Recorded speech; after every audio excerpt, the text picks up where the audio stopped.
Good morning. I'm Judge Tammy Long Hayward. This is the State Court of Clayton County. These are the bench trials for traffic offenses.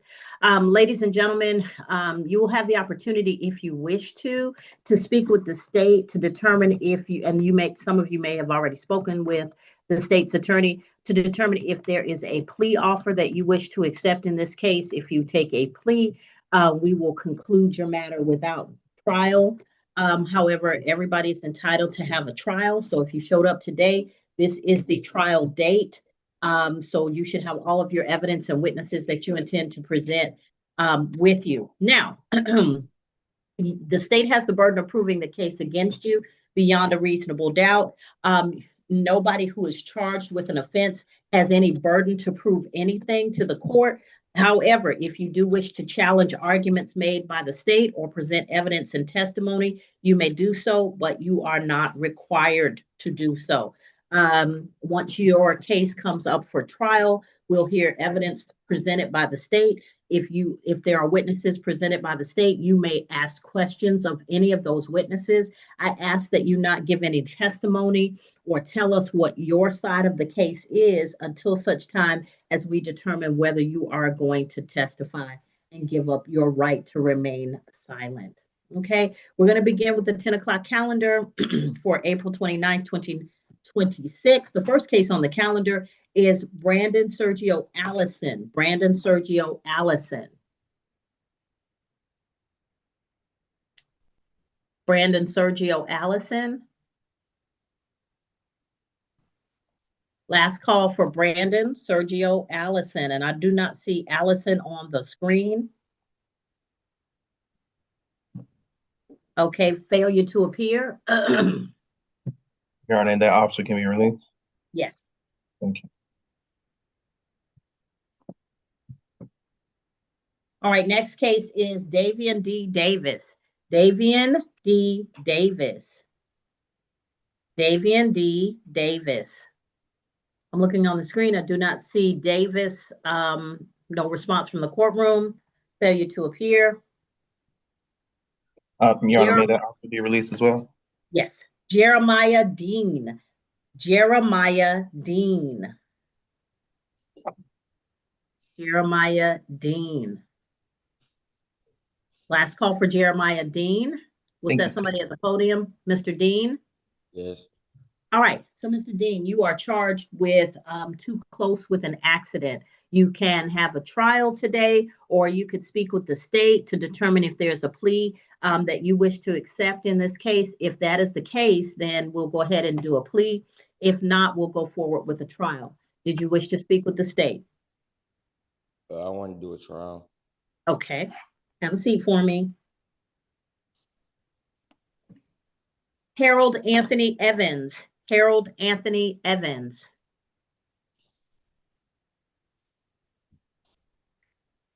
All right.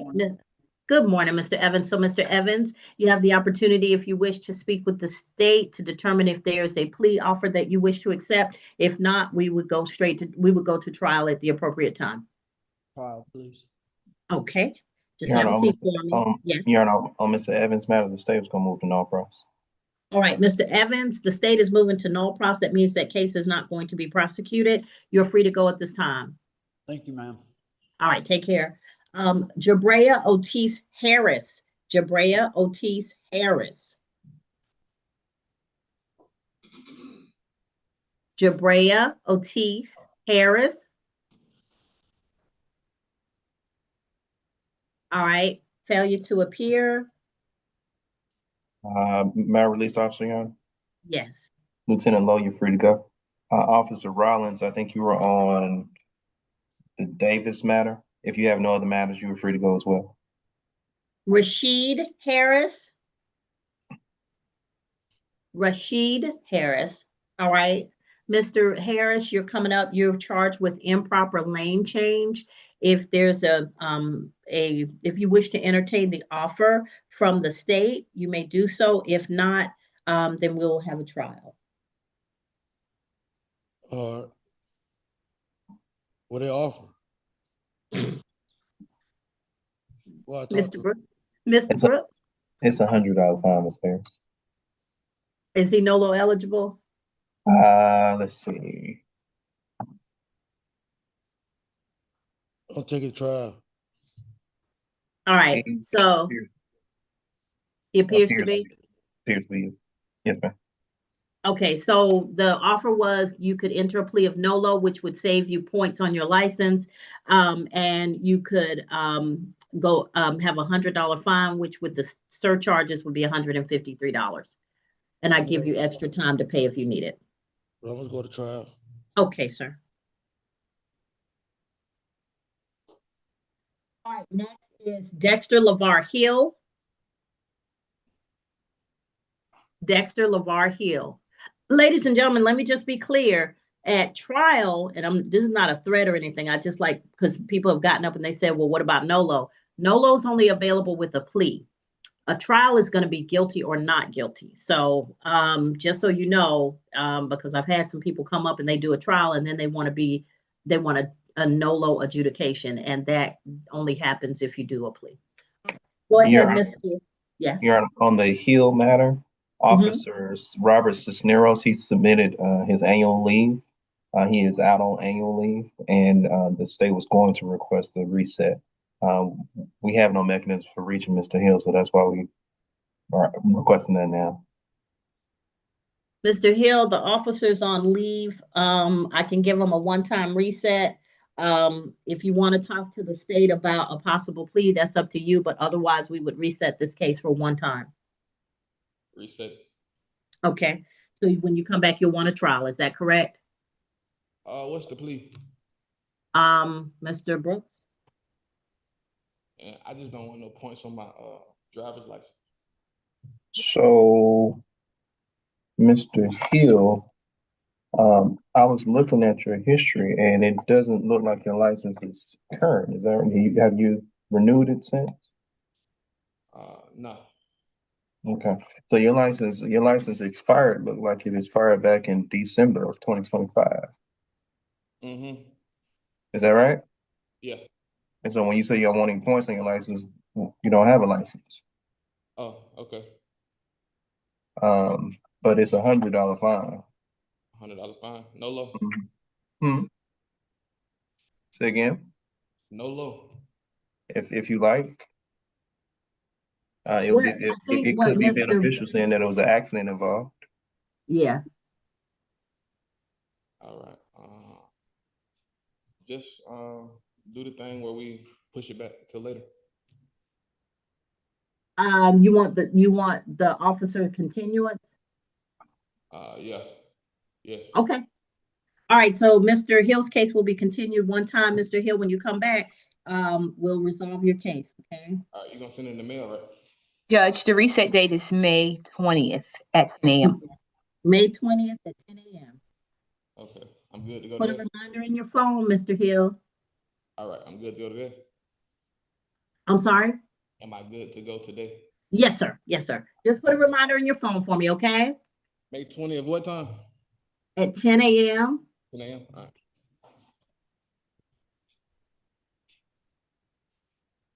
All right. The next case on the calendar is Holloway, Jonathan LaShawn Holloway. Mr. Holloway has two cases. Jonathan LaShawn Holloway. Jonathan LaShawn Holloway. Yes, ma'am. All right, so Mr. Holloway, you have too fast for condition and erratic lane change. If you wish to speak with the state about a possible plea, you can do that. If not, then we can have a trial. Trial. All righty. Right.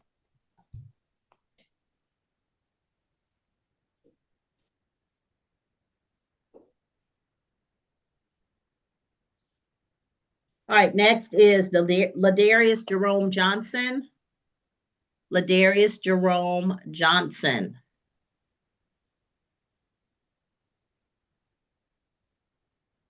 Ladarius Jerome Johnson.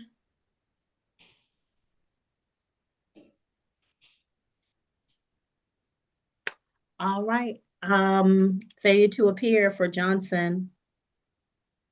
Thank you. That option can be released as well. Yes. Thank you. Khan Anadil, Nasir Khan.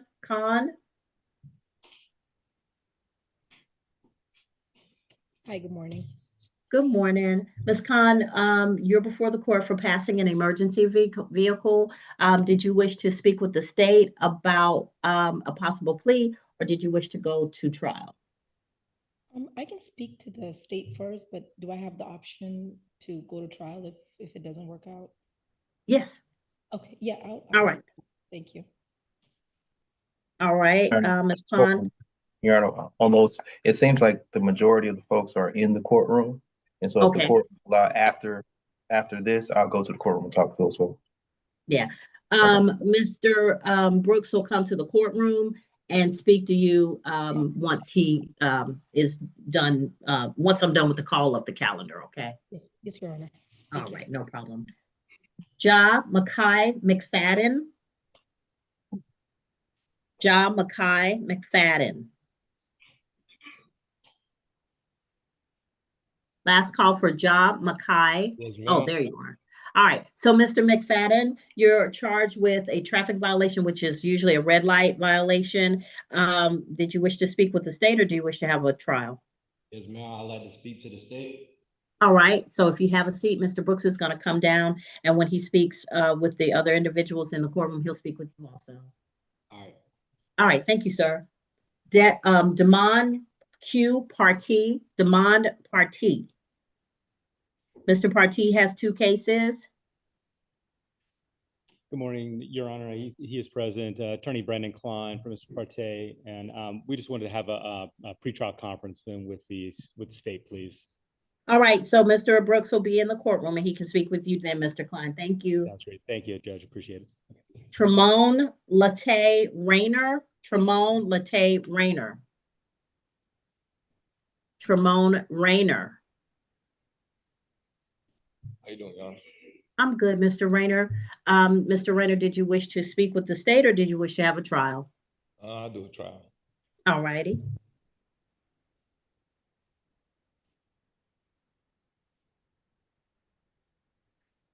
All right. Next is Redding, DeQuavius Isaiah Redding. DeQuavius Isaiah Redding. Last call for DeQuavius Isaiah Redding. Mr. Redding has two cases. Failure to appear. Thank you, Your Honor. I release the Trooper here. Yes, please. Trooper Chavez, you're free to go if you have no other matters. Next is Enrica Marie Rhodes. Enrica Marie Rhodes. Good morning, Your All right, Honor. Ms. Rhodes, you're before the court for failure to yield the right-of-way. You can speak with the state about a possible plea, or you can have a trial. I would like a trial. Thank you. All right. Zachoria DeSona South. Zachoria DeSona South.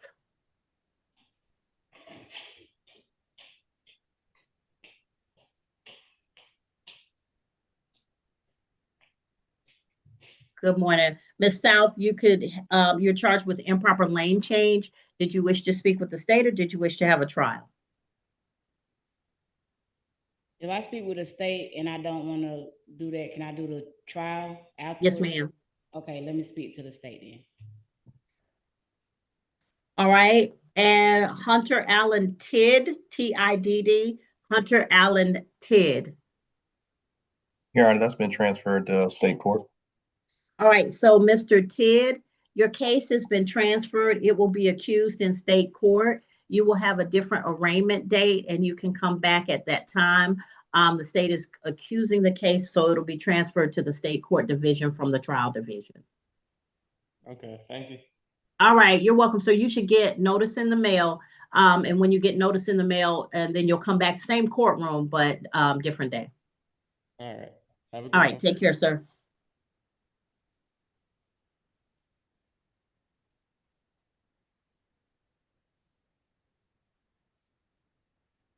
And Waddell, Terrence Lamont Waddell.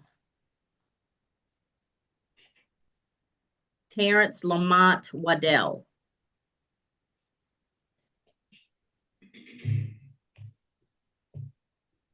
Mr. Brooks, Officer Rollins has a request for you. Mr. Waddell, you're before the court on a stop or yield sign violation.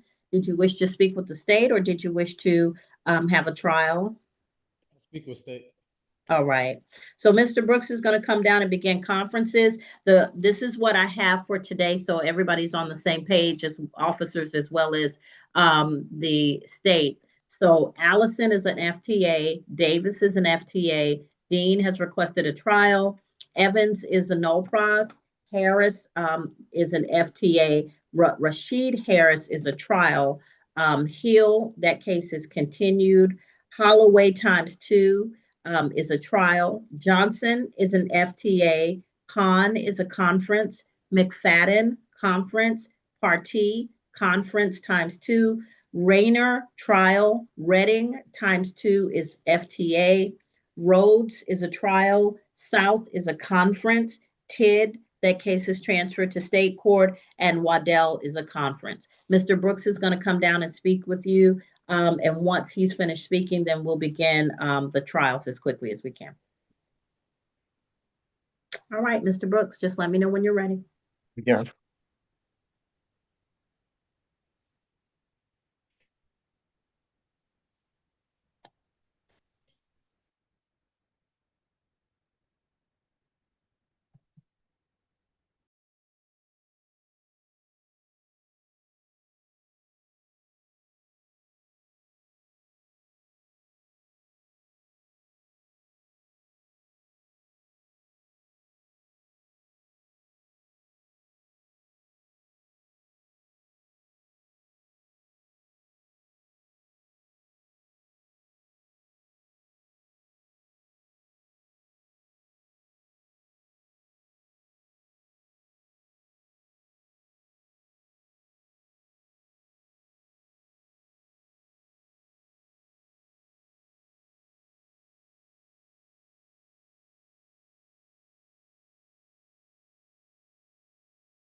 You're too loud.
Clock hopper.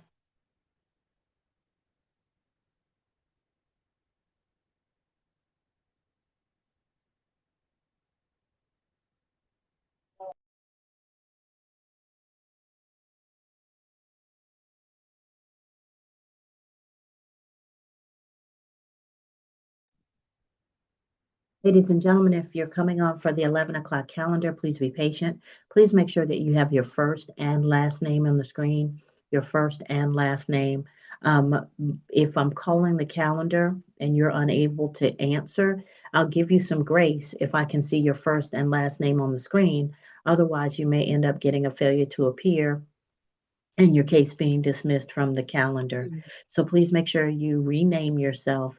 No nicknames, no phone designations, just first and last name on the screen. All right, thank you. Please mute your device too until we're ready to begin.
Your Honor.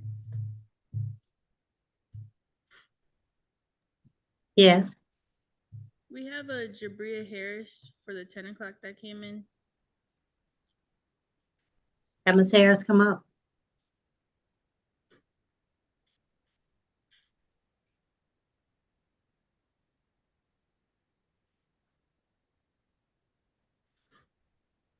Good morning. Mr. Harris?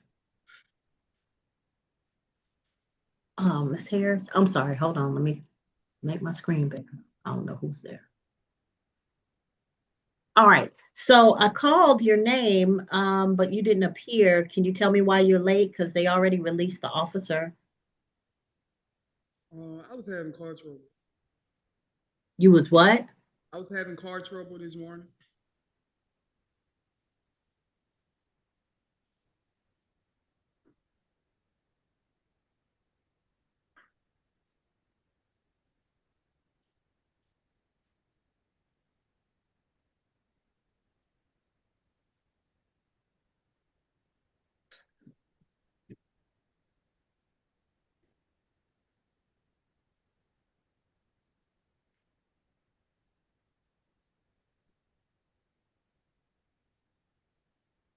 All right, you're charged with speeding 21 to 25 over the limit.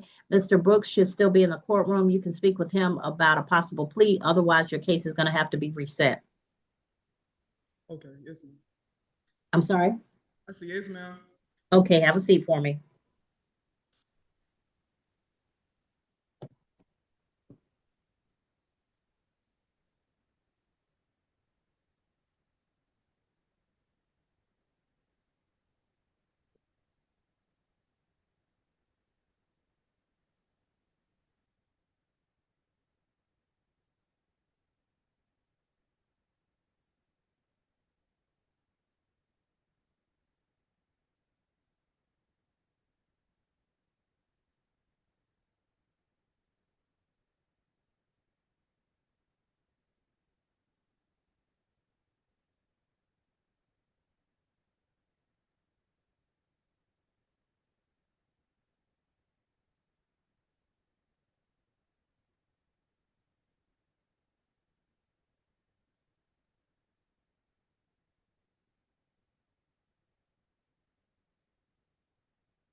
Mr. Brooks, do we have any announcements?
Your Honor.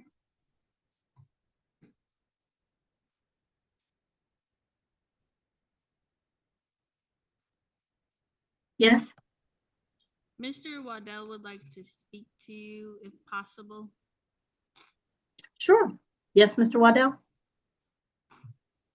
I was told to ask you in advance if I could. Okay, the red microphone works a little bit better, so if you'll direct your your information there. Yes, sir. Now go ahead. I wanted to talk to you about a continuance or postponement. Okay, what do you need in the continuance for? Well, I have a aunt who's disabled. She's at an appointment. I need to get there to pick her up to take her home. Okay. I mean, I could Why? technically come back today. Technically, she's. One second.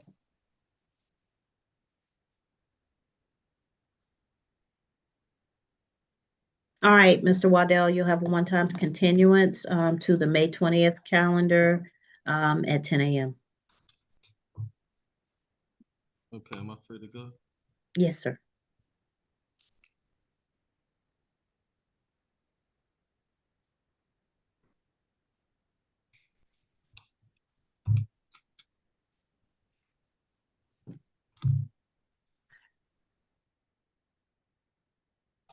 All right, Deputy Castro, is Mr. Brooks still in the courtroom or is he in the hallway?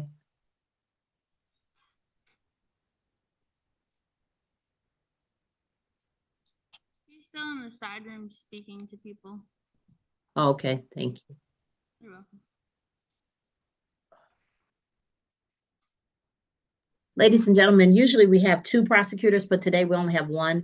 So all of it falls on the one attorney. So if you will just be patient, I know it seems like it's taking a long time, but we'll get you in and out as quickly as we can.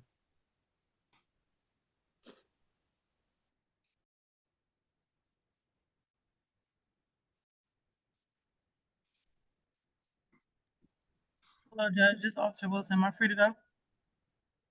Officer Wilson, you have to check with Mr. Brooks, but if he releases you, that's fine with me. Thank you.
Your Honor, are you there?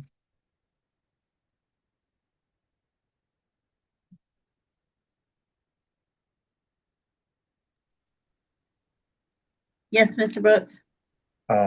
We have a couple of matters that we can resolve. All right. You can go ahead and give me the information. Okay. On Rashid Harris, that's going to be a null pro, It's going to be what? I'm sorry. a null pros. All right, Mr. Harris, you are free to go at this time. Thank you, Mr. Rashid Harris. On Jabria Harris, we had already released that officer on that matter.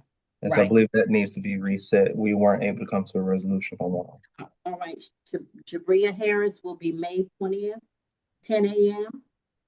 May 20th, 10 a.m. You're free to go at this time. Okay, go ahead, sir. All right. Forgive me, I'm organize it. Khan, Miss Khan, we have resolved it. It'll be a plea of nolo. All right, Ms. Khan, come on up to the red microphone.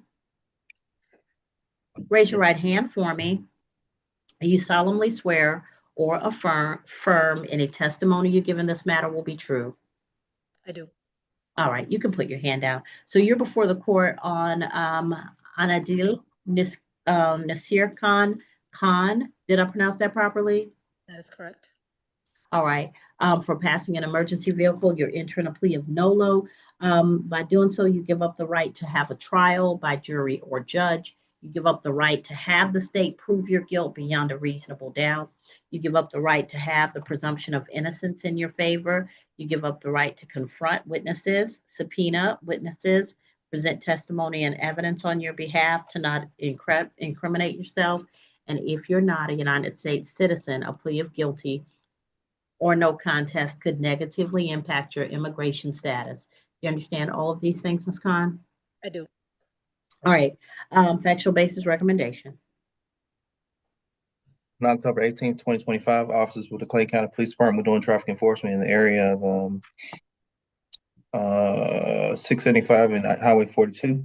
Apparently, they were responding or on the side of the road. Officers observed the vehicle pass the emergency vehicles without slowing down below the posted speed limit. This all occurred here in Clayton County. The state's recommendation is a $75 fine. As my understanding, Ms. Khan is entering a no plea. All right, Ms. Khan, and the $75 fine, did you wish to pay that today? Yes, Your Honor, I can pay it. All right. So it's going to be about $90 to $100 with the surcharges. It might be less, it might be a little bit more, but it's going to be right around that amount. I've memorized some of them, but not every one of them. So if you wish to pay that today, you'll head down to the second floor. When you come back through the double doors, go to your left to the traffic court window. They'll accept your payment and they'll give you your receipt, okay? Yes, Your Honor. All right, be safe. Thank you. Thank you. Oh, I'm sorry, I didn't mean to have my camera off. Thank you for letting me know. All right, so next, Mr. Brooks. McFadden. Matt Fadden is going to be resolved by no plea as well. All right, come up, Mr. McFadden. Mr. or Miss? I'm sorry.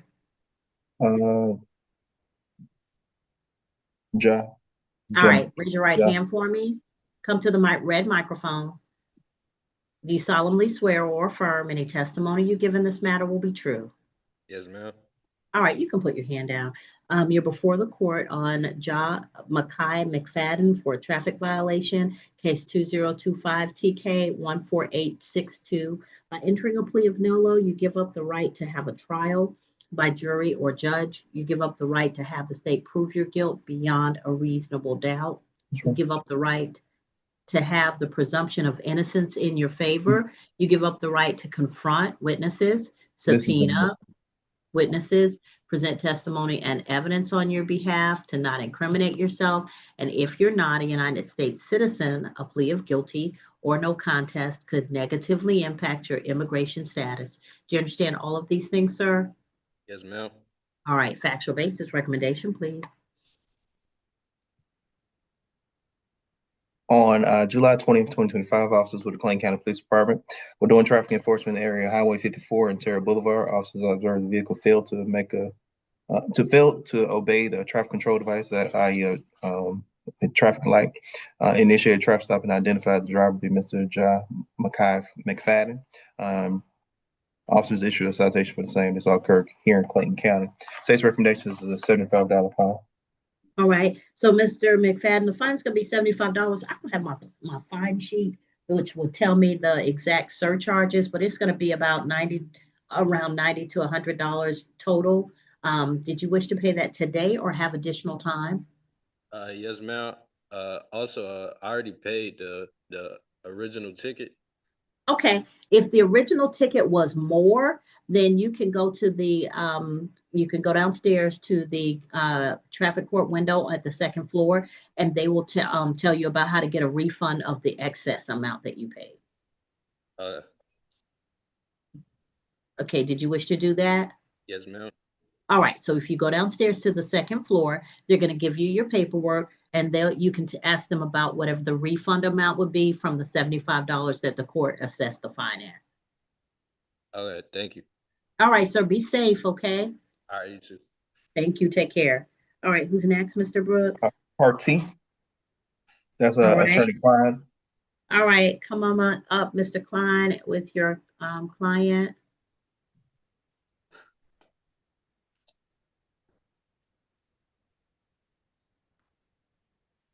All right, Mr. Partee, raise your right hand for me. You solemnly swear or affirm any testimony you give in this matter will be true. Yes. All right, Mr. Klein, you're before the court with your attorney, with your client, Dominique Q. Partee. Mr. Partee is before the court on 2025 TK 12267 for speeding 16 to 20 over. What does your client plead to that offense? Your Honor, we have a negotiated plea on this. Based off the recommendation, he was going to be tendering a guilty plea. Okay. And the speed will be reduced down to 59 on the speeding. Okay. All right, and in the for the offense of the traffic violation on case 2025 TK 12268, what does your client plead to that offense? Your Honor, he's going to be entering a no contest plea.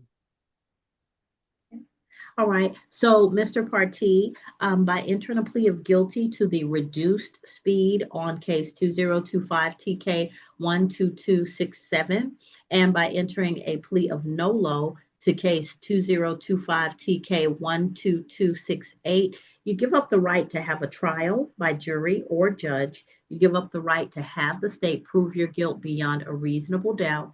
You give up the right to have the presumption of innocence in your favor. You give up the right to confront witnesses, subpoena witnesses, present testimony and evidence on your behalf, to not incriminate yourself. And if you're not a United States citizen, a plea of guilty or no contest could negatively impact your immigration status. Do you understand all of these things, sir?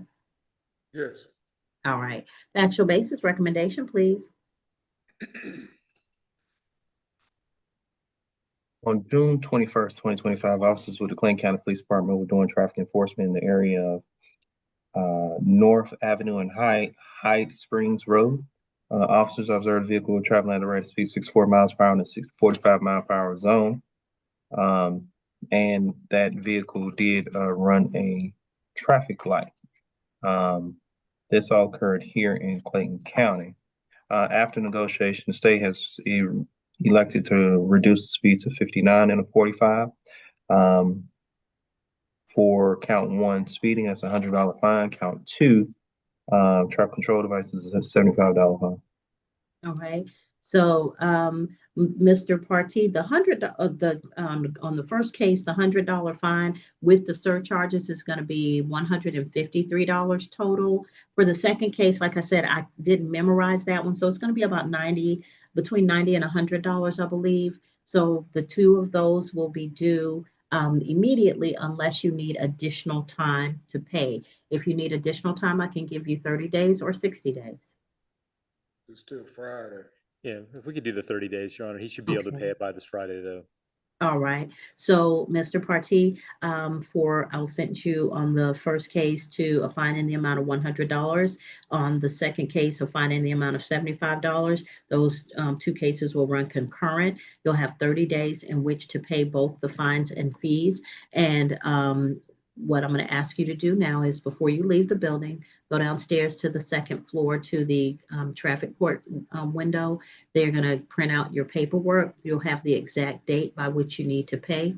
You can also talk to them about how to pay online or by phone if you wish to do it that way, or you can come back to that window to make your payment. Okay? All right. So slow Thank you, down Judge. for me. Be safe. Thank you. Thank you, Mr. Klein. Thank you, Your Honor. May I be excused? Yes, sir. Take care. Thank you, Judge. All right, Mr. Brooks. Rhodes, Your Honor. All right. Come on up, Ms. Rhodes. That's going to be resolved by a no vote. All right. Raise your right hand for me, ma'am. You solemnly swear or affirm any testimony you give in this matter will be true. Yes. All right, you can put your hand down. So, Ms. Rhodes, you're before the court, Henrica Marie Rhodes, 2025 TK 21996 for failure to yield the right-of-way. You're entering a plea of nolo. By doing so, you give up the right to have a trial by jury or judge. You give up the right to have the state prove your guilt beyond a reasonable doubt. You give up the right to have the presumption of innocence in your favor. You give up the right to confront witnesses, subpoena witnesses, present testimony and evidence on your behalf, to not incriminate yourself. And if you're not a United States citizen, a plea of guilty or no contest could negatively impact your immigration status. Do you understand all of these things? Yes, Your Honor. All right. Factual basis recommendation, please, Mr. Brooks. Yes, ma'am. On October 17th, 2025, officers with the Clayton County Police Department were doing traffic enforcement in the area of, officers were responding to a traffic collision that happened in the area of Forest Parkway and Frontage Road. Officers made contact with drivers, identified one of the drivers, Miss Enrica Rhodes. During the course of the encounter, officers did determine that the accident was the result of her failing to yield the right-of-way when turning. Entering the roadway. This all occurred here in Clayton County. State's recommendation is a $100 fine. It's my understanding Ms. Rhodes is entering a no-low plea. All right. So, Ms. Rhodes, I'll accept your no-low plea. The fine is $100. It'll be $153 with the surcharges. Did you wish to pay that today or have additional time? I can pay it today, Your Honor. All right. When you go downstairs to the second floor, you're going to come back through the double doors into the hallway, go to your left. At the traffic court window, they'll accept your payment and they'll give you your paperwork, okay? Okay, thank you. All right, ma'am. Be safe, okay? Thank you. And the last, Your Honor, is South Zakoria South. All right, Ms. South, come on up. That matter's been known for us. All right, Ms. South, you're free to go at this time. Thank you. Please be safe. It's my understanding that Mr. Waddell wanted to trial. Yeah, he needed to leave. He had to take someone to a doctor's appointment, so I moved him to the May 20th calendar. I also put Mr. Harris, Jabria Harris, on the May 20th calendar, or Miss Jabria Harris. I don't know. It's hard to see from this camera, but Jabria Harris on May 20th, 10 a.m. Has that officer been released, Your Honor? Yes, I believe so. As well, Mr. Dean, I believe he wanted a trial as well. All right, so I have for trials, or what's left is Dean, Holloway, two cases, and Rener. Yes, ma'am. That's what I have. That'll be Officer Christopher Lee, Officer Finley, and Officer Louis. All right, so Dean, come on up. All right, ladies and gentlemen, for those of you who are going to have a trial, please understand that the state has the burden of proving the case against you beyond a reasonable doubt. The state is going to present their evidence, their witnesses. You have the right to ask questions of any witnesses presented to by the state. However, please don't tell me your side of the story. Don't tell me what you saw, what you thought, because you have a right to remain silent and not offer testimony or evidence. And until such time as you have decided that you are going to give up your right to remain silent, I can't hear testimony from you until you make that decision. Okay. So you will have the opportunity to question any witnesses brought by the state, but don't make any statements about what you believe happened at the scene. All right. Mr. Dean, you're before the court and you're being prosecuted on the case of 2025 TK 12420 Jeremiah Dean for following too close with an accident.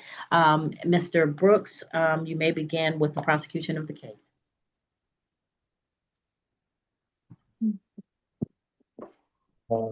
Officer Lee, if you would activate your camera and microphone. Mr. Lee.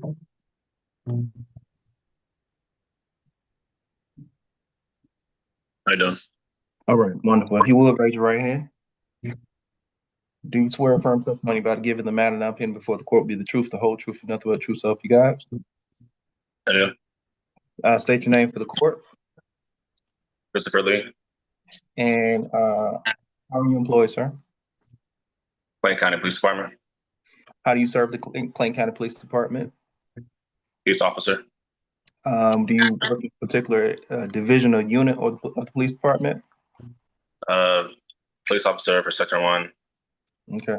Are you in any specialized units? No, sir.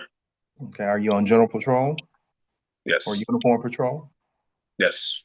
Is it part of your duties and responsibilities to respond to traffic accidents and conduct traffic enforcement? Yes. On June 21st of 2025, were you employed in the same capacity? Yes. On that date, around 1:02 or so, do you recall responding to a traffic collision in the area of Highway 138 at Mount Yes. Zion Road? Yes. Stockbridge. Yes. Would you recount for the court what occurred when you arrived on scene? I observed two vehicles. I believe it was one black Cadillac and one white Nissan. I spoke to the driver 1 of Unit 1. Were you able to identify driver 1? Yes. And was driver 1 identified as Jeremiah Dean? Yes, sir.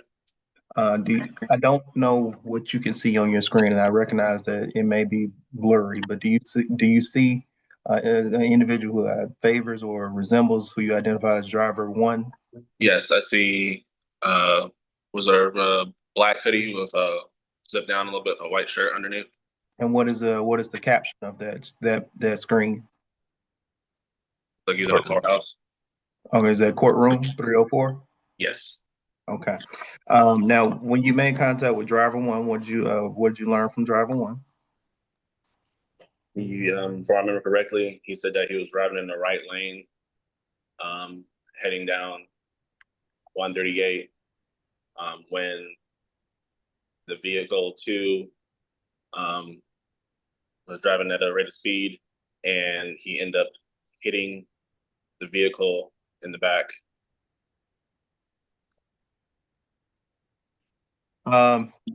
Were you able to observe the vehicles? Yes. Did you observe both vehicles? Yes, I observed front right damage to Mr. Dean's car, the black Cadillac, and I observed back left damage to the white Nissan. And were you able to speak to driver 2 as well? Yes, and without going into what the driver stated, driver 2 was driver 2 the driver that was driving the white Nissan? Yes. Okay. And based on your observation of the collision and based on your speaking to both drivers, did you come to a decision about issuing a citation? Yes. What citation did you issue? He was following too closely. Why? Second. Why? Him hitting another driver in the back, obstructing. He wasn't leaving enough space for any type of infraction that could have occurred on the roadway. All right. To be clear, this incident, Highway 138 and Mount Zion Road, is that here in Clayton County? Yes. All right. No additional questions at this time. All right, Mr. Dean, do you have any questions of Officer Lee? I have a question about me being in the turn. Well, I just have a question about when I was in the turning lane. You never mentioned that. All right, are you asking him, were you in a turning lane? Yes, I guess. All right, Officer Lee. In the right lane. What I observed that you said you was going down the right lane right before the wing stop on the right side of the road. Do you have like, because I just looked at the picture on the packet showing like how everything was set up, and it's not like.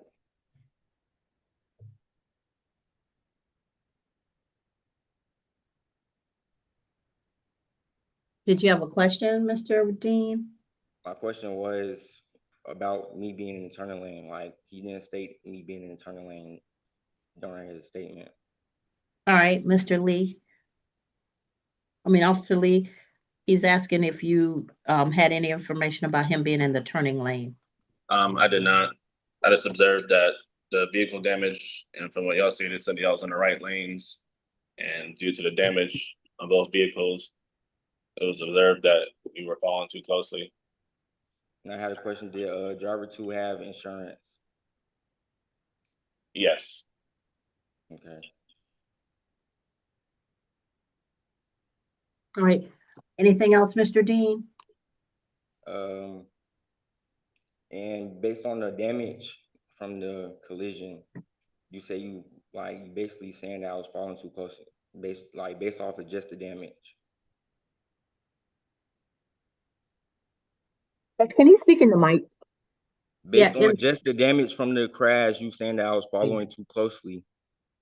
Yes, you're back. You hit him directly in the back of the vehicle with your front right side of your.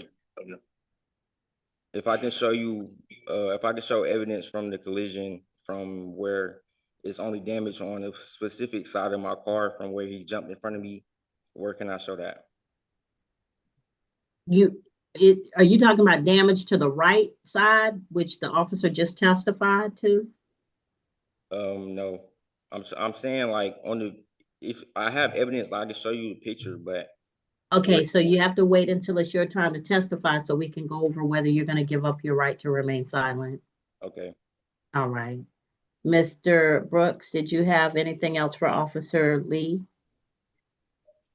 Just to be clear on the where the damage was observed on both vehicles, you said there was a black Cadillac being driven by Mr. Dean, and where was the damage on that vehicle? It was the front right, near like the headlight bumper area. Okay. On which side? The right. You said front right, so that's the passenger side. Yes. Okay. And on the other vehicle, I believe it was a white Nissan, is what you testified to. Where was that damage at? Like the bumper, more to the left side. The left side being the driver's side? Yes. Okay. And the bumper being the front or the back? The back. The back bumper. Okay.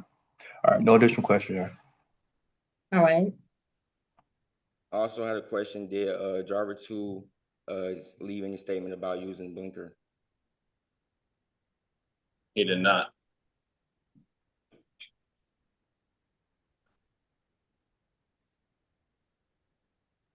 Okay.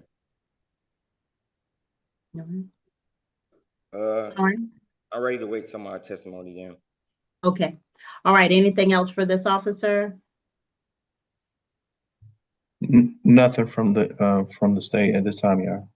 All right. So does the state have additional officers or witnesses to present? No, ma'am. State will rest. All right. So Mr. Dean, you have a right to remain silent. You do not have to give any testimony or evidence, and nobody can make you testify or promise you anything to get you to testify. It is my understanding, sir, that you wish to testify. Raise your right hand for me. You solemnly swear or affirm any testimony you give in this matter will be true. Yes, ma'am. All right, so you can put your hand down. So, sir, you understand that you have a right to remain silent. Yes. Are you giving up that right to remain silent to offer testimony in this case? Yes. You know anything that you say can be used against you in the prosecution of this case? Yes. And the state may have questions for you after you give your testimony. Okay. All right. Come closer to the microphone. Come to that side of the podium. There you go. And tell me what happened. Okay, so I was coming down the road. I was on the right side, and on the right side is the turning lane begins like a little after the first entrance where you could turn into the plaza of the Wing Stop and Smoothie King. So I entered the lane first. At first, I was initially next to the driver, but since I exited the right lane and went into a turning lane, the driver is now 2 lanes over from me, in which he proceeds to go 2 lanes over into the turning lane with no blinker, and that's where the accident occurs. Okay, so as you're coming down 138. Yes, I had just exited the highway. We was at the light. Initially, we was at the light stop, and then the light had turned green, and that's where I proceeded down the road. Okay, so you're talking about the light that's right past Chick-fil-A? Yes, right there at the Okay. Chick-fil-A. So then what are you seeing? Well, it's one car in front of me. I think there was a car in front of the other car. I think we were initially next to each other, but as I go down the road, I enter the turning lane, and then he comes from 2 lanes over and gets into the turning lane without a blinker, and then I slow down, but we still got into a collision basically. Where was he? Okay, if I was you in were the in right. the turn, My bad. you were in the turning lane going to the plaza. Is that the only turn? I wasn't. Well, yes, I was in turn lane going to the plaza, but I was turning like towards at the end of the plaza. Towards where the street goes up? Yes, where you would like I would be going up towards the street, not actually into the plaza. Okay, now I know where you are. Okay, Mr. Brooks, I'm sorry, go ahead, Mr. Dean. Did you have any other testimony to give? No, not this. Well, I have evidence, like picture evidence from the like collision and damage. Okay, did you wish to show that to the court? Yes. Any objection, Mr. Brooks? I would like to see it as well prior to being shown to the court. Okay, you want me to put you in a breakout room? No, Your Honor. For the sake of time, no, Your Honor. Okay, well, how you gonna see it if I don't? No, the state doesn't object. All right, thank you. All right, Mr. Dean, you can put them up, but you're gonna have to put them next to the computer that is in the courtroom. Okay. Oh Lord, they're on your phone. You didn't print them out? No, ma'am. Okay, I don't know how this is gonna work. You can put them up next to the computer that's in the courtroom and see if the computer can pick it up. Okay.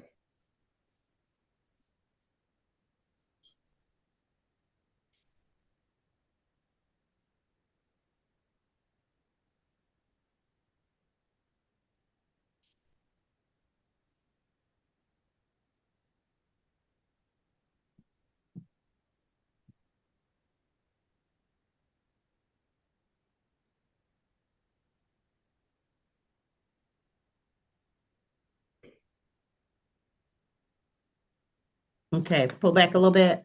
All right, so I see the car, I see damage on the passenger side in the front. So that's consistent with what the officer testified to.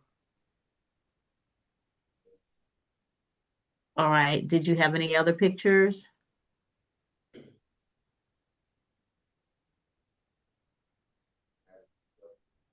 Okay, now I can't hear you. I can only see the pictures. When you go back to the podium, I'll be able to hear you.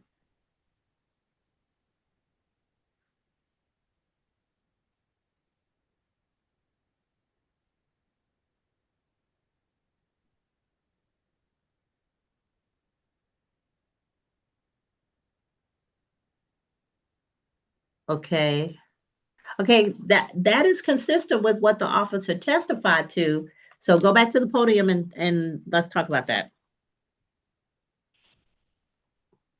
All right. So, Mr. Dean, the officer testified that the damage to your car was on the right passenger side in the front.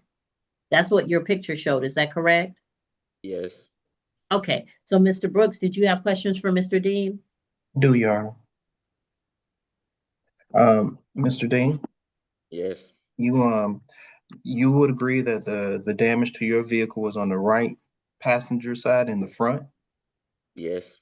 Okay, you would also agree that the damage to the other vehicle was on the left driver's side in the back? I'm not sure on that. Okay. Your prior testimony was that the vehicle, the white vehicle, it came from 2 lanes over and jumped in front of you to get into the turn lane, correct? Yes. You would agree also that that if that happened, that the damage to your vehicle would be on the left-hand side, on the driver's side, correct? No, how is that so? Because your testimony is that the vehicle came from 2 lanes over into the turning lane, and to come 2 lanes over would have been to be coming from the left to the right. Yeah, but that's not where the collision happened though. I understand that it happened on the right front passenger side, correct?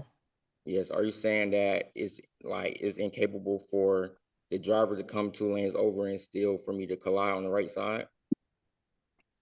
Yes. How so? The physics of the accident don't line up. So what are you So implying? so let me ask the question, and then I'll give you an opportunity to respond, okay? Mm-hmm. You didn't have damage on your left driver's side, correct? Correct. In the front? Yes, correct. Okay. All right. No additional questions at this time. All right. Anything else, Mr. Dean? That's all. I'm Okay. just confused on the fact of how, I mean, I understand what y'all saying, but I mean, if I was already in the turning lane, I don't understand how it could be following too closely if somebody came into the turning lane after I was already in it. I get it, but from so it's hard. I try and picture things, which is why I asked you where you were, because I know that intersection.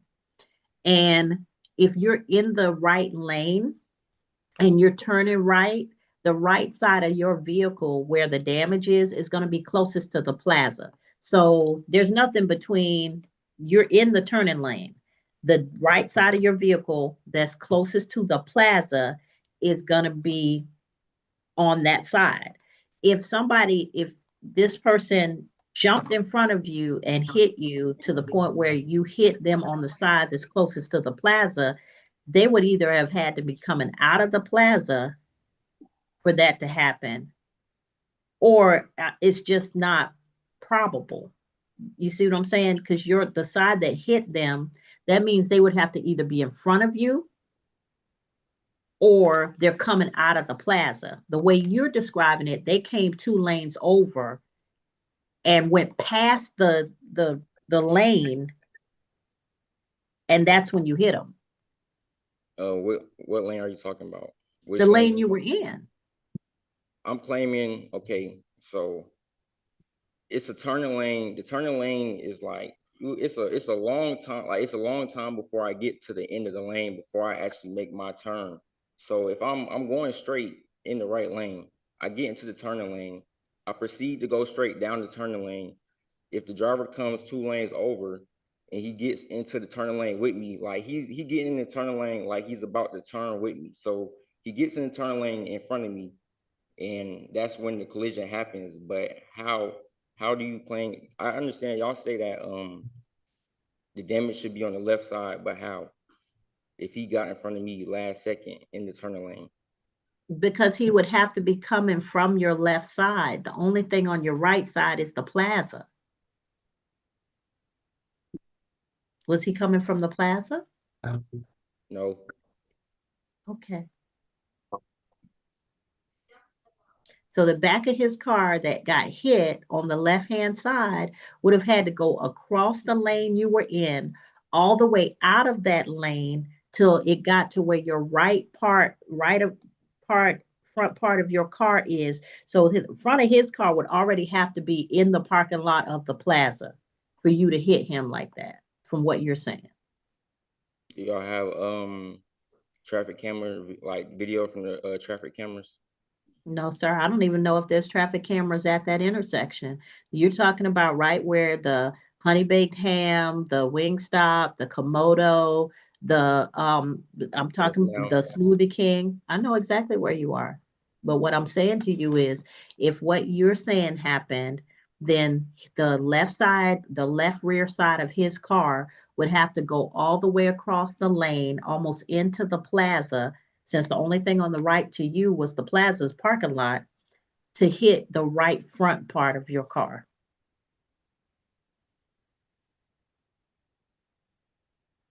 So, all right, anything else at this time? No, that's all. All right, so the court is going to find you guilty of following too close with an accident. Mr. Brooks, did you have a recommendation for a fine?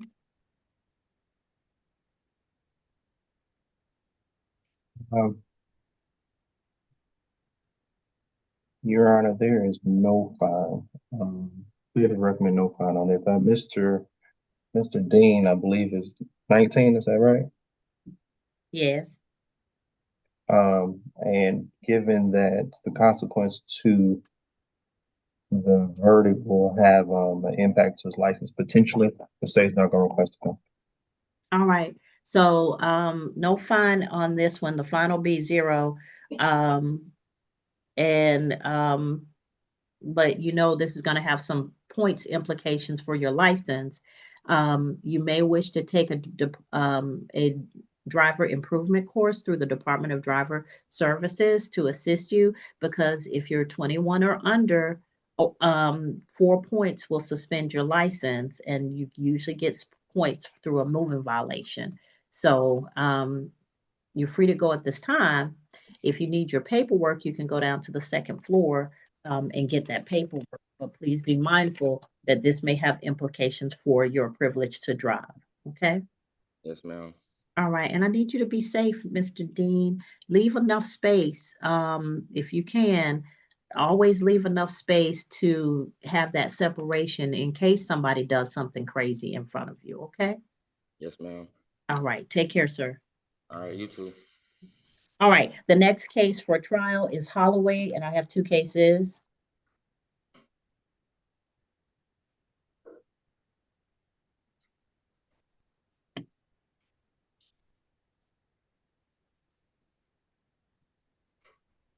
All right, so Mr. Holloway, you're before the court on State of Georgia versus Jonathan LaShawn Holloway, 2025 TK 11909 for too fast for conditions, and 2025 TK 11910 for erratic lane change. So you just observed the first trial. Please understand that you have a right to remain silent. The state has the burden of proving the case against you beyond a reasonable doubt. They're going to put up their evidence, their witnesses. You have the right to question them, but please don't make any statements about what you saw or heard or observed that would put you in the position of a witness until such time as we determine whether you're going to give up your right to remain silent and offer testimony. You're not required to do so, but you may do so at the appropriate time.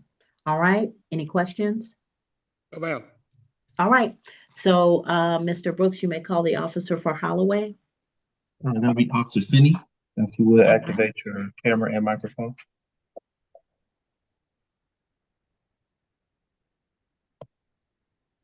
Officer Finley. And I may not be pronouncing it right. Finay. Finay, thank you. Is it M. Finay? That would be correct, I believe, Your Honor. Yes, Maurice Finay. All right.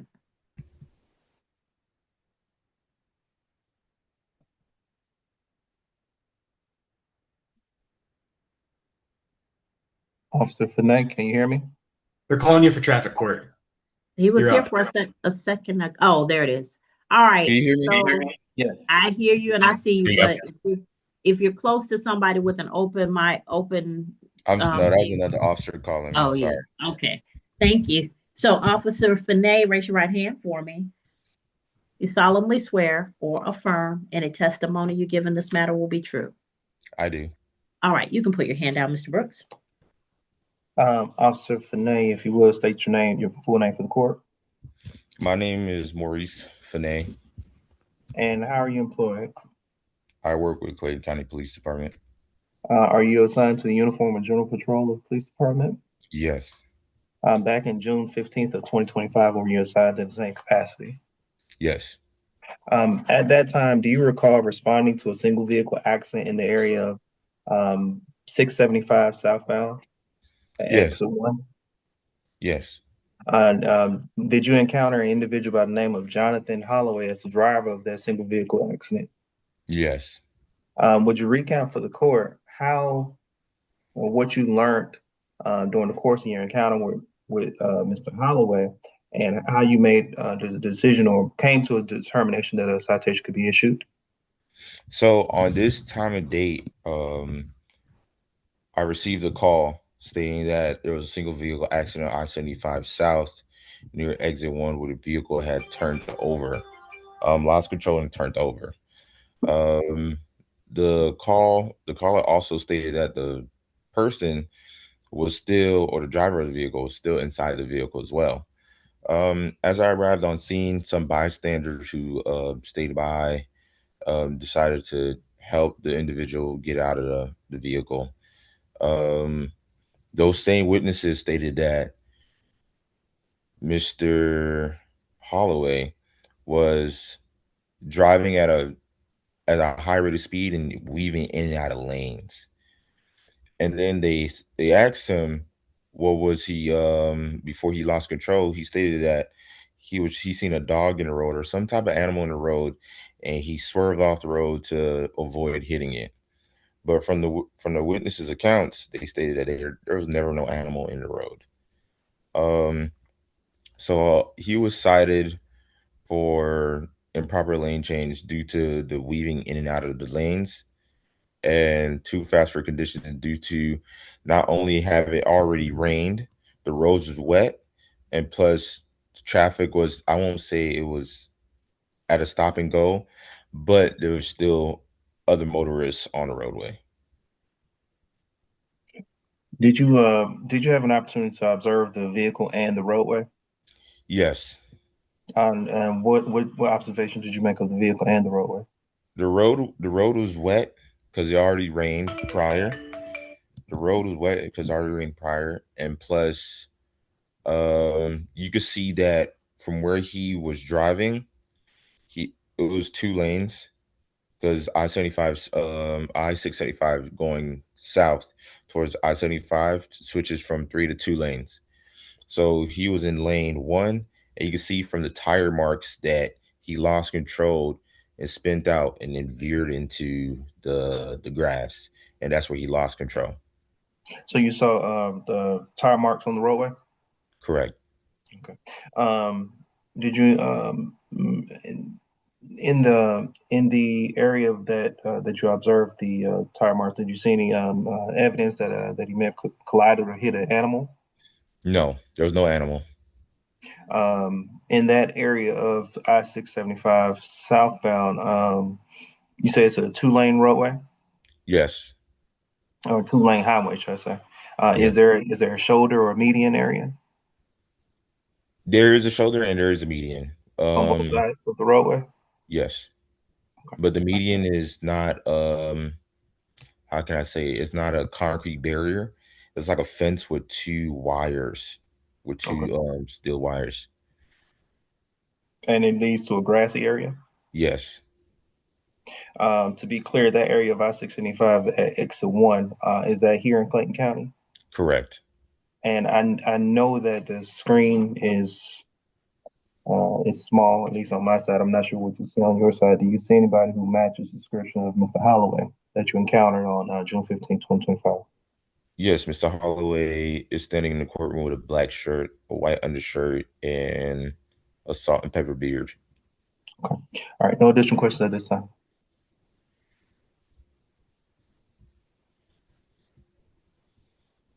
You're talking to me now? Mr. Holloway, do you have any questions of this officer? Yeah, I got several questions. Just trying to figure out about this dog situation that they actually said him. I never recall seeing a dog, so I'm puzzled with somebody telling him I said about a dog when I was knocked out. So I'm just ready to give up my rights so I can actually give you my testimony if you don't mind. Okay. Mr. Brooks, did you have anything else?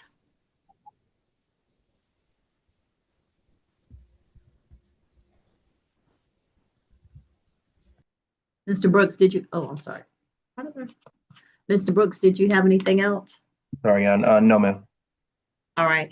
So any other witnesses or testimony to present? State rest, Your Honor. Mr. Holloway, raise your right hand for me. You solemnly swear or affirm any testimony you give in this matter will be true. Yes, ma'am. All right, you can put your hand down. So you understand that you have a right to remain silent. Yes. Nobody can make you testify. Yes. Nobody can promise you anything to get you to testify. Yes. And is it your desire to give testimony in this case today? Yes. All right. Go ahead. Tell me what happened. It was Father's Day. I was coming home, fit to get ready, get prepared for work. Coming down 75 South, and what happened? I don't know where the information about the dog situation, but that's not true. What happened was my rear tire blew out, which caused the accident. That's when I actually flipped, and it knocked me out. The only thing I remember is when I got there to the hospital. I guess the officer that's actually was up on the scene. I didn't wake up till about 12 or 1, but it didn't even rain that day. So I'm curious. I'm kind of puzzled with. It was Father's Day. Left my mother-in-law's house. They had barbecued. I was getting prepared to go to work. Had to be at work at 11.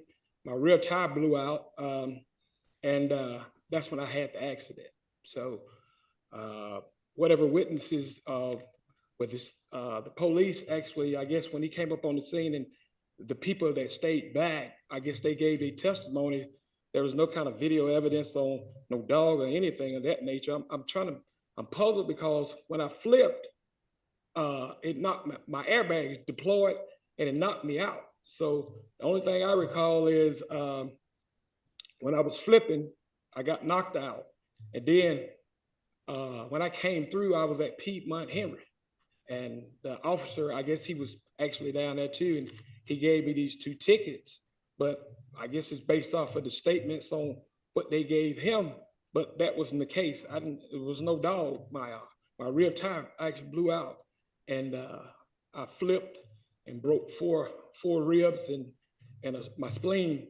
But I never recall saying anything about a dog, because I mean, how can I tell them something about a dog when I was knocked out? That's why I'm like, I mean, it didn't make any sense. All right. Mr. Brooks, did you have any questions for Mr. Holloway? Your Honor, the state didn't have an opportunity to conference with Mr. Holloway, but had we had the opportunity to conference with Mr. Holloway, we will move forward with the null process. You see what now? You did what now? I say, had we had the opportunity to conference with Mr. Holloway, we would have moved forward with a null process. And so if the court would allow, we will offer a null process to the court. Okay. Mr. Holloway, they're going to null process both your cases. You're free to go at this time, sir. All right, thanks, man. All right. So, I mean, ladies and gentlemen, there's no harm in talking to the state prior to your trial. It's not going to change whether you have a trial or not. Mr. Holloway's case could have been null process earlier. All right. Next is Rener.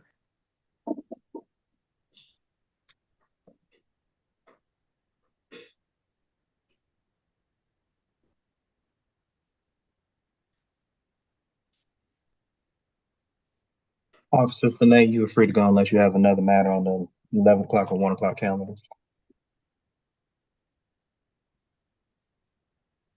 All right, Mr. Rener, you're before the court on State of Georgia versus, one second, let me get to that. State of Georgia versus Trone Rener, failure to yield the right of way, case 2025 TK 21795. As you have heard, the state has the burden of proving the case against you beyond a reasonable doubt. You do not have to give any evidence or testimony, but if you choose to give evidence or testimony, it will come at a time after the state has presented their case to the court. Do you have any questions? No. All right, you can ask questions of any witnesses brought by the state. All right, Mr. Brooks.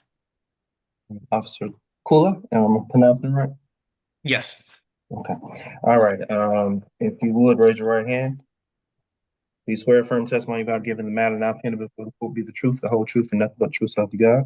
Yes. Officer, if you would, tell the court what's your full name. It's Officer Louis Kula. And are you employed with the Clayton County Police Department? Yes, sir. Back in October the 15th of 2025, were you employed with the Clayton County Police Department? Yes, sir. Are you assigned to a specific division or unit of the police department? Just uniform patrol. On uniform patrol, is it common that you respond to accident investigations or accident scenes? Yes, sir. On October 15th, 2025, did you respond to an accident in the area of Highway 42 and Homestead Road? Yes, sir. Were you able to identify one of the drivers to be Mr. Rener? Yes, sir. Would you recount for the court how you came on the scene and the courses or steps of your investigation that led you to issue a citation? Yes. I was dispatched to the intersection of Highway 42 and Homestead Road involving a two-vehicle collision. Mr. Rener, he was driving a Chevy Camaro and identified as driver number 1.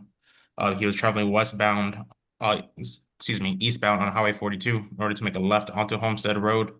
When a driver number 2, a Chevy Cobalt, was heading westbound on 42.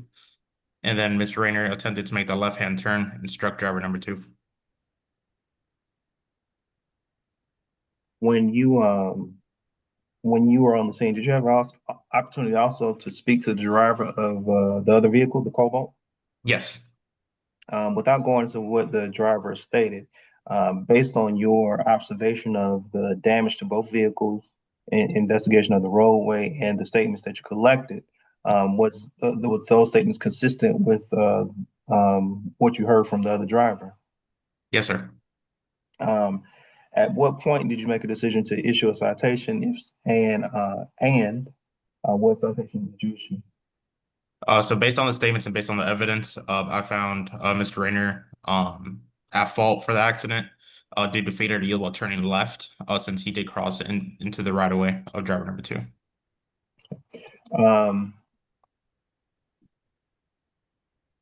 To be clear, that area of Highway 42 and Homestead Road, that's here in Clayton County? Yes, sir. And you've heard me say this before, but can you see an individual who favors Mr. Rener on screen? Yes. Would you identify him by the caption of his screen? Courtroom 304. Okay. All right. No additional questions at this time. All right, Mr. Rener, do you have any questions for Officer Kula? Yes. Did you ask the other victim in the car crash? Did you ask him about the speed? Yes. Did you evaluate the skid marks on the road? So I didn't see any skid marks on the road. Yes. I actually, on the scene, I asked you about that, and you told me to bring it to court. Correct. Did he tell you exactly what speed he was going? No. All he stated is that he was not speeding. Okay. Did you evaluate where he was parked when the accident occurred? Yes. Both vehicles were on the shoulder. Okay. I'm sorry? Do you know the speed limit on that road? I believe it's 40 or 45. That's not correct. It's 35. Okay. That's why I asked you on the scene. I want to give up my right so I can sort of talk about the case. Okay. Anything else from the state? Nothing at this time, yeah. All right. Raise your right hand for me, Mr. Rener. Solemnly swear or affirm any testimony you give in this matter will be true. Correct. Yes. Oh, all right. You can put your hand down. You understand you have a right to remain silent. Yes. You don't have to give any evidence or testimony. Yes. You wish to give evidence or testimony in this case? Yes. All right. And you wish to waive your right to remain silent? Yes. All right. Tell me what happened, sir. Okay. On 42 on that particular right there on Homestead, they have about, I'm gonna say about 100 yards with reflectors in the road. So like I told the officer, I was sitting right in front of those reflectors and I had at least 100-yard clearance. When I tried to make that turn, when I seen that driver coming, I'm in a sports car, so I know the speed of my car. When I seen it, I wasn't gonna make it. I tried to turn back because I felt like he was going too fast. In that point, he started hitting the brakes. He lost control then. And he had skid marks at least 100 yards from the time before, at least 10 yards before the accident. Because when he seen me coming, he tried to brake. He tried to slow down, but he was going too fast. So when we made contact, he actually slid another 50 yards past me. And when he seen the accident, he actually got in the car and pulled back, I guess about 10 yards, pulled back on the side of the scene of the road, on the other side of the road. And by the time the officer got there, he showed up maybe 2.5 hours later after the accident. And when I asked him about the speed, and he didn't even ask, he didn't even do any investigation of the skid marks. And the speed limit on that particular road is 35.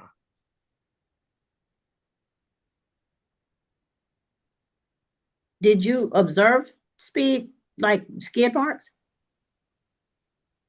Mr. Rener? Yes, absolutely. That's why I asked the officer, did he do it?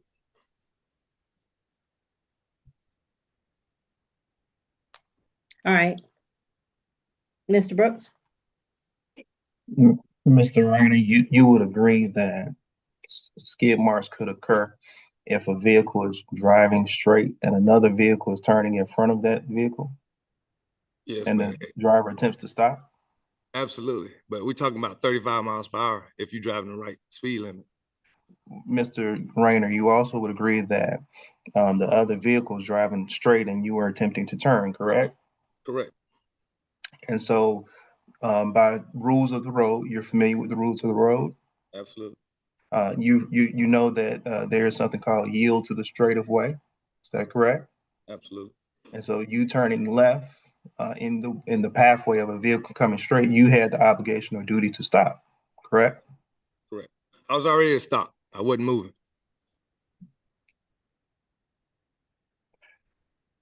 You say you were not moving? No, sir. Okay. I was in the turning lane trying to turn. So did the accident occur in the turning lane? Basically, we made contact not in the turning lane when I was, like I said, when I was trying to come out. When I seen the vehicle, I tried to get back in the lane, and that's Okay. when we struck.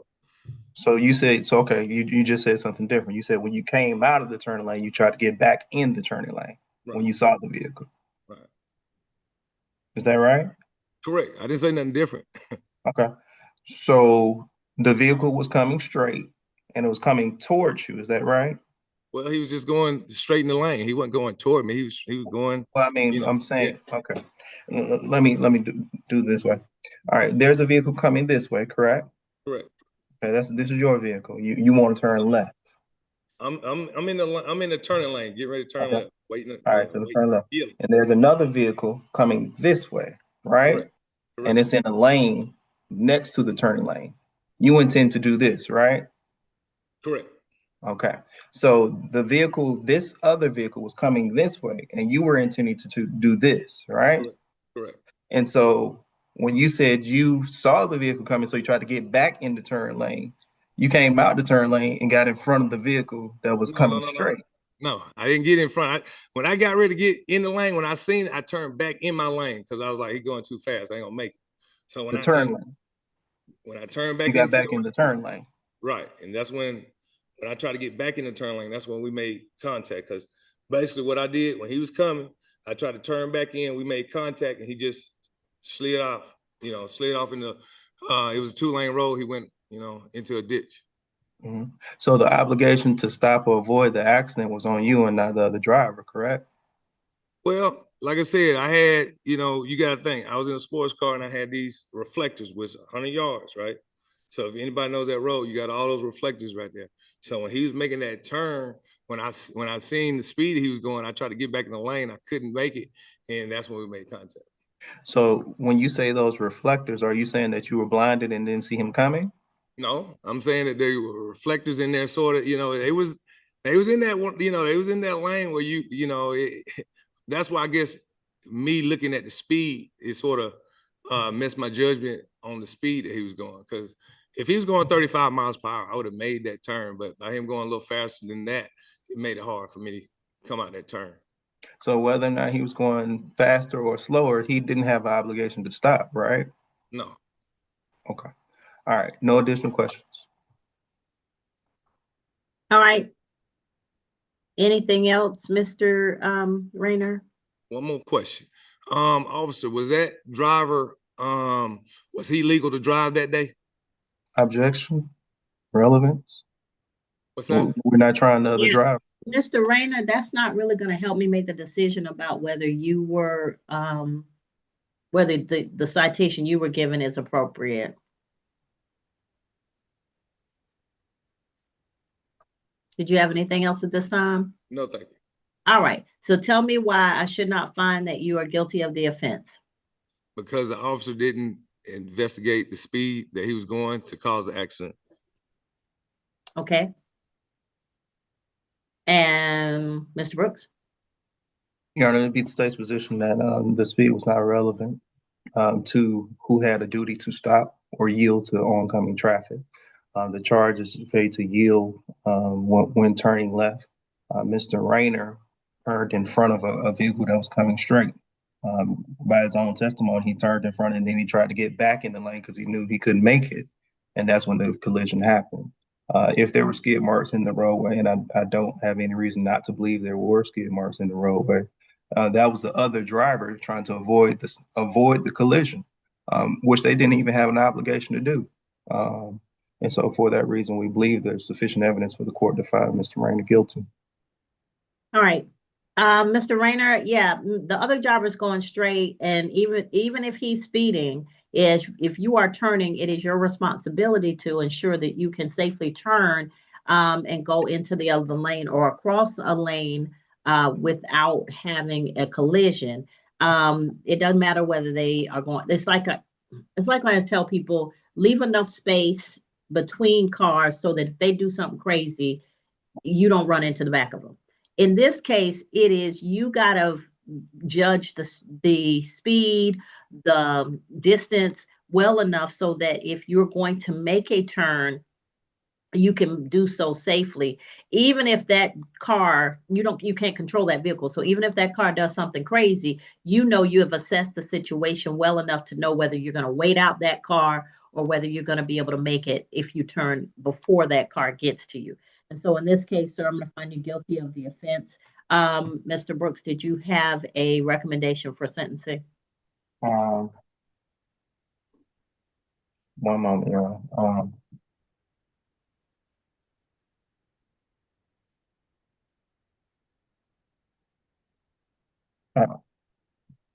Your Honor,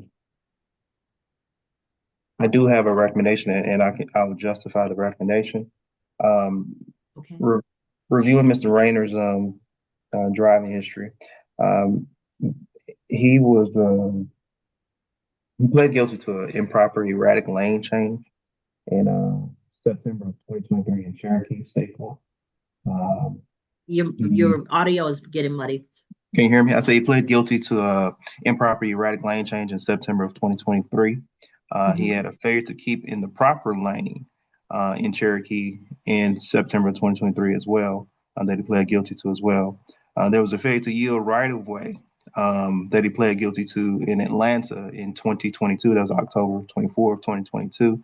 And then I was driving in the left lane with a vehicle with three or more accidents that he entered a plea to in 2022.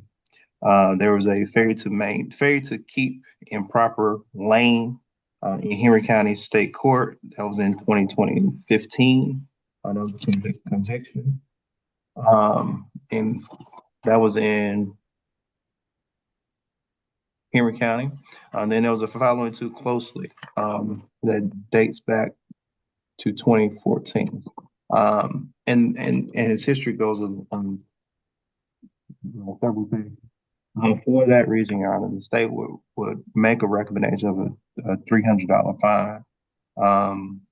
It's out of the norm for the state to recommend such a high, but I also am reviewing his history, and his history supports the recommendation, I think. Again, if the court would like, I can go through the entire history, but I just want to. No, it's clear. Mr. Rener, I'm not sure you're the type of person need to have a sports car. You went back 10 years. Yeah, but sir, you know there's some people who don't have anything on their driving record or who don't have anything on their driving record for the last 10 years. That's a lot. All right. The last 4 convictions were within the last 4 years.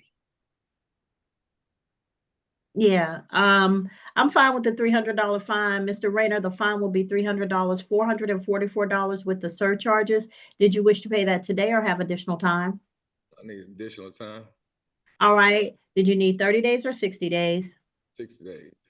All righty. So I'm going to ask you, we'll go downstairs to the traffic court window. That's on the 2nd floor, right below us. Go when you come back into the hallway, go to your left to the double door, through the double doors to your left, and you'll see the traffic court window.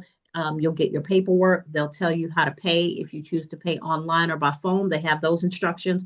Otherwise, you'll make your payments at that desk. Please remember that if you fail to pay on or before the date that it is due, and that date will be on the paperwork, then an arrest warrant could issue, okay? Okay. All right, slow down, sir, and be more observant. You might want to take one of those driver. I was standing still. I was sitting still. I'm just saying, you might want to take one of those driver improvement classes because that can help with points that you have accumulated on your license if you have a concern about that. But it also helps with making you a more astute driver, okay? Okay. All right. If you go down to the second floor and go ahead and pick your paperwork up before you leave the building.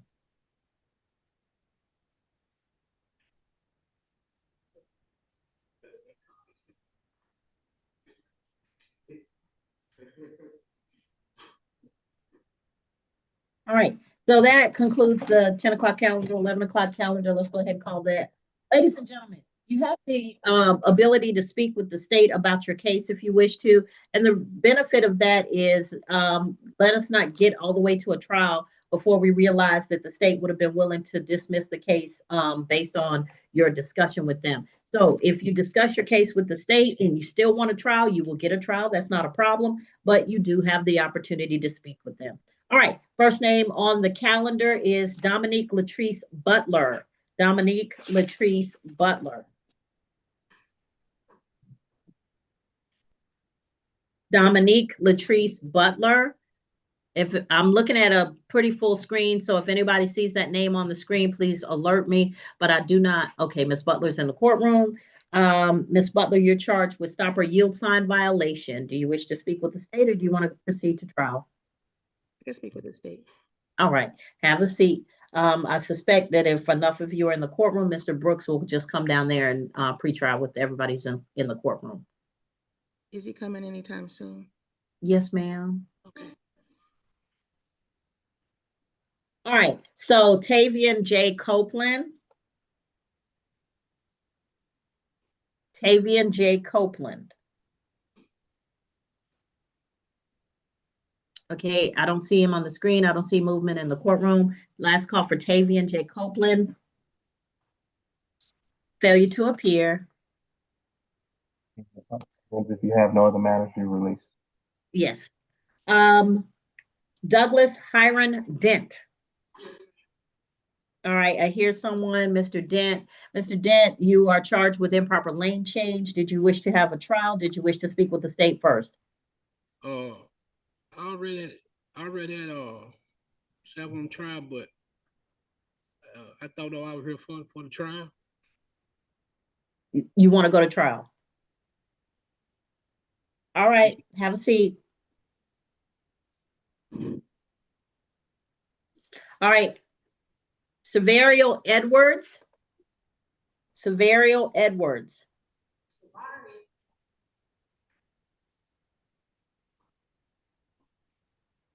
Severio Edwards. Yes, ma'am. All right. Ms. Edwards, you're charged with improper lane change. Did you wish to speak with the state or did you wish to have a trial? I'll speak with the state. All right, ma'am. Thank you. Have a seat. All right. Next is Horace Albert Forbes Jr. Horace Albert Forbes Jr. Horace. Oh, Mr. Forbes is coming up. Mr. Forbes, you're charged with 16 to 20 miles per hour over the limit. Did you wish to speak with the state first or have a trial first? No. I'd rather just get it over with. What does that mean, sir? I don't think I was speeding. Okay, so you can have a trial. All right. Jeffrey Holmes. All right, Mr. Holmes, you're before the court for speeding in a school zone 11 to 15 over. Please be mindful that anything 14 or below does not carry points on your license. So even if you used a guilty plea, there would be no points on your license if that is a concern. All right. Did you wish to have a speak with the state or did you wish to have a trial? Good afternoon, Your Honor. I want a pre-trial with the state, please. Okay, thank you, sir. All right. Dominica Yvette Jenkins or Demonica Yvette Jenkins. I'm sorry, Demonica Jenkins. Hi. Hi, Your Honor. Hi, Ms. Jenkins. How are you? I'm good. So, Ms. Jenkins, did you wish to speak with the state or did you wish to go directly to trial? I wish to speak with the state. All right. All right, so just give me a moment and at the appropriate time, I'll put Mr. Brooks in a breakout room with you so you all can speak privately. All right? Okay, thank you. All right. That is Demonica Jenkins, but we also have a Quintez DeMar Jenkins. Quintez DeMar Jenkins. Quintez DeMar Jenkins. All right. Mr. Jenkins, did you wish to speak with the state or did you wish to have a trial first? A trial first. All right, thank you. Have a seat. Oh, no, so what that means? Okay, so you can speak with the state. There may be a resolution that you all agree on that you can do as a plea. Sometimes the state hears information and they'll dismiss the case, but that is up to the state. But if you don't agree on anything, then we'll go to a trial after that. Yeah, because I already came to court back in October, though. December, I think I got a ticket in October, though, but I came to court in December, though. So that means that I got, then I had something else, though, because I had pleaded not guilty back in December. Okay, so if you pled not guilty, this is your trial. When you do a not guilty plea, that means you're coming into arraignment. Everybody who's on this calendar has been to court at least one time. So they came into the big courtroom and they had what's called traffic arraignment. Everyone here entered a not guilty plea. So now they're coming to have their trial. Okay, I just want to get put on probation and then a suspended license and then. Okay, so if you want to speak with the state, we can do that. And if you all don't agree on something, then we can have a trial afterwards. Again, reschedule a trial again? No, sir, the trial would be today. Today is the trial date. Oh, okay then. Mr. Brooks will come down and speak to everybody in the courtroom, and then he'll make announcements on each case. Okay, but I could pay the ticket though, but I just don't want no points to go on me because he said that I rented. Okay, but sir, The only way we know how to do that is if you speak with the state. If you're NOLO eligible, then that is a possibility. If it is something where it's like a no points offense, that is a possibility. But you got to speak with the state first, because I can't just have you come up and say, this is what I want. And I say, okay, let me do that. Okay, then, so I can just sit back down and just wait. Yes, sir. Thank you. Ladies and gentlemen, trial takes time for everybody to be fully heard, and for each case to get the attention it needs. It takes time. Anthony Jones Jr. Anthony Jones Jr.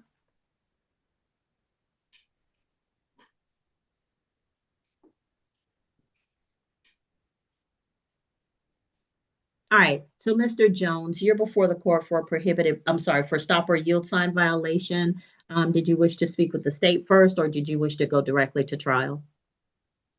I'll speak to the state. Okay. All right, so we'll have you down for a conference with the state. Just have a seat, and Mr. Brooks will come talk to you when he comes to the courtroom. Devania Kashawn Lewis. Devania Kashawn Lewis. Devania Kashawn Lewis. Yeah. All right. So you're before the court for prohibited parking. Did you wish to speak with the state, or did you wish to go straight to trial? State. Okay. All right. Have a seat, and when Mr. Brooks comes down, he'll speak with you. Mark Martinez. Mark Martinez.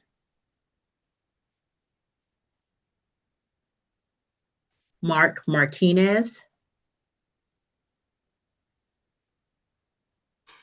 Last call for Mark Martinez. Failure to appear. Next is Kowalski Liddell McLeod. Kowalski Liddell McLeod. Kowalski McLeod. Failure to appear.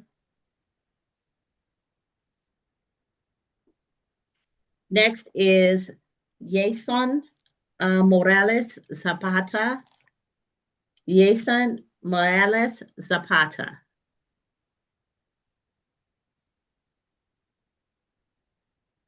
Last call for Jason Morales Zapata. All right, failure to appear.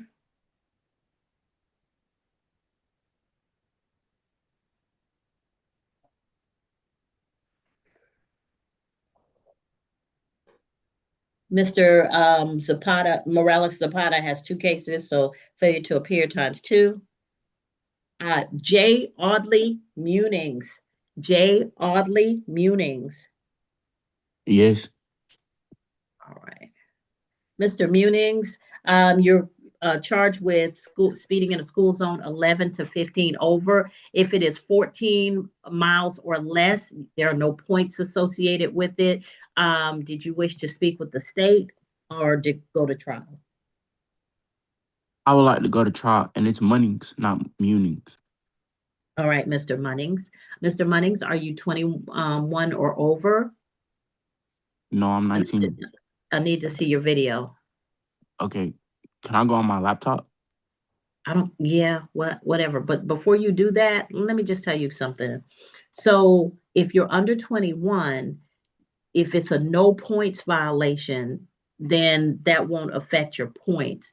So, but the only way you get that, like if you want to use a NOLO, or if the state has to reduce the speed, you get that when you talk to the state. If you get 4 points as a 19-year-old, your license will be suspended for 6 months with no way to drive on a permit, because they won't give you a permit. What I'm saying to you is you can have a trial if y'all don't come to an agreement.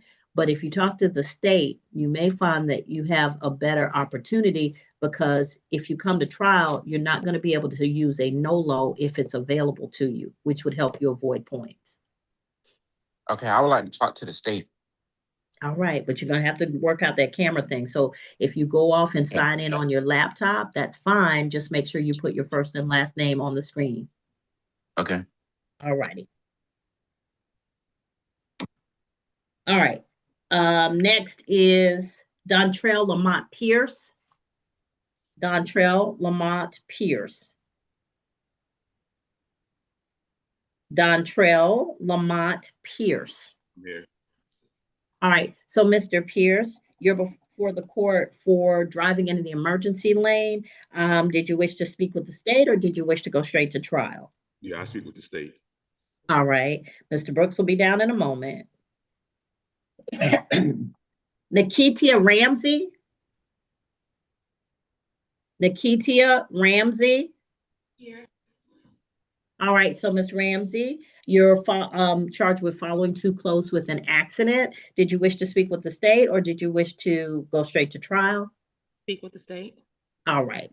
Have a seat for me. Tiffany Mayette Smith, that case is closed. That case has been resolved.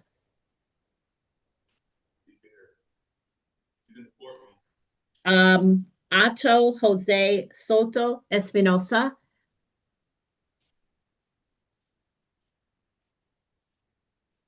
Good afternoon, Your Honor. Good afternoon. So, Mr. Soto Espinosa, you're charged with speeding 16 to 20 miles per hour over the limit. Did you wish to have a conference with the state or did you wish to go to trial? I would like to the state, please. Okay. All right. So once you all conference, once Mr. Brooks makes the announcement, any trials after that, we will do those trials. But if you have a seat, he's going to come down and speak with everybody in the courtroom. Thank you. Enrico Linnell Thomas. Enrico Linnell Thomas. Your Honor. Yes. My name is Tiffany Smith. Can you tell me what's going on? I don't. Your case was closed. So let me look at it again. Your Honor, it's been transferred to state court. Okay. So your attorney, my understanding is Frank Hicks. The case has been transferred to the state court division, which means that you will have an opportunity to have, excuse me, to have an arraignment in state court. Currently, your case was in the traffic division. Oh, excuse me. I'm sorry. Pollen.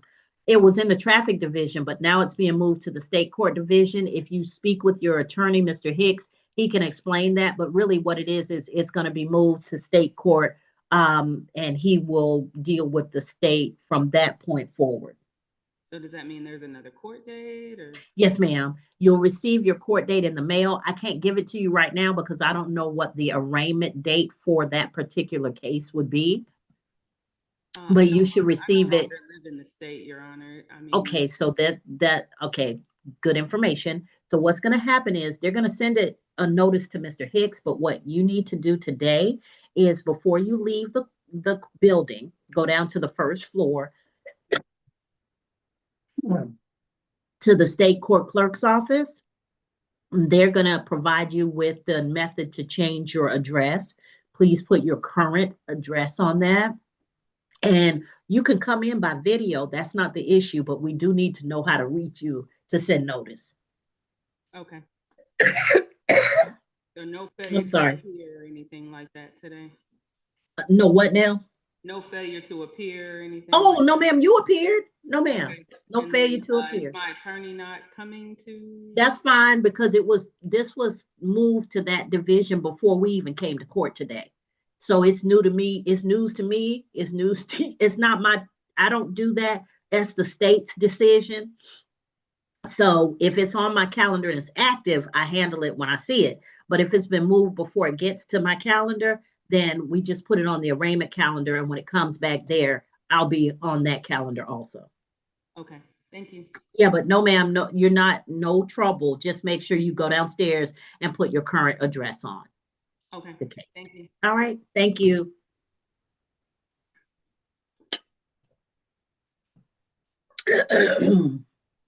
All right, and last case, oh, I'm sorry, Mr.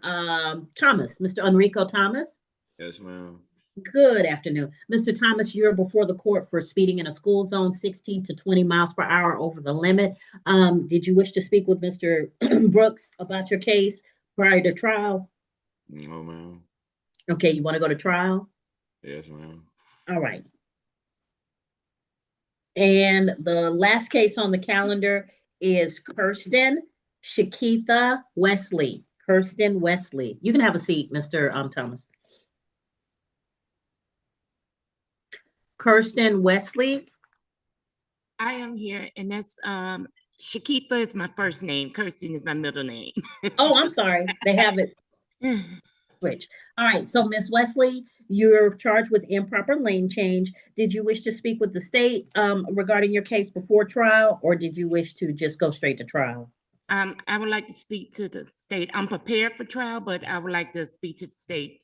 That's fine, ma'am. If you have a seat, if y'all resolve it, fine. If not, we'll go to trial, okay? Okay, thank you. All right. Mr. Brooks, this is what I have. Butler wishes to have a conference. Copeland is FTA. Dent wishes to have a trial. Edwards conference. Forbes trial. Holmes conference. Jenkins conference. Oh, I'm sorry. Jenkins D is a conference, but that's going to be on video. Jenkins Q is a conference, but that's courtroom. Jones conference. Lewis conference.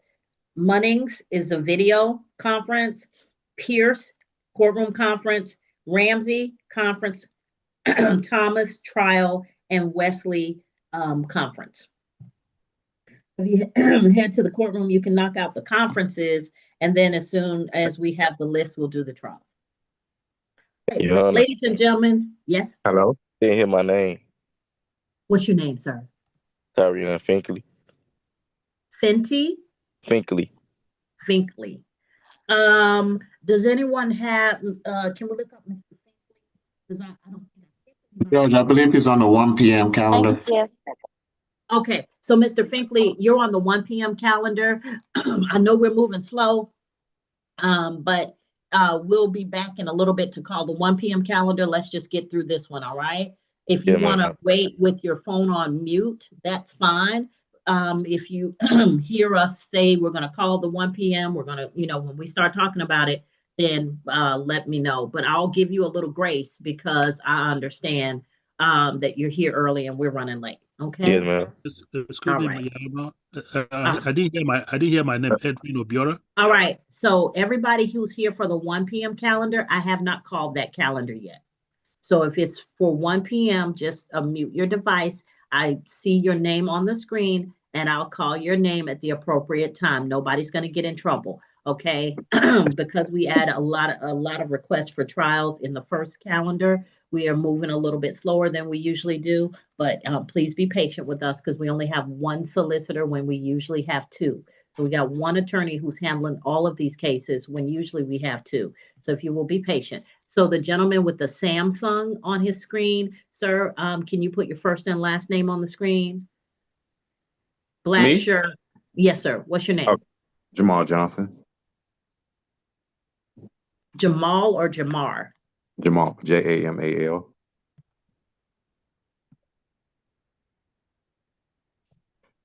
All right. So ladies and gentlemen, unless we're speaking directly with you, please keep your device muted. Mr. Brooks is going to be working through these cases in the courtroom, and then we'll move as quickly as we can. Thank you for your patience.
Excuse me, Your Honor.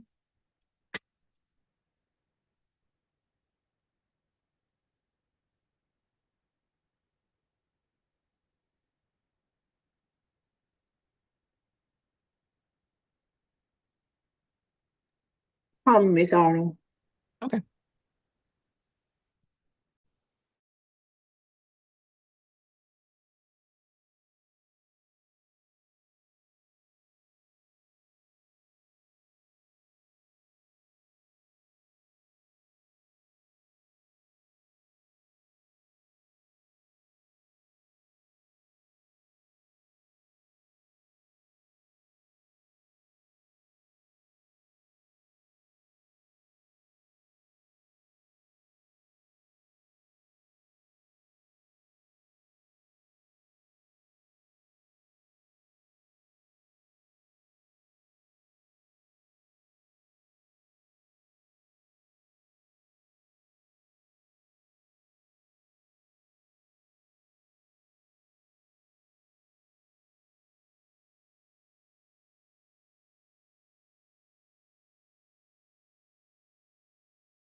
Hello, George. I'm not hearing anything.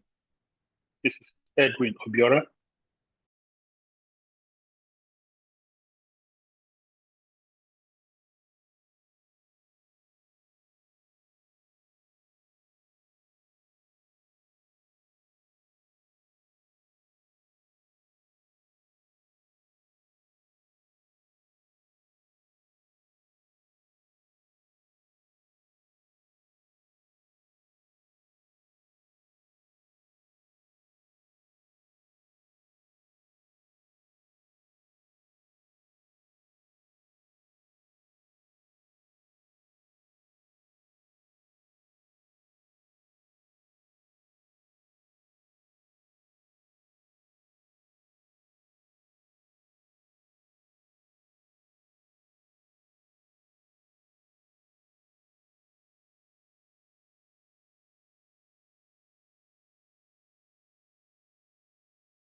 My understanding is Miss Edwards, Mr. Brooks has already spoken with you.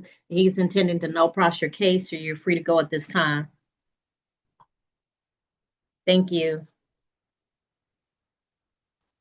And ladies and gentlemen, once again, I am explaining to you, it's taking a little longer. We have one prosecutor. We usually have two.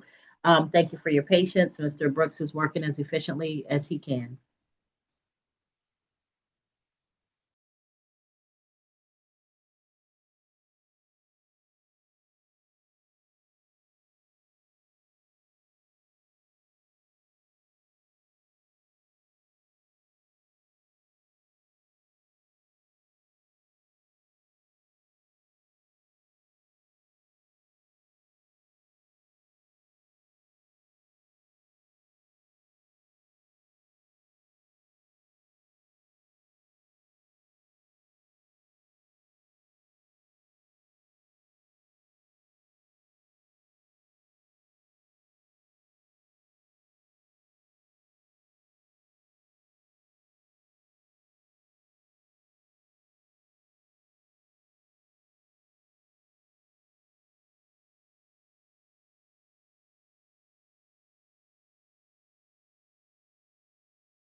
And the chief always put out the misdemeanor possession citation thing.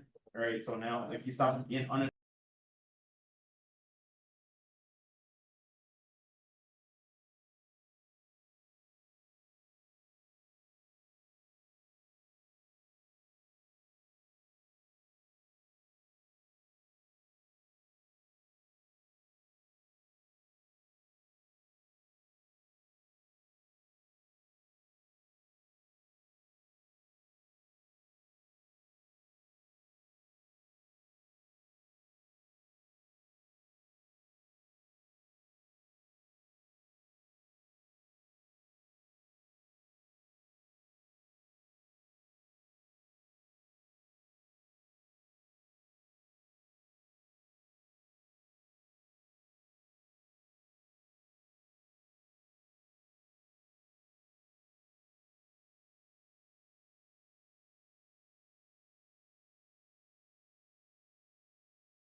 Say has a couple announcements.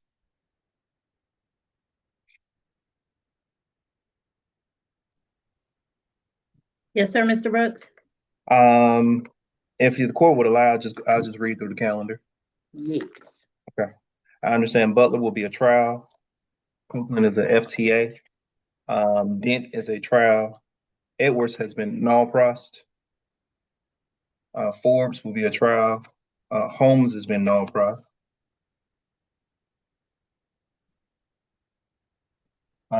Jenkins, I still need the conference with her. She's on screen.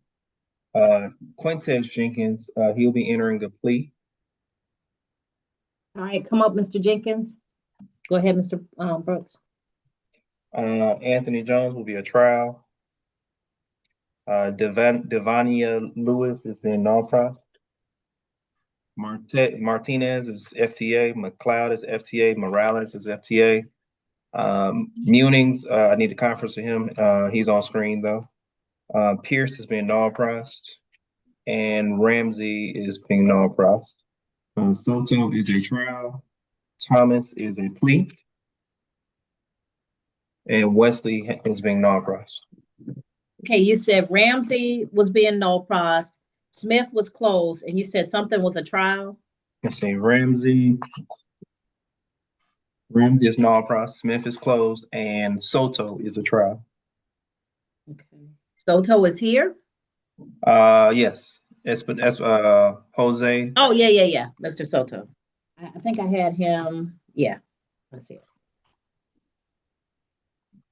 He's going to be a trial. Yes, Thomas is a plea. Thomas is a plea. Yes, ma'am. That's Enrique. And Wesley is a null-pross. All right. So this is Mr. Jenkins. Raise your right hand for me. You solemnly swear or affirm any testimony you give in this matter will be true? True, yes, ma'am. All right. You can put your hand down. Mr. Jenkins, you're before the court on state of Georgia. I'm sorry.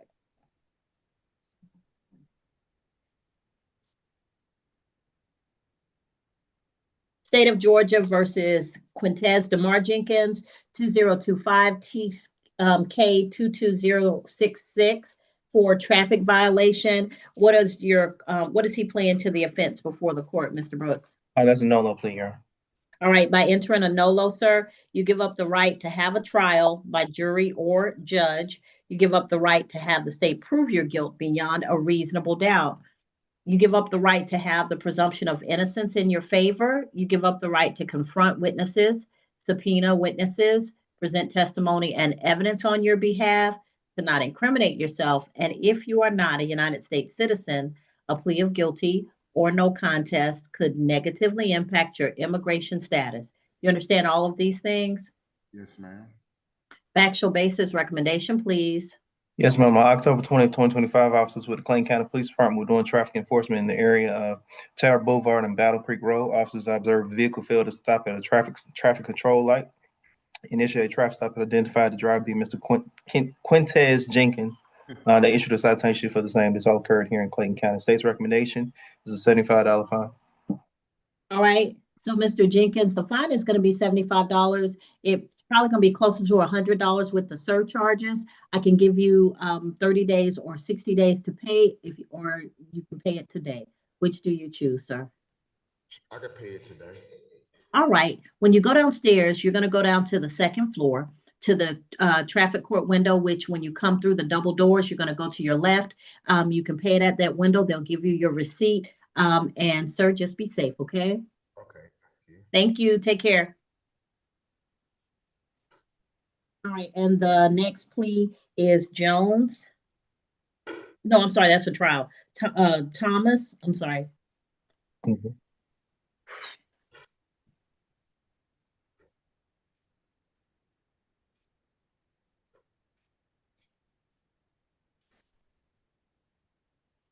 All right, Mr. Thomas, raise your right hand for me. You solemnly swear or affirm any testimony you give in this matter will be true. Yes, ma'am. All right. So, Mr. Thomas, you're before the court for speeding 16 to 20 in a school zone, 2025 TK 10409. Mr. Brooks, what have you and Mr. Thomas agreed to? Your Honor, state's going to reduce the speed to 39 and a 25. He'll be entering a guilty plea. All right. By entering a plea of guilty to the reduced speed will mean that there no points assessed. By doing so, you give up the right to have a trial by jury or judge. You give up the right to have the state prove your guilt beyond a reasonable doubt. You give up the right to have the presumption of innocence in your favor. You give up the right to confront witnesses, subpoena witnesses, present testimony and evidence on your behalf, to not incriminate yourself. And if you're not a United States citizen, a plea of guilty or no contest could negatively impact your immigration status. You understand all of these things? Yes, ma'am. All right. Factual basis recommendation, please. On May 21st of 2025, officers with the Clayton County Police Department doing traffic enforcement in the area of Garden Wall Boulevard and Riverdale Road. Officers observed a vehicle traveling at a rate of speed 43 and a 25 mile per hour zone, initiated a traffic stop and identified the driver to be Mr. Enrique Thomas. During the course of the encounter, officers issued a citation for the same. This all occurred here in Clayton County. State's recommendation is a $100 fine, and the speed has been reduced down to 39. All right. So, Mr. Thomas, the fine is going to be $100. It'll be $153 with the surcharges. And sir, did you wish to pay that today, or did you need additional time? Today. All right, when you go downstairs to the second floor, you're going to go to the traffic court window. So when you come back through the double doors into the hallway, you're going to go to your left. When you get to the window, they'll take your payment and they'll give you your receipt for me, okay? All right, thank you. All right, slow down and be safe for me, sir. Thank you.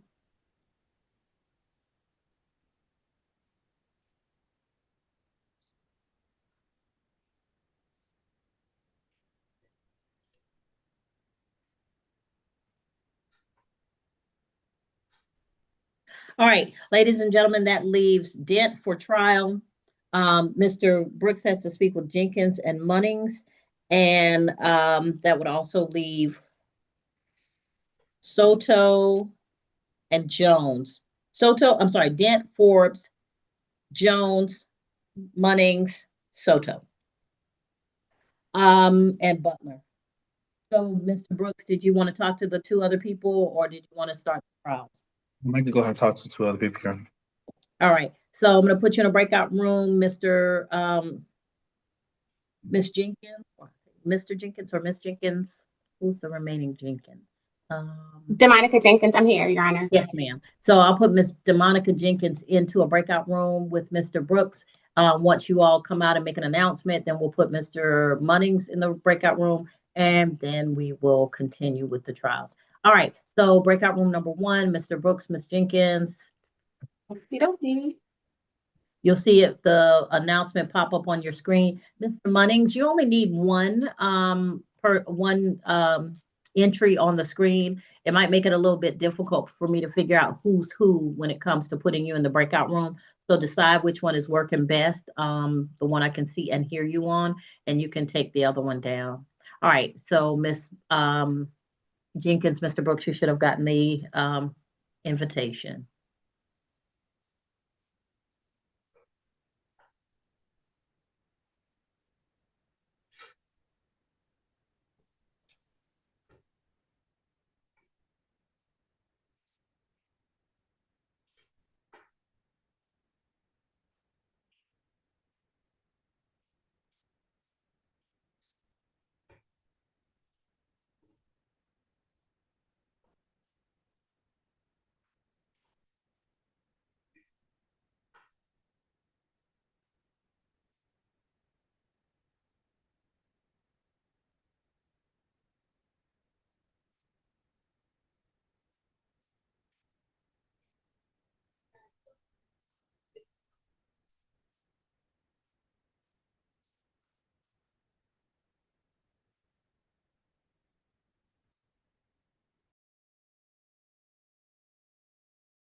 Your Honor, Jenkins is going to be a null process as well. I think Mr. Munnings was next, Your Honor. Yes, sir. No, Jennings he is was a reset. Was he reset? No, Mr. Munnings was not reset. He just had a problem with his device, but he's back. Okay, all right. So you said that Jenkins D is going to be a no pros. Yes, ma'am. All right. So, Ms. Jenkins, anyone associated with that case, if you don't have anything else, you're free to go at this time. Mr. Munnings, I'm going to put you in breakout room number 1. All right. Be safe, ma'am. Thanks, you too. Bye-bye. All righty. Mr. Munnings, I'm going to put you in breakout room number 1, but I'm not sure which is you because you got 2. So I might have to put yeah. Oh, Mr. Munnings. you can invite this one. So, Mr. Munnings, you're going to get that problem unless you get rid of one of your devices. You're going to turn one of them off. Otherwise, we're going to have feedback. I actually Like can't. that. I can't turn the other one on. All right, Mr. Brooks, Mr. Munnings, in breakout room number 1. Number 1. Okay.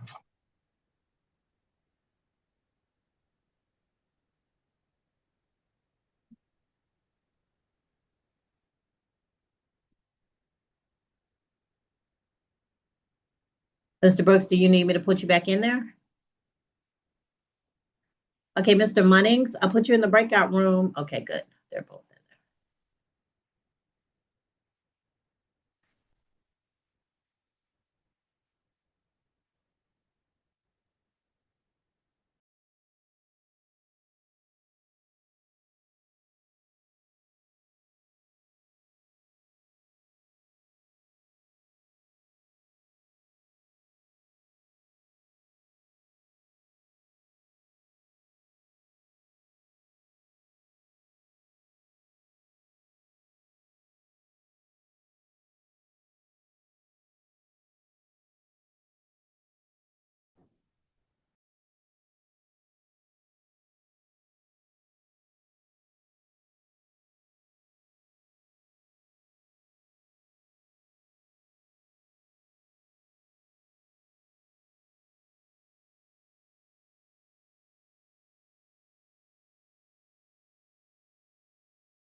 Your Honor, Mr. Munnings will be a trial.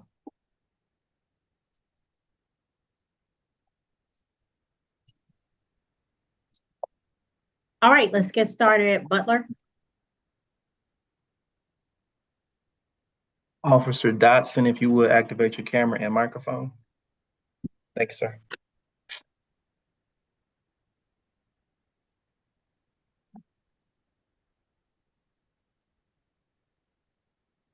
All right, raise your right hand for me, sir. You solemnly swear or affirm any testimony you give in this matter will be true. I swear. All right, you can put your hand down. Ladies and gentlemen, Munnings, I'm gonna need you to turn that off, sir. You still got 2 devices.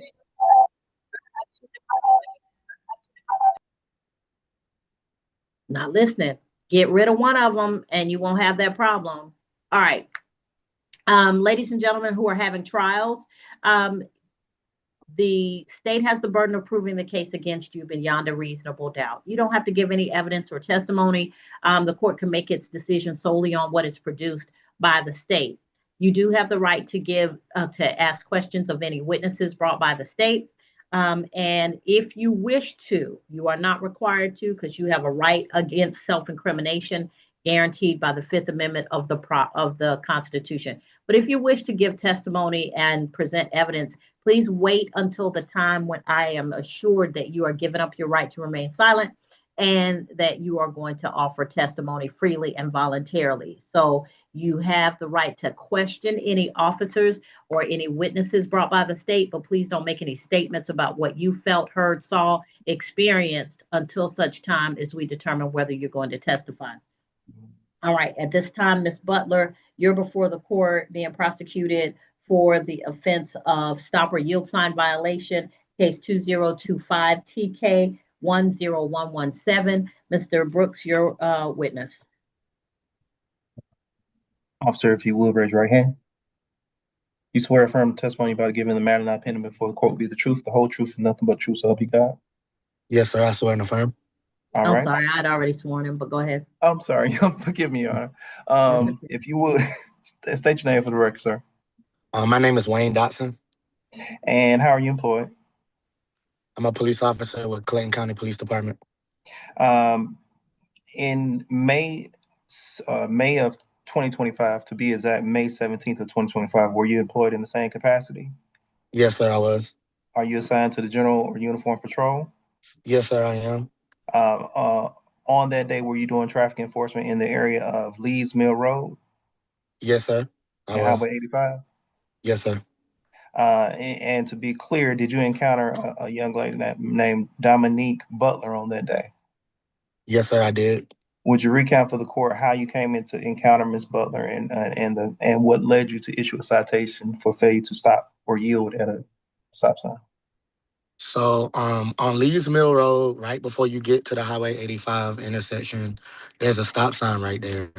Right across from the stop sign is like a truck where trucks go in and out. So my vehicle was stationary right across in the trucking area, and I was sitting there. Miss Butler came down Lee's Mills Road. She was in a gray Camaro. She came down Lee's Mills Road, went straight past the stop sign towards 85. I cut on my lights and I caught up to her right before we got to the 85 intersection. I got out my car, initiated a traffic stop. I informed her that she didn't come to a complete stop when she got to the stop sign. And I issued her a citation. When you encounter Ms. Butler, did she make any statements to you about why she didn't stop? She just said she been working all night and it's a million other things I could be doing besides pulling her over for running a stop sign. Okay. Do you recall if she told you what type of work she does? No, I don't. Okay. Now I know there's many faces on the screen, but do you see anyone who resembles or favors the individual identified as Ms. Butler on the screen? Yes, sir, I do. She's in the courtroom. She has on a black shirt. Looks like braids or dreadlocks. Okay. And to be clear, that area of Lee's Mill Road and Highway 85, is that here in Clayton County? Yes, sir, it is. Okay. All right. No additional questions at this time, yeah. All right. Ms. Butler, do you have any questions of this officer? He just said I slid through the stop sign, and then he said when he stopped me, he said I didn't come to a complete stop. I'm just confused on all this that he's saying because none of that happened. Nothing that he said that I said, that didn't happen. But do we have body cam or camera footage or anything? Okay, did you have a question about his testimony? Are you asking a question? I'm asking, do we have any, because none of that's true. So do we have any body cam? Mr. Brooks? I think it's for the officer. To our knowledge, we were not able to locate, but the officer may know something or have something that we do not. Miss Officer Dodson? My body count was rolling during the time the incident occurred. I'm not sure. The only thing I said to the officer when he stopped me, Ma'am, was, why did you it's stop not me? ma'am, it's not the time for you to testify. Okay. All right. Did you have any other questions for this officer? Say that one more time, Your Honor. Did you have any other questions for Officer Dodson? That's to you, Ms. Butler. No. No, that's to you, Mr. Brooks. Oh, That's I thought it was question. I thought she okay. said So were you finished with your questions, Ms. Butler? Yes. To the officer? Okay. The state has no additional questions for the officer at this time, Your Honor. All right, does the state have any other witnesses to present? Yes, Your Honor. Investigator Leonard E. Cure. All right. Investigator Cure, unmute, raise your right hand for me, video.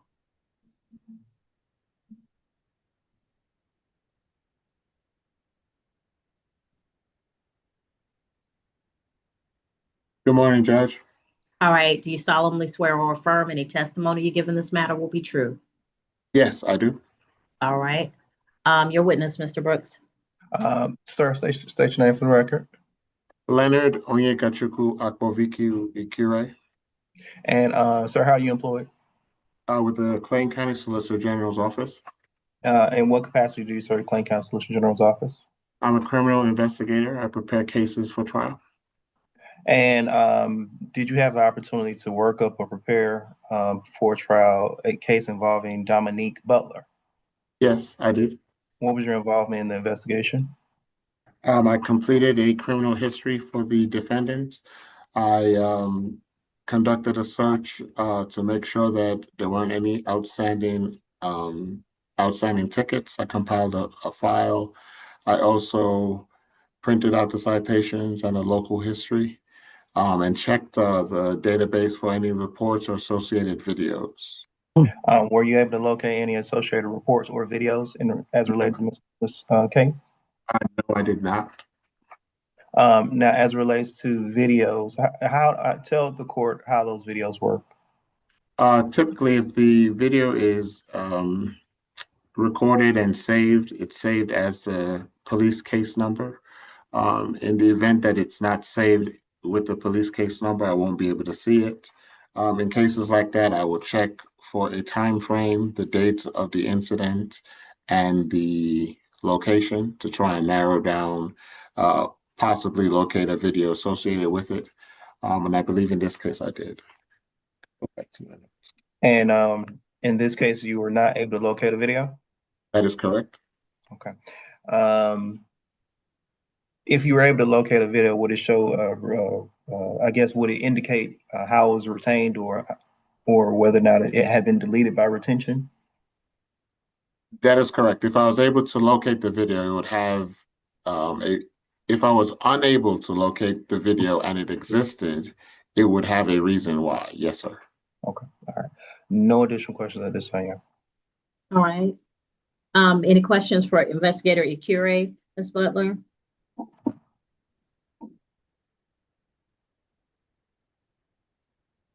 I don't know if she's talking. Are you talking, Ms. Butler? I said no. Okay. All right. So anything else for Investigator Ikure? Nothing from the state, Your Honor. All right. All right. Does the state have any additional witnesses to present or any other evidence? No, ma'am. Okay. All right, Ms. Butler, you indicated that you wish to testify. Raise your right hand for me. You solemnly swear or affirm any testimony you give in this matter will be true. I do.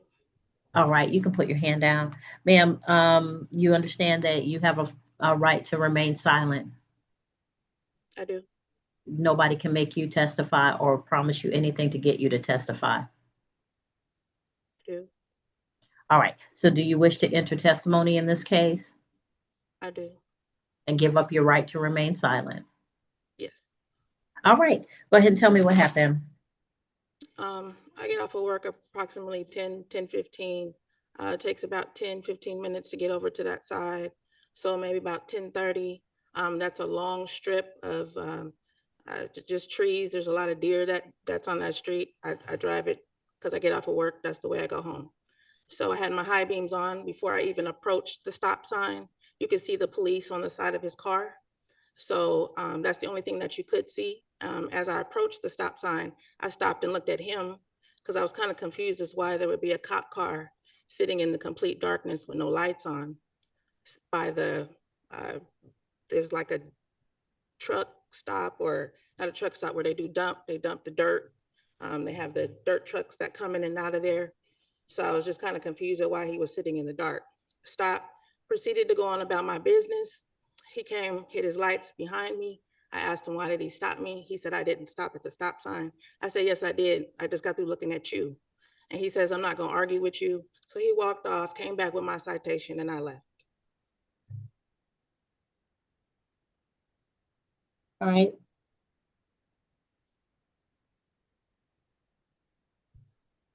Mr. Brooks?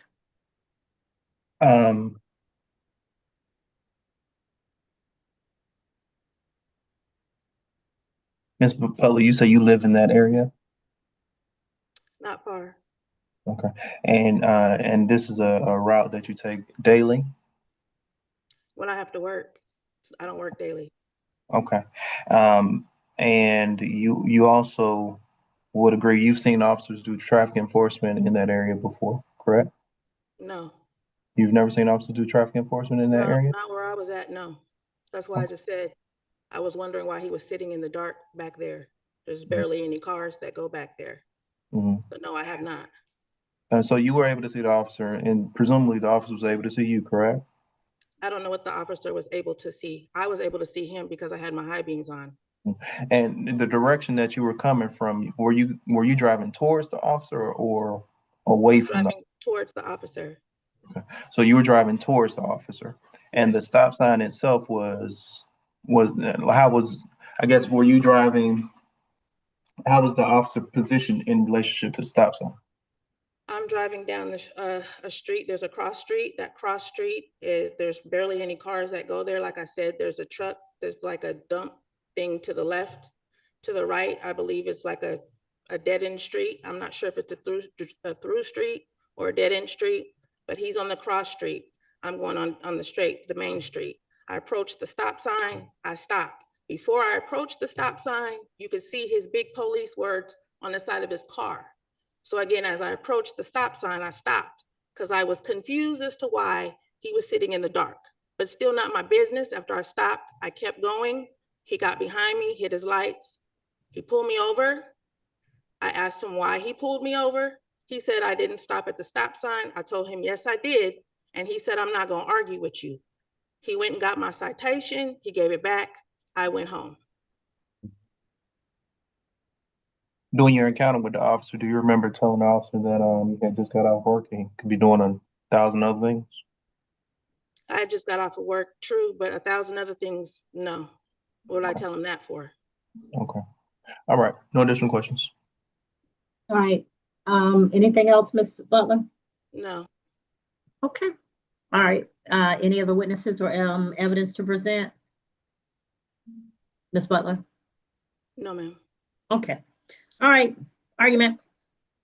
The state will reserve. Okay, Ms. Butler, any reason why I shouldn't find you guilty? Because I stopped. Okay. State? Your Honor, in this matter, the officer testified that he I can't hear you, Mr. Brooks. Can you hear me, Your Honor? I hear you now. All right. I'm saying in this matter, the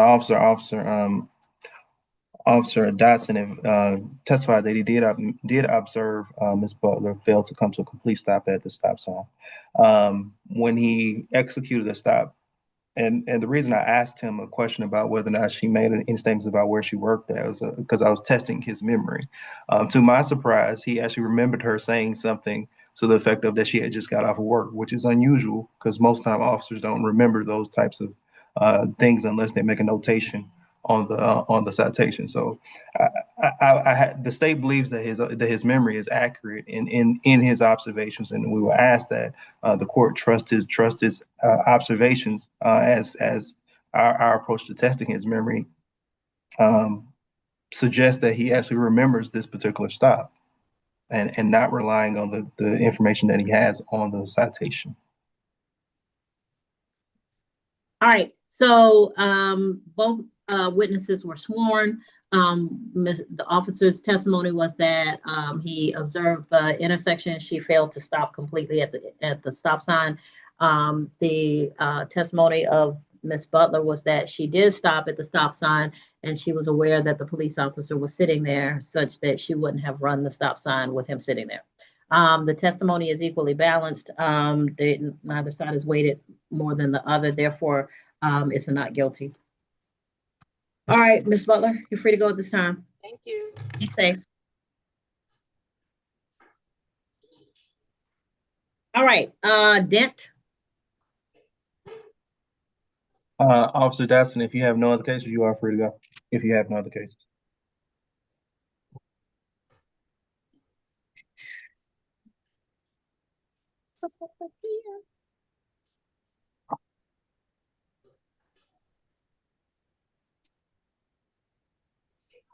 Officer Alexander.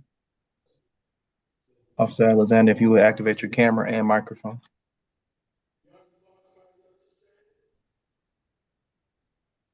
Yes, sir.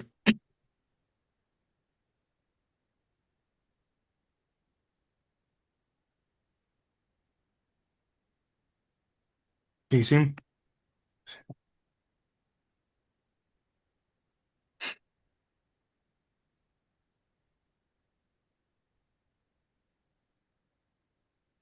All right, we ready? We are, yeah.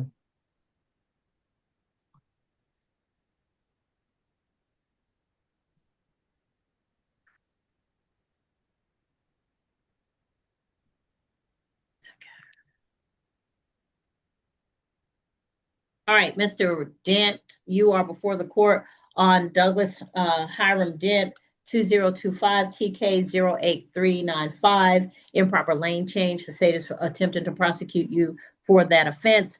The state has introduced a witness. You are able to ask questions of any witnesses brought before the court. Please don't make any statements until such time as we determine whether you are going to give up your right to remain silent to offer testimony. All right, Mr. Brooks, your witness. Thank you, Officer Alexander, if you would raise your right hand. Do you swear firm testimony about to give in a matter not pending before court be the truth, the whole truth, and nothing but the truth, so help you God? I do. Thank you. State your name for the record. Officer Shaquille Alexander. And Officer Alexander, are you presently employed with College Park Police Department? Clayton County Police Department. Previously College Park? No, sir. Okay.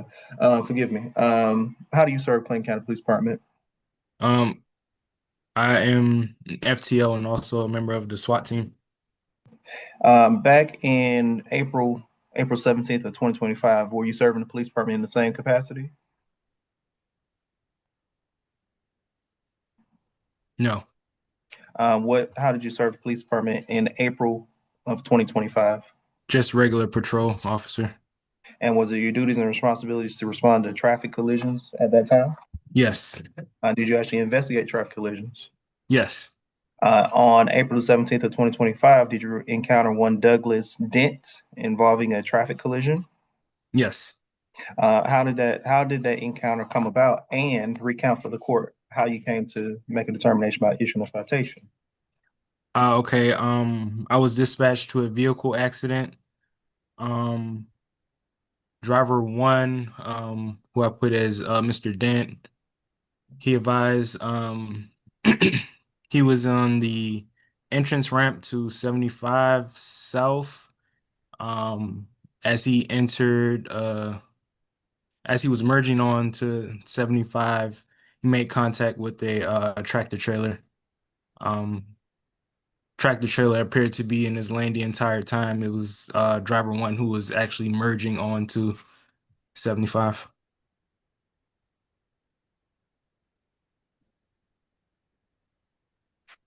And you say Mr. Dent was driving a tractor trailer merging onto 75? He was driving, don't recall. If I could go back to my notes to. Yes, if it'll refresh your recollection, please do, and then look up and I'll resume my questions. Okay.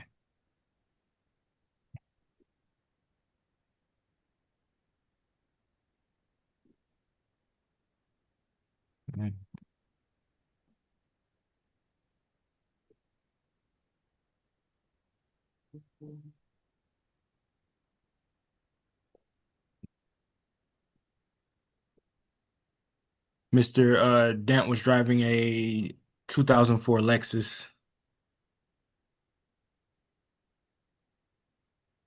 and driver two was driving the tractor trailer. Okay, and so to be clear, based on your investigation, this happened at the intersection you said of where 285 merges onto I-75 or Yes. enters the I-75. Yes. Okay, and when a driver, oh, excuse me, was your testimony that the truck was coming from 285 onto 75, or was it already on 75? It appeared to already be on 75. Okay, so you have one lane that's coming, I guess it's a down ramp, entrance ramp, Yes. coming on 75. But that lane, that entrance ramp merges into another lane, is that right? Yes. And then the truck was in the lane that merges, or The truck had already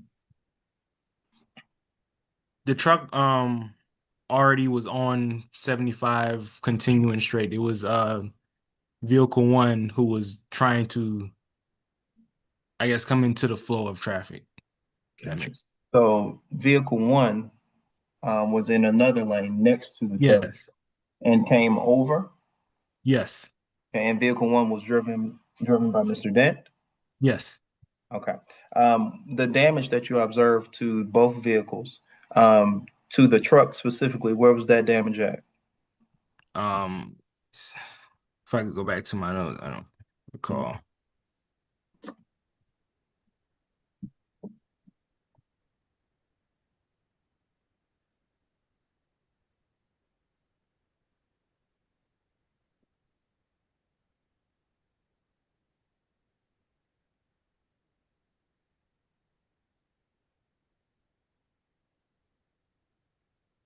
I recall driver one having minor damage to the driver's side front, and the tractor trailer not really having much damage. Okay. To be clear, driver number one was the vehicle being driven by Mr. Dent, all right? Yes. And you said it had damage in the front. Was that the front passenger or the front driver side? Front driver. Okay, front driver side. Was it near the hood, or was it near the trunk of the vehicle? Kind of closer to the door, the front door. Okay, closer to the front door? Yeah. Okay. And the damage to the truck that you observed was on which side of the truck? So that would have been the right side, near the front. Was that the passenger side? Yes. Okay. And you said near the front. Yes, sir. Excuse me. Okay. All right. Did you have an opportunity to speak to Mr. Dent? Yes. And what did he tell you? I believe he told me the truck was coming over into his lane. And based on your observations and based on your investigations, what led you to believe that the truck was not coming into his lane?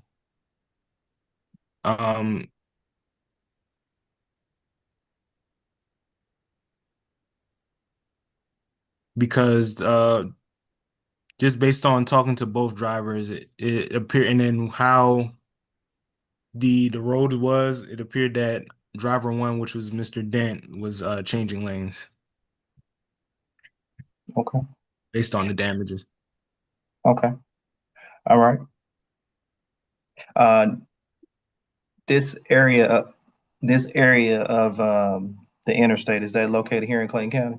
Yes, it is. And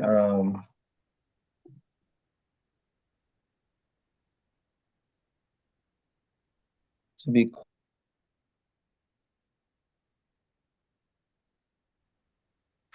I can't. Mr. Brooks, we lost you. I can't hear you. Do you see an individual on screen who you identified as Mr. Dent at the incident date? Yes. Identify him, please. He's in the screen that says courtroom 304, gray beard, dark color shirt. Okay. No additional questions at this time, yeah. All right, Mr. Dent, understand that you have the right to remain silent. If you choose to waive that at a later time, that will be fine. If you wish to ask any questions of this officer, please make sure you're asking questions and not testifying as to what your view of the events was. Do you have any questions of Officer Alexander? Yes, ma'am. Okay, speak clearly into the red microphone. You can come closer to the red microphone if you need to, and just tell us what your questions are, sir. Okay, my question is to the officer is, he just said that the wreck was on the right side of my car. I thought that he said at first. Then he turned around and said it was on the driver's side of my car. And he said it was in front of my car. It was in front. It was back by the gas tank by the back tire. And he didn't came and ask me anything. He went straight to the truck driver. Mr. Okay. Dent, you're testifying. There'll be a time for that. Did you have any questions for him? Yeah. I'm asking him, was it the right side of my car, or was it the passenger side in the front or in the rear by the gas tank by the back tire? I recall being it on the left side of your vehicle, driver's side.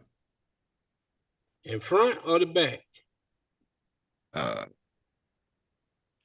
Based on my diagram, near the front.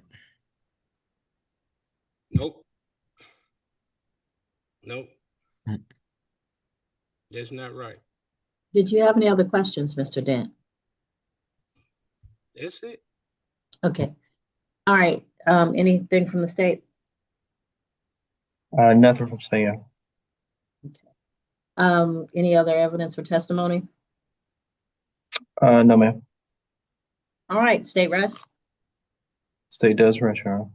Mr. Dent, you wish to give testimony in this case? Yes, ma'am. Raise your right hand. You solemnly swear or affirm any testimony you give in this matter will be true? Yes. All right, you can put your hand down.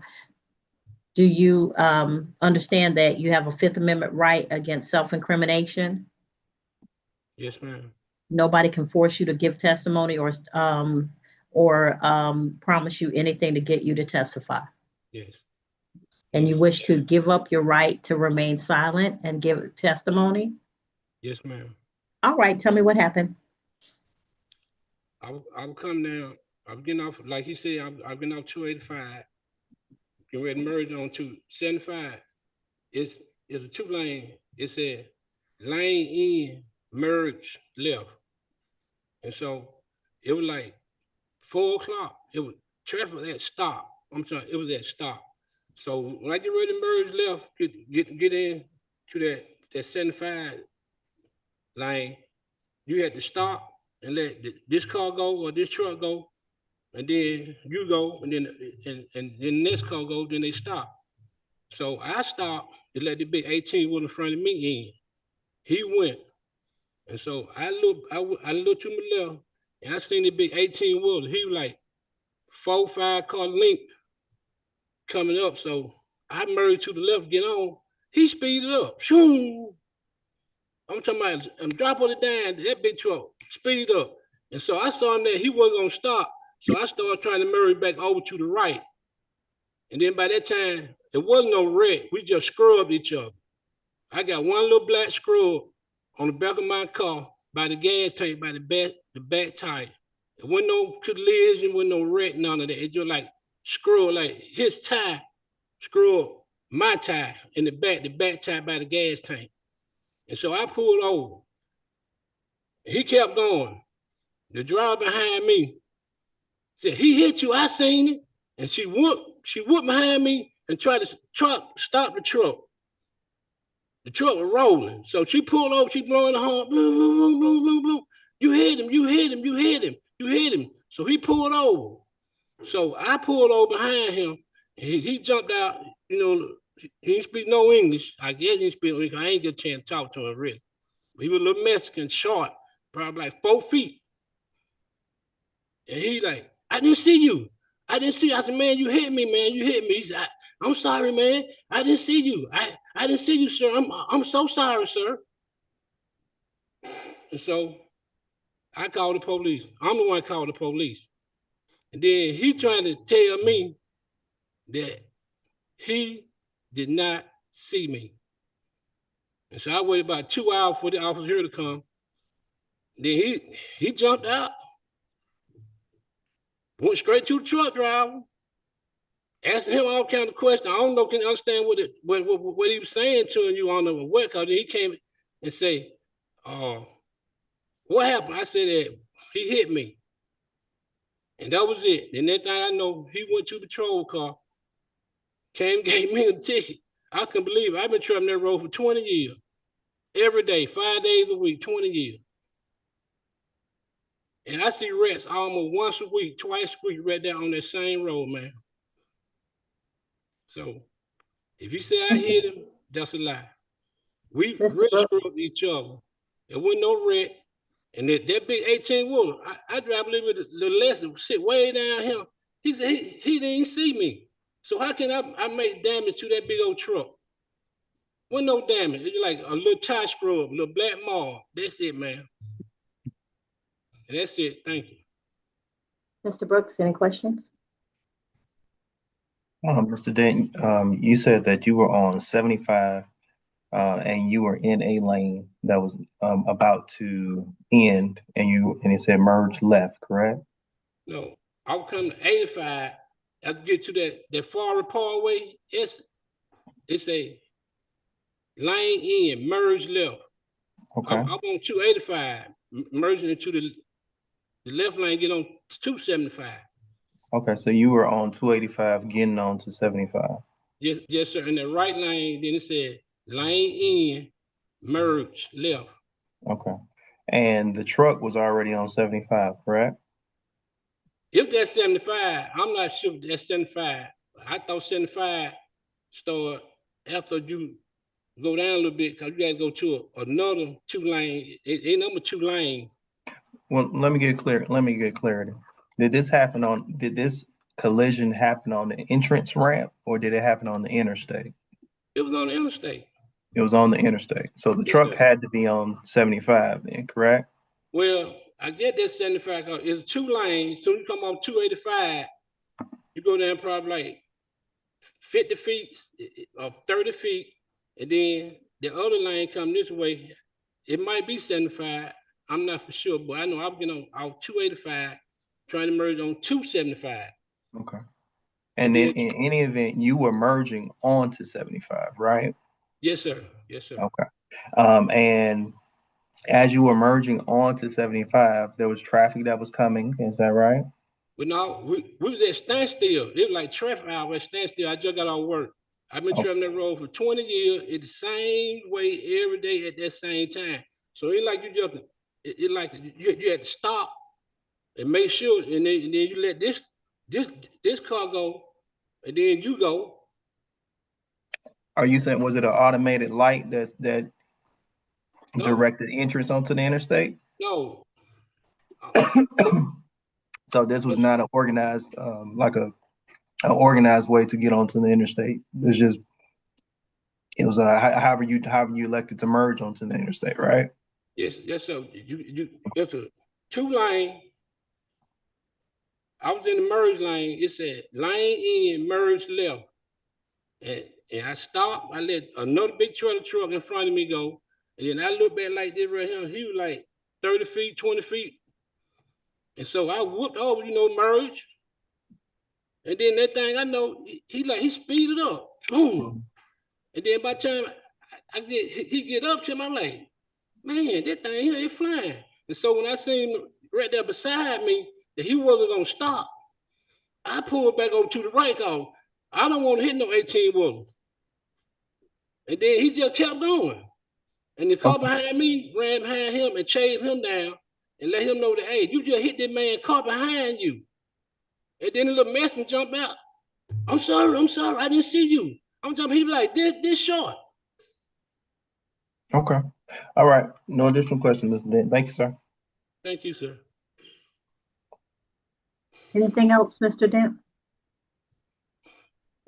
No, ma'am. All right. Argument? State will submit, Your Honor. All right, Mr. Dent, tell me why I shouldn't find you guilty. Because it really wasn't no wreck. And I didn't hit, well, I look like hitting a big old 18 trailer truck and my little bit old small car. So it didn't happen like that, Your Honor. It happened like I told you, and it wasn't no collision in there. My car got one little bit of tire mark, like his tire screwed the back of my gas tank.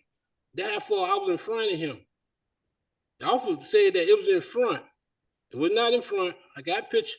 It right there upside my gas tank, right there by the back tire.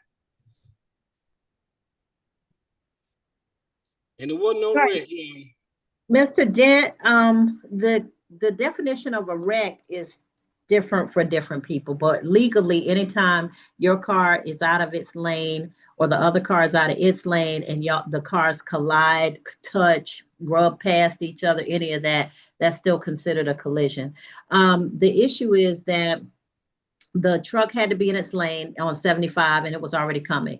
You were the party merging, so you have to be extra careful because merging means that you do not have the right of way. You're trying to create an opportunity to get on to 75, but you do not have the right of way.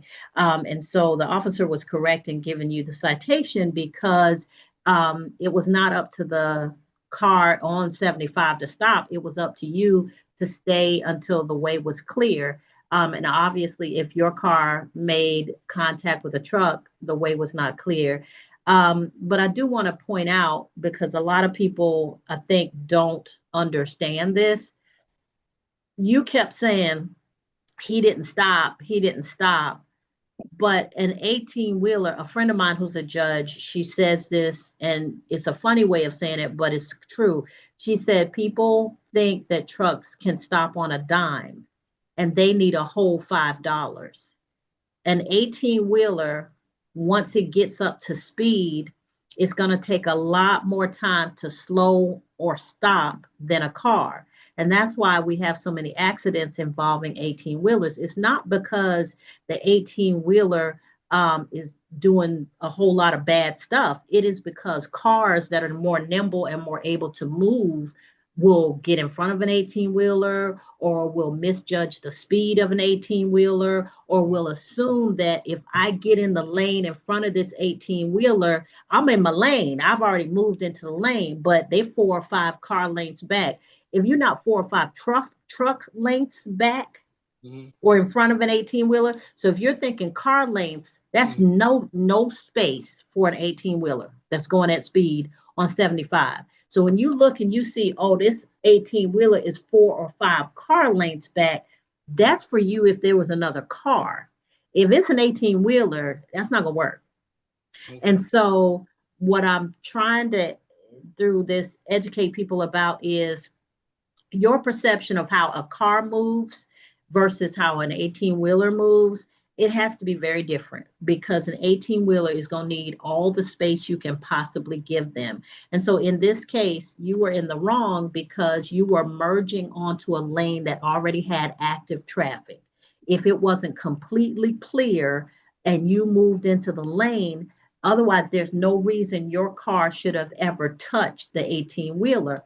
It was just that you didn't give them enough time to either get past you, or there was not enough space for him to be behind you when you moved into the lane. It could very well have been 4 or 5 car lanes back, but that is not enough space between a car trying to merge in front of an 18-wheeler. And that's just facts. They cannot slow down or stop the way cars can.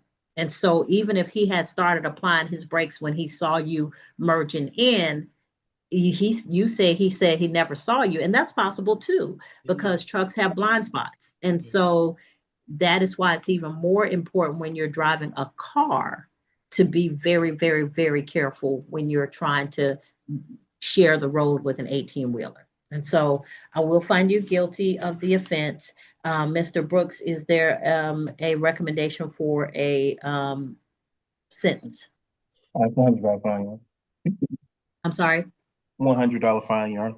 All right. So Mr. Dent, the fine will be $100. It'll be $153 with the surcharges. Did you wish to pay that today? If not, I can give you up to 60 days to pay. All right, Your Honor, I'd like 60 days to pay. That's fine, sir. All right. So what I'm going to ask you to do before you leave the building, if you will go downstairs to the clerk's office on the 2nd floor. So when you come in onto the 2nd floor through the double doors, go to your left. At that window, they're going to give you your paperwork. It's going to have the exact date by which you need to pay. You can pay by coming back to that window, or you can pay online or by phone. You can just ask them at the window for your instructions. Okay? Okay, Your Honor. Thank you. And all right. Don't leave the building without getting your paperwork, sir, and be safe. Okay? All right. Pray the Lord. All right. Thank you. All right. Next is Forbes. Officer Charles, if you activate your camera and microphone. Mr. Forbes, come on up. Stand in front of the red microphone.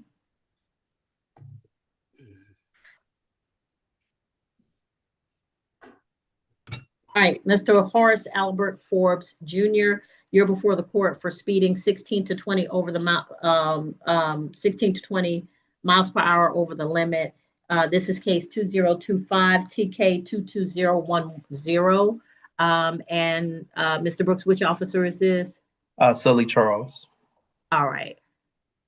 Officer Charles, raise your right hand for me. You solemnly swear or affirm any testimony you give in this matter will be true. I do. Mr. Officer Charles, do you have your microphone on? I do. All right. All right. You're a witness, Mr. Brooks. All right. Officer Charles, state your name for the record. Sorry, Charles. How are you employed, Officer Charles? Clayton County Police Department. Are you assigned to the Uniform Patrol? Yes, Traffic Division, yes. Specifically on October 17th of 2025, were you working in the same capacity with Clayton County Police Department? Yes. On that date, were you doing traffic enforcement in the area of Forest Parkway and South Ridge Parkway? Yes. Did you make a traffic stop on a Horus Forbes for a speeding violation? Yes, I did. Would you recount for the court the method by which you obtained or tracked Mr. Forbes' speed? I use a LiDAR detection device. Okay. And LiDAR, was your LiDAR device calibrated did you check for accuracy prior to your shift? Yeah, before and after shift, yes. Before and after shift? Yes. And do you know if the LiDAR had been calibrated within the year? It was, yes. On that day, what speed did you record Mr. Forbes' speed at? Mr. Ford was going on Forest Parkway at 65 miles an hour in the 45 zone. And after making that observation, you initiated a traffic stop on Mr. Forbes? Yeah, I stopped him, made contact with him, and I told him why I stopped him and issued him a citation for speeding. Did he advise why he was traveling at a rate of 65 and a 45? To my recollection, he said he wasn't speeding. He said I should go. He asked me how many Mexican you give ticket today, but he said he wasn't speeding. Excuse me, I don't have context. Where did that come from? I have no idea. Okay. Is that a notation that you made within the citation? Yes, I put it in citation after he told me I'm in Mexican to give ticket today. And was that notation made at the time that the citation was issued? Yes.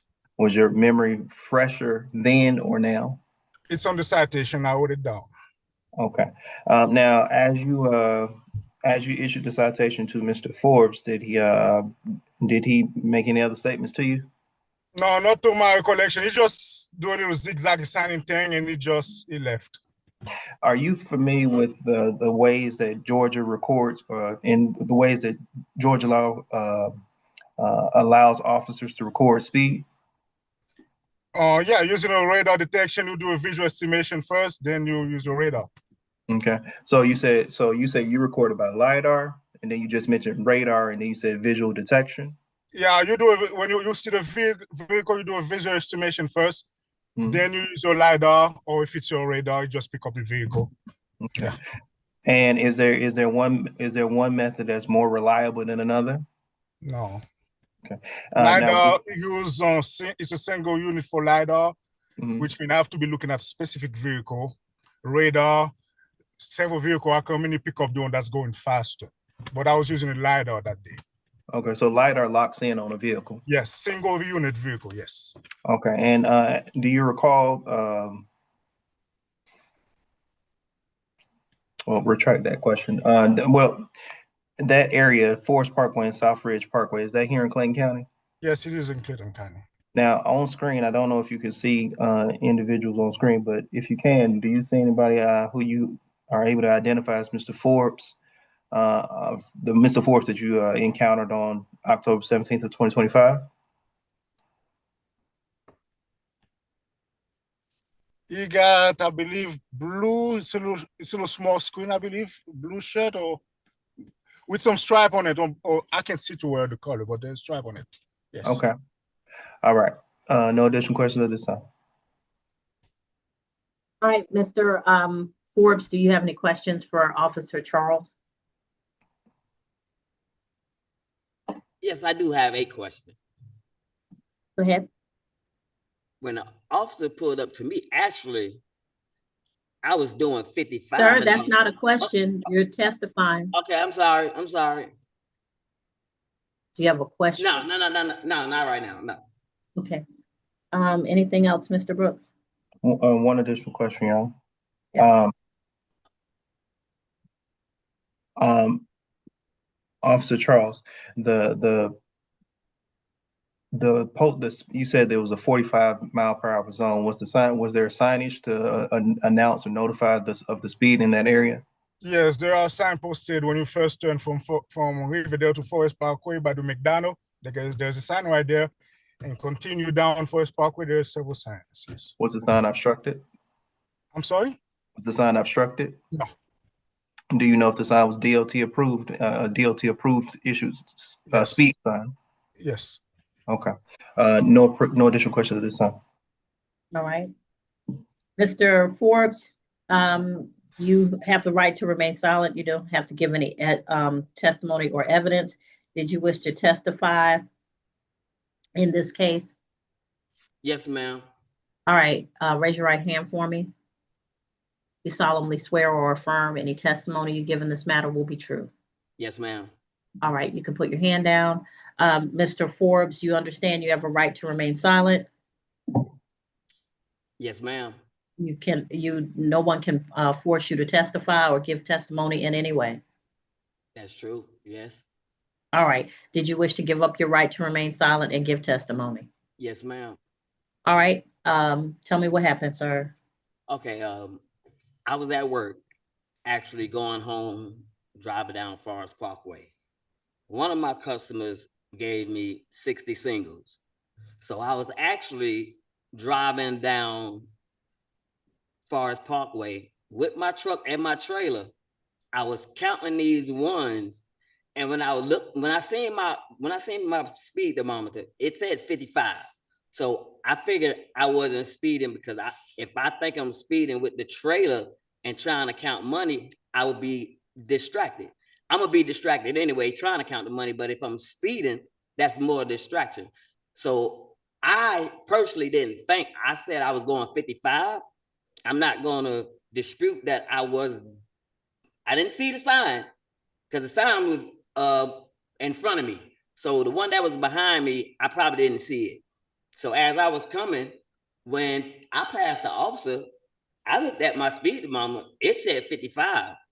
So when he came behind me, I just basically, I slowed down and stopped. When he came up to me, he asked me, did I know the speed limit? He told me it was 45. He told me I was doing 65, but he gave me a ticket doing 60. So I'm trying to figure out which one was it. I didn't ask about the laser thing. I didn't ask about that because I felt like, well, I didn't think that I was doing those 65 when I'm looking at my speedometer. It said 55, and I'm counting these 61s as I'm driving. So I know I'm not going to be going that fast. Now, when he did say something about the Mexican, that was kind of a joke. Mr. Forbes. Yes, ma'am. You have just confessed to 2 crimes. Well, I said I was going 55. I ain't gonna lie about that, but I know I wasn't going 65. So you were speeding, number one, and you were driving. You were distracted driving because who's counting money as they're driving down the road at 55 miles per hour, sir, with a trailer? Now, let me just tell you, I'm not the one because I routinely drive a big vehicle, a transit van with a trailer on the back. That's what I do on my side hustle. So what I'm saying to you is when you are operating a vehicle, particularly one with a trailer on it, you need to keep your eyes on the road at all times and observe the speed limit. You have just admitted that you were going at least 55. This officer has given you the grace of saying, I clocked you at 65, but I gave you the ticket for 60. So I backed it down 5 points to help you. But instead of recognizing that he wasn't getting you for as much as he could have clocked you for, you're telling me I'm only going to admit to speeding 55. You were still speeding. Number one. Number two, you just confessed to distracted driving, which you didn't get a ticket for. I understand. So, I mean, I was yeah, Mr. Forbes, I'm gonna find you guilty of the offense of speeding. Mr. Brooks, did you have a recommendation for the sentence in this case? I'm sorry. One moment, Your Honor. I was looking at driving history. Yes, Your Honor. If the court would allow, I want to go through his driving history and sure. Looks like Mr.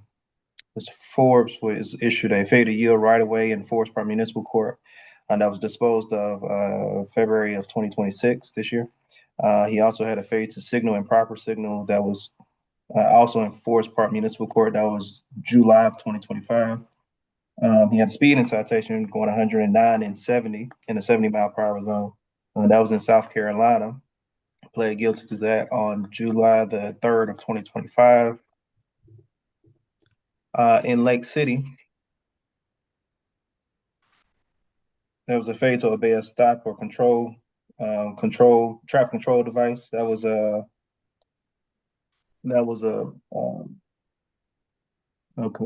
in Lake City Municipal Court that occurred October 2024. He had a following too close citation out of Clayton County State Court, where he paid the citation in July of 2024.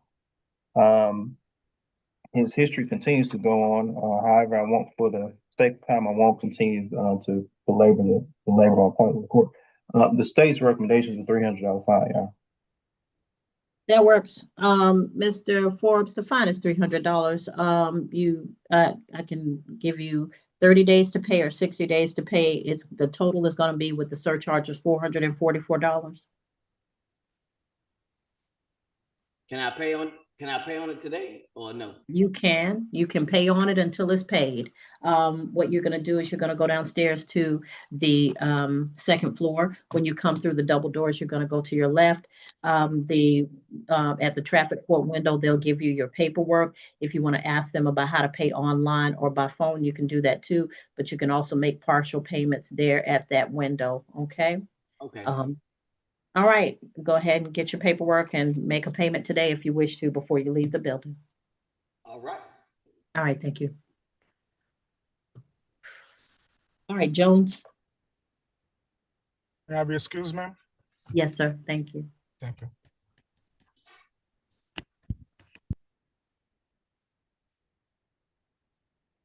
Ladies and gentlemen, I hate to say it, but sometimes the right to remain silent should be used.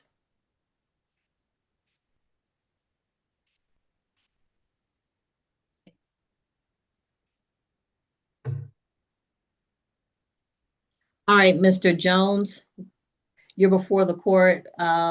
The state is attempting to prosecute you for the offense of stop or yield sign violation, case 2024 TK 25801. As you've seen, there will be a time for you to testify if you choose to give up your right to remain silent. However, you only should ask questions of the state's witnesses. The state has the burden of proving the case against you beyond a reasonable doubt. They will put on their case first. Mr. Brooks, you may call your witness. Thank you. That will be Officer Kirilova. If you would activate your camera and microphone. All right, Officer Kirilova, raise your right hand for me. You solemnly swear or affirm any testimony you give in this matter will be true. Yes, ma'am.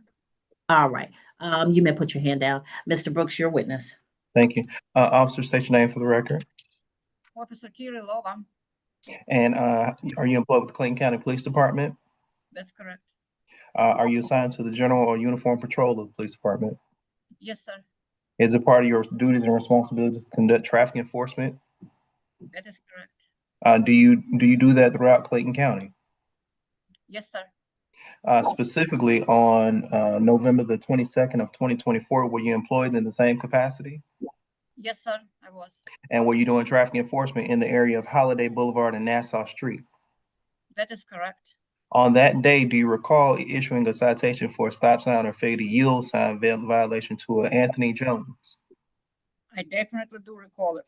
Would you recount for the court how that encounter came about and how you came to issue the citation? Well, I was staged in Holiday Boulevard and Nassau Street. I was facing a three-way stop sign when I was actually sit on the Nassau Street. And the reason why I'm in that residential area, because there is no sidewalks over there. There's a lot of pedestrians on a roadway, which they're not supposed to be there. There's a lot of children running around. And we had an incident where under age of 18 juvenile got ran over. So that's the reason why I was doing traffic enforcement in that area.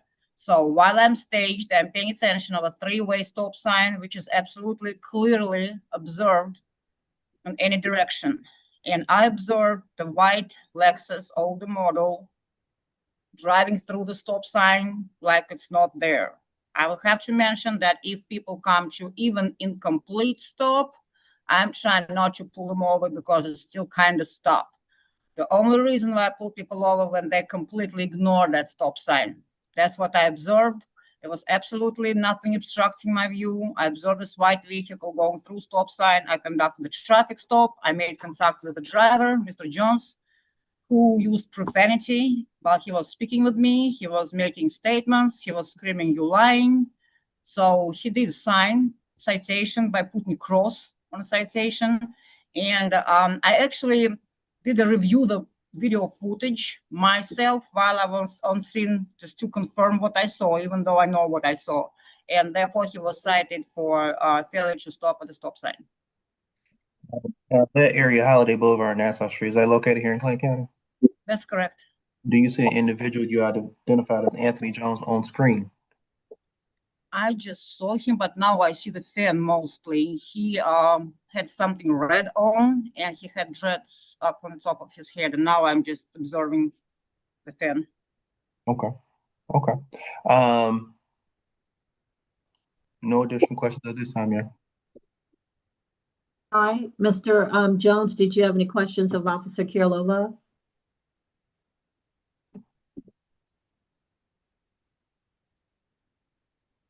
Mr. Jones, Yes, hello. you have any Yeah, questions of? my questions, I want to know why she pulled me over instead of the 5 cars that went straight through. Or is she taking a nap or sleeping on the job? Because she pulled me over and it was 5 other cars went before me. What's the question? I'm wondering too. What's the question, sir? I mean, I just asked the question. No, you pretty much made a statement. If are you biased by who you pull over?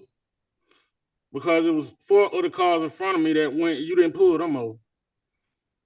I did not for other vehicles ahead of you, and as I advised earlier, if the vehicle at least make attempt to stop, I am not pulling them over because I'm not done answering yet, sir.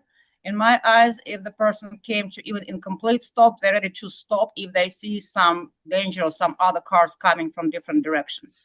And your vehicle did not even make attempt to stop. It's driving through like it's not even there. That's the reason why I pulled you over. And another question, I heard you mention if I was sleeping in my car. No, sir, I was not. I was watching the stop sign. Well, did you observe me coming in slower than all the other cars ahead of me? I observed you driving through the stop sign. As I advised you on a traffic stop, there is no slow down sign. What about the other cars in front of me? Mr. Jones. Yes. You only have one person talk at a time. Now, if You you ask a question. Sir, she was still talking. If you are asking her a question, you are asking her so she can let me know what it is you're trying to point out through her testimony. If she's unable to complete her testimony and responding to the question, then I'm not going to know. So you got to wait until she finishes talking. We clear? Go ahead, sir. Yes, ma'am. Thank you. As I advised earlier, Mr. Jones, he said he slowed down. There is no slow down sign. There is no pause sign. There's a stop sign, meaning it's a complete stop. Slow movements should be made at the stop sign. The speed should be 0. Slowing down or not, he was not charged for speeding. He was charged to failure to stop at the stop sign, which he violated driving through the stop sign. So you see no violation before me? I thought I answered, sir. You see no violation before I pulled up? You're asked and answered. Yeah, Mr. Jones, she said she answered that. And Mr. Jones, what would that have to do with you? What do you mean? I mean, like, if she saw you, then this is about you. Well, I saw the video, and everybody in front of me was going faster than me. Okay. I was the only one really going slow. Okay. And you say you pull people over that attempt to stop, but you ain't pulling nobody over in front of me. And they ain't attempt to stop at all. All right. Did you have any other questions for Officer Kirilova?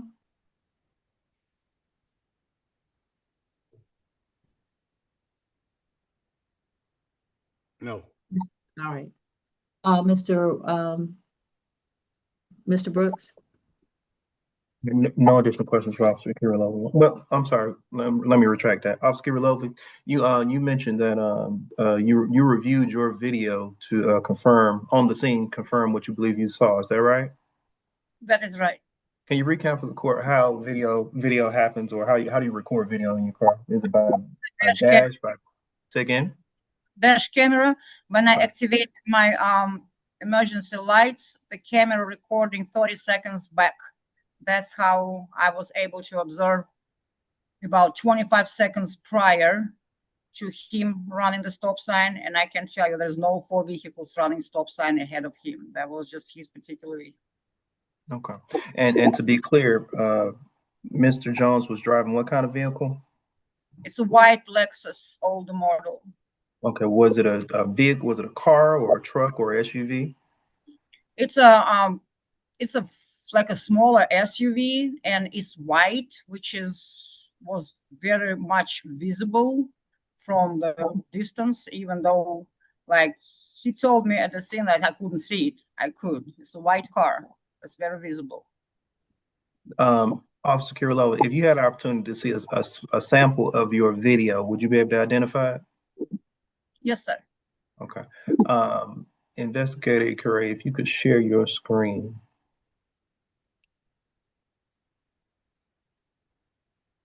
Let me try. I have a new computer. I'm sorry. Let me figure out how to do that. Oh, Officer Kirilova, I believe we may have a copy as well. Investigator Curry, can you hear me? Thank you. If you would back up to the don't start yet, please. If you would expand the screen. And Officer Kirilova, is this the image that you or the area in which you were doing your traffic enforcement? Yes, sir. Investigator Curry, if you would play the first 5 to 10 seconds of the video.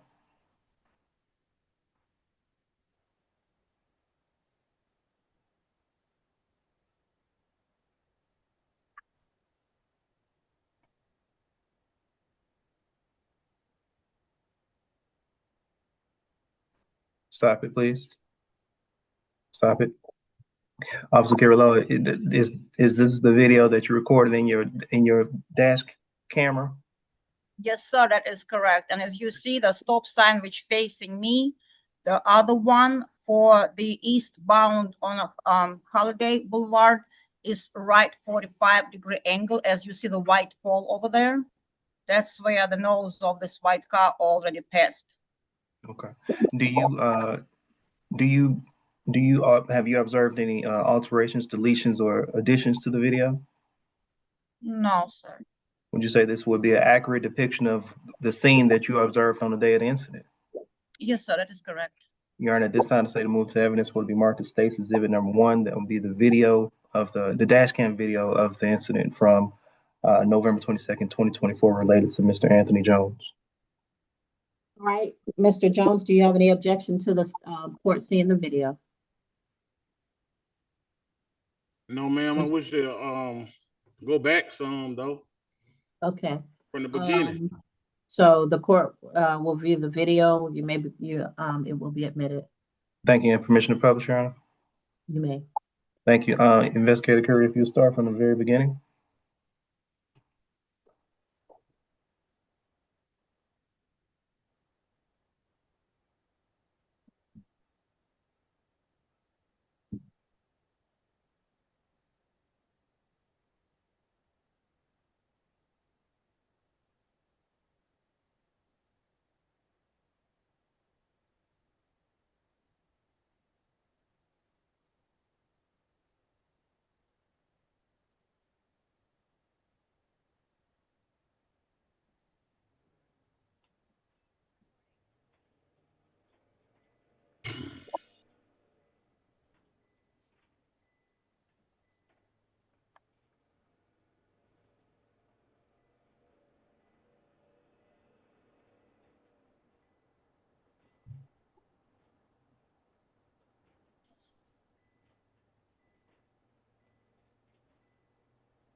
Officer Kirilova, does your dash cam have the ability to record audio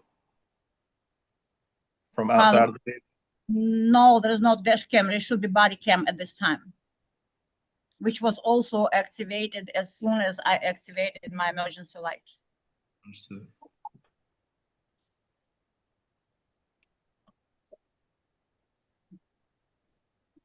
Would you stop right there? Your Honor? Yes, sir. Could we, did you see did you see the other cars before me? Did you see the pattern? Did you see the speed? I asked it all be dismissed. Okay, sir, hold on.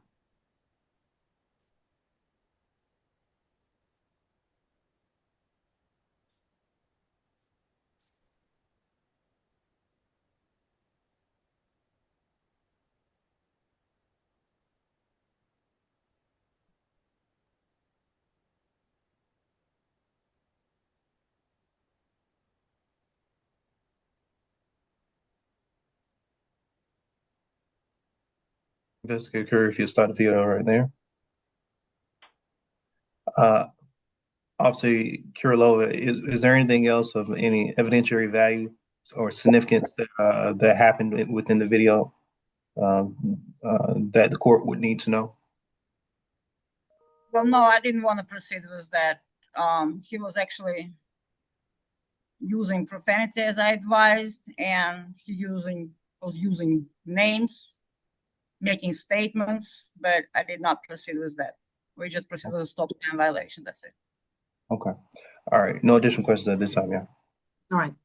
Can you play it back again from the beginning for me?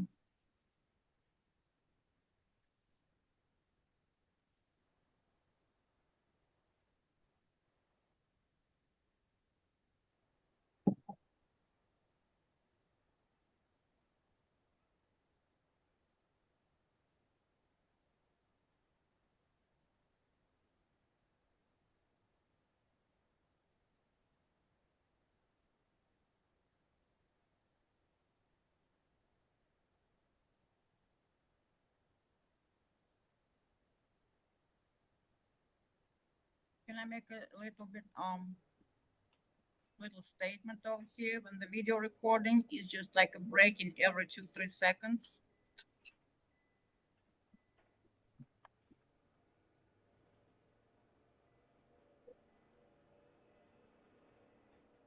All right. Mr. Brooks? No additional questions, Your Honor. All right, Mr. Jones, did you have any other questions for Officer Kirilova regarding the video? Like she said, she answered the question I had asked. I can't remember what I asked earlier, but I was just saying how you gonna sometimes do what you're supposed to do when you see everybody going through there. And I was going the slowest out of all the cars. It was not. I yield more than all of them, and you pulled me over. And I wonder why. Why you should have been had them. And I don't even think the sign is painted good right there, and it don't got no white lines on the road. All right. Was that a question? I'm sorry. This way. Mr. Jones, did you wish to ask any other questions of Officer Kirilova? Ma'am? Did you wish to ask any other questions of Officer Kirilova? No, ma'am. Just I have a witness to tell you that I wasn't using profanity like she's saying it. She didn't charge you with that, so really not pressed. I ain't calling nobody no names. All right, sir. All right, Mr. Brooks, did you have any other witnesses to present or any other testimony? No, ma'am. All right. Mr. Jones, did you wish to give evidence and testimony in this case? I got, I'm thinking. Sorry? All the evidence I have is a witness. Okay, did you have a witness that you wish to present? Yes. Who's your witness, sir? Come on.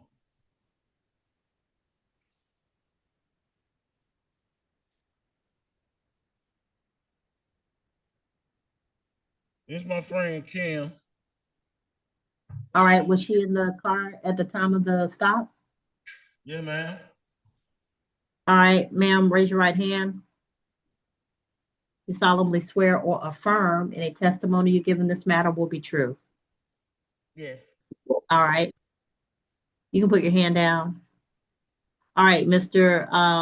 Jones, ask her any questions that you want her to answer so the court can be aware of what's going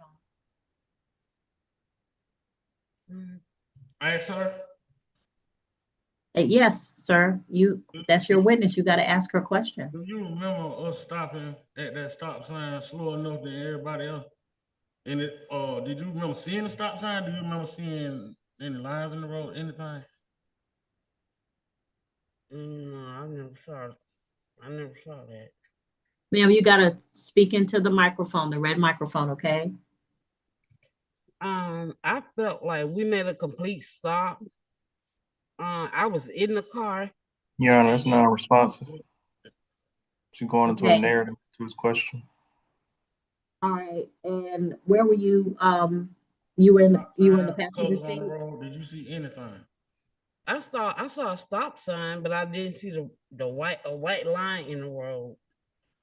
Do you think we blew through the stop sign, or we just did what everybody else was doing? I felt like we made a complete stop. Okay. Did you see a cop or police anywhere in sight? No. Did you see anybody else stopping? No.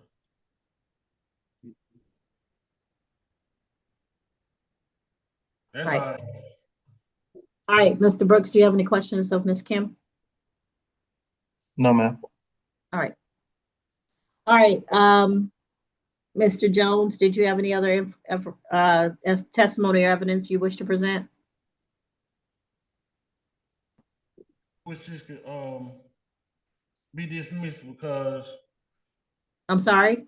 I was just saying I was hoping that we can get this dismissed. Okay. Mr. Brooks, anything? Your Honor,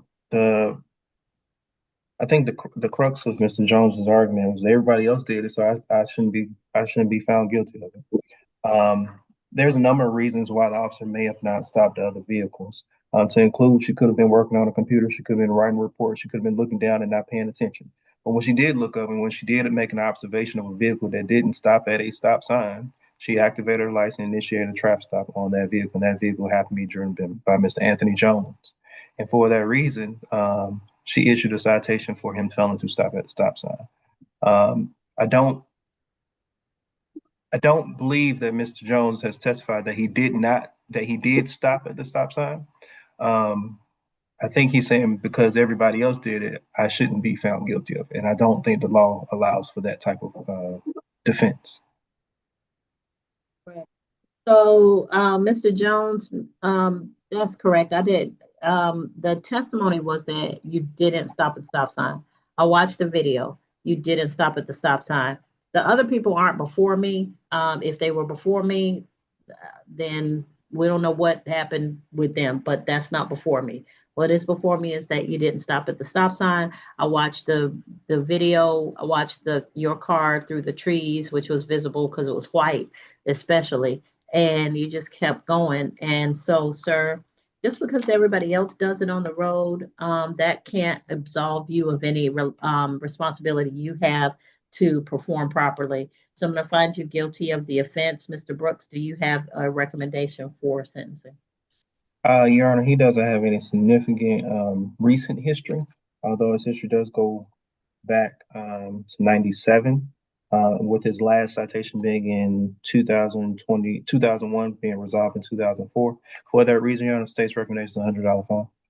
All right, Mr. Jones, the fine will be $100. It'll be $153 with the surcharges, and I can give you up to 60 days to pay if you don't wish to pay it today. Did you need additional time? Yeah, ma'am. Your Honor, I only got Social Security, so I don't have the money like that. Okay, well, I can give you up to 60 days to pay. All right. All right, thank you. So what I'm going to ask you to do is before you leave the building, go down to the second floor, go to the traffic court window, get your paperwork, and they'll give you the exact date by which you need to pay, okay? All right.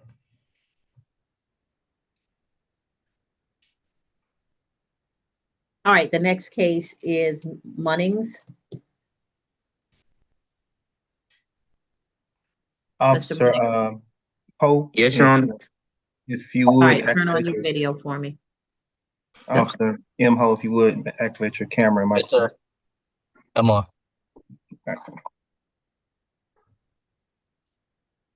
All right. So, Mr. Munnings, you're before the court.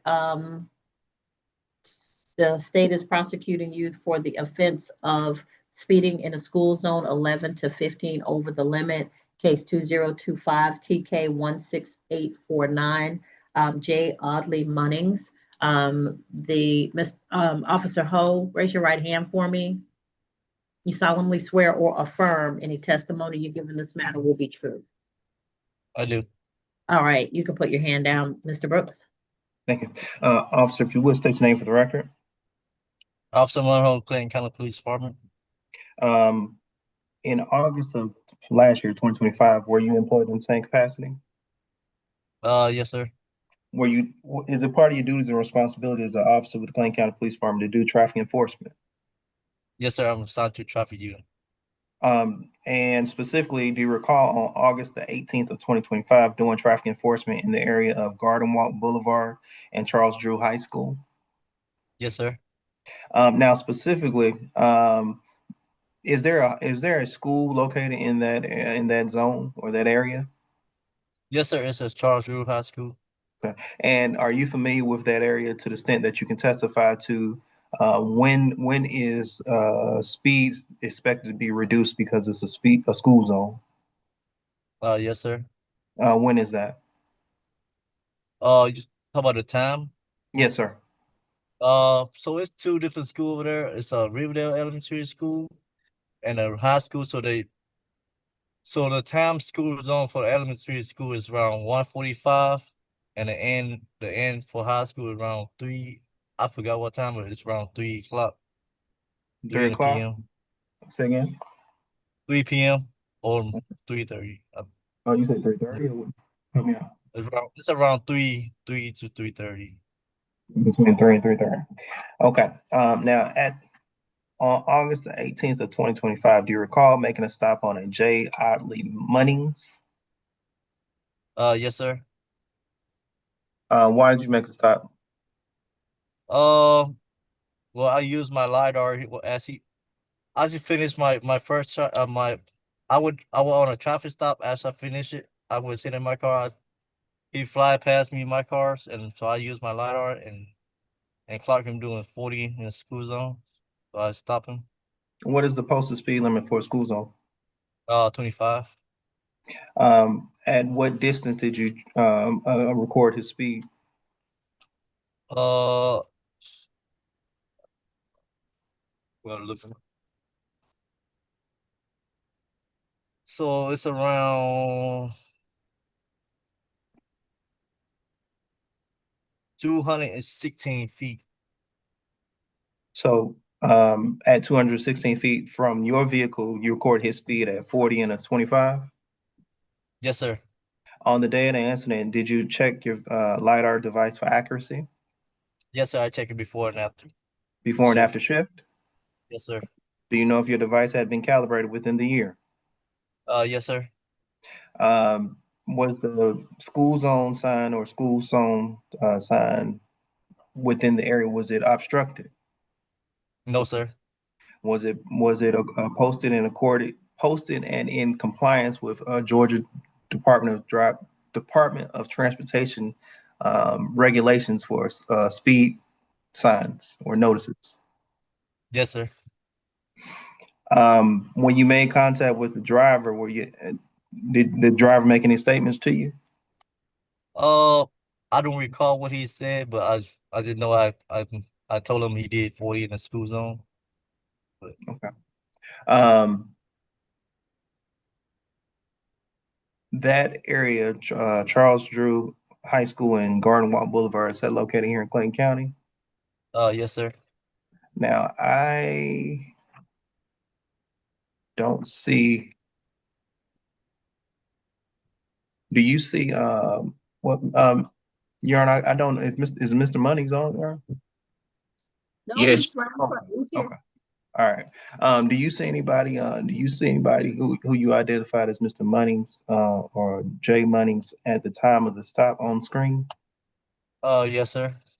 Would you identify him by article of clothing? He wearing black t-shirts. Okay. No additional questions at this time. Mr. Munnings, do you have any questions of Officer Hull? No, Your Honor. All right. Anything else from the state? Not at this time, Your Honor. Any additional witnesses or testimony? Not at this time, Your Honor. State will rest. All right. Mr. Munnings, you have the right to remain silent. The state has the burden of proving the case against you beyond a reasonable doubt. Do you wish to offer testimony, or do you wish the court to make its decision based on the information that I've already received? I would like to offer testimony. All right, raise your right hand for me. You solemnly swear or affirm any testimony you give in this matter will be true. Yeah. All right, you can put your hands down. All right, you understand you have a right to remain silent. Yes. You do not have to give any testimony or evidence. Yes. All right, and has anybody promised you anything to get you to testify? No. And do you wish to testify at this time and waive your right to remain silent? Yes. All right, tell me what happened. Okay, so I remember this day very clearly. Because this day my car also broke down later on this day. But I remember being at the gas station and my car was having malfunctions. And the older dude, he seen me looking at my car and he offered help. The only thing was he couldn't offer the help in the gas station. So he offered to give him a ride to where he could help me at. And we ended up going down the road. Hold on. We ended up going down the road where supposedly I was soon to be pulled over, but I seen him already had another car pulled over. So by law, I knew I had to slow down when you see lights and a car pulled over, a police car pulled over on the side with another vehicle. So I'm slowing down as I'm going down the road. I didn't know it was a school zone, so I'm going speed limit. I will admit that I'm going speed limit, but I'm still also slowing down while passing the car. While I'm slowing down, he lets the other car go past, and then we pass for a little bit, like 5 seconds, 10 seconds go by, and then he pulls me over. The person I had in the passenger seat, he hops out the car and he goes about his day because he wasn't in the car to get pulled over by the police. He was in the car to help me fix my car, which was malfunctioning and could barely even drive, to be honest, because it broke down later on that day. He pulls me over. He said, "You're going 40 in a school zone." I didn't know it was a school zone, so I just said, okay, because I have bigger stuff to worry about. And then that was the end of that deal or that deed. Okay. Mr. Brooks, did you have questions?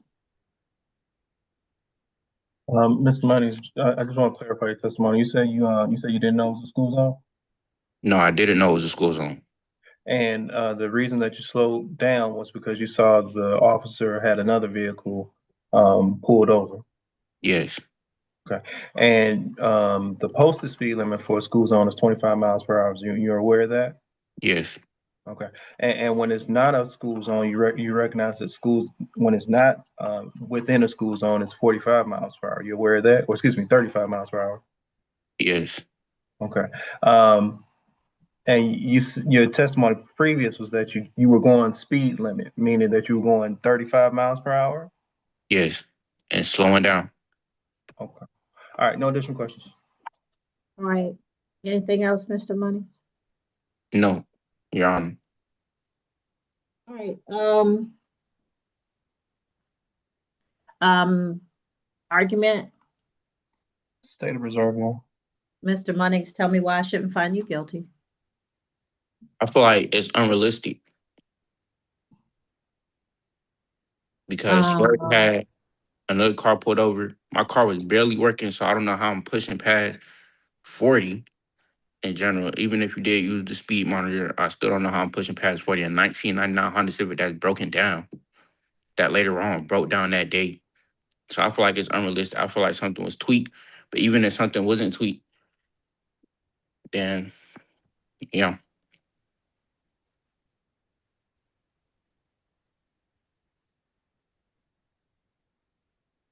All right, Mr. Brooks. Your Honor, I believe the officer's testimony was that He was doing traffic enforcement within the area of the school zone, and he had another vehicle stopped. He observed Mr. Munnings' vehicle fly by him, is what he said. At which point he had executed his LiDAR device and was able to record Mr.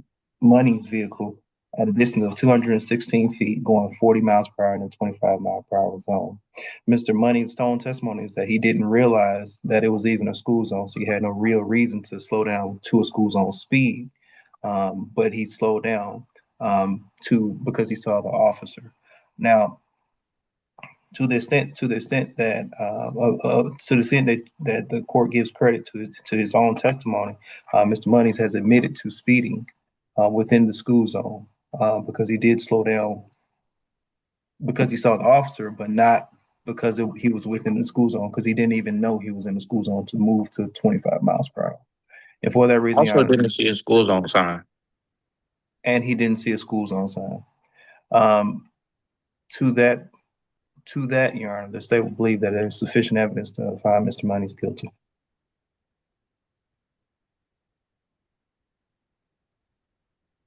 All right.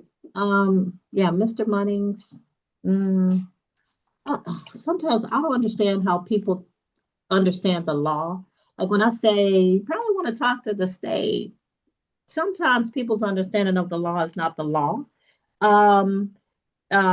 So you were speeding. You admitted speeding. The fact that it's a school zone means that the speed drops. And there is one, at least one location where the speed does drop from 45, because I've gone through there and paid attention to the signs, but it drops from 45 to 25. Usually it goes from, it'll go to 35 to 25, but this place is different. It drops from 45 to 25. But nevertheless, the officer clocked you with a LiDAR, which means he put the LiDAR laser on your vehicle, and you admitted that you did not know it was a school zone, so you were speeding. You admitted to speeding over 25 miles per hour. So the court is going to find you guilty of the offense. Okay.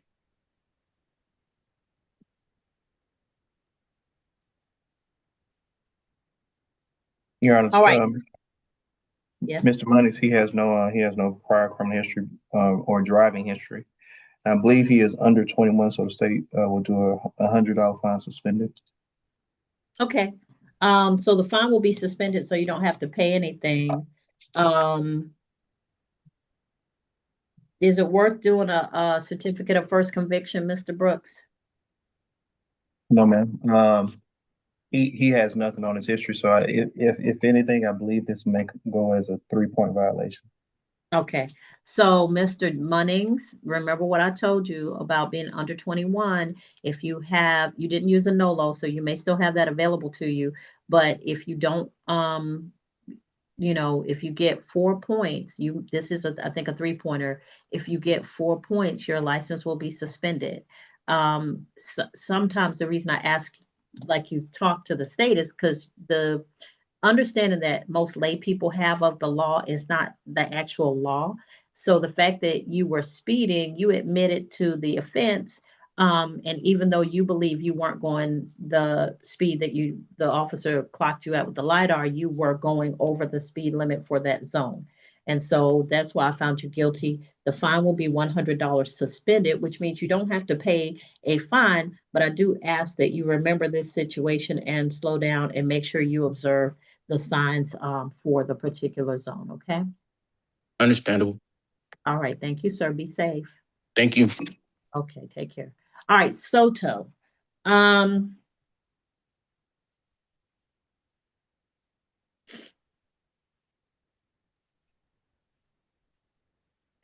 Officer Armstrong, if you activate your camera and microphone.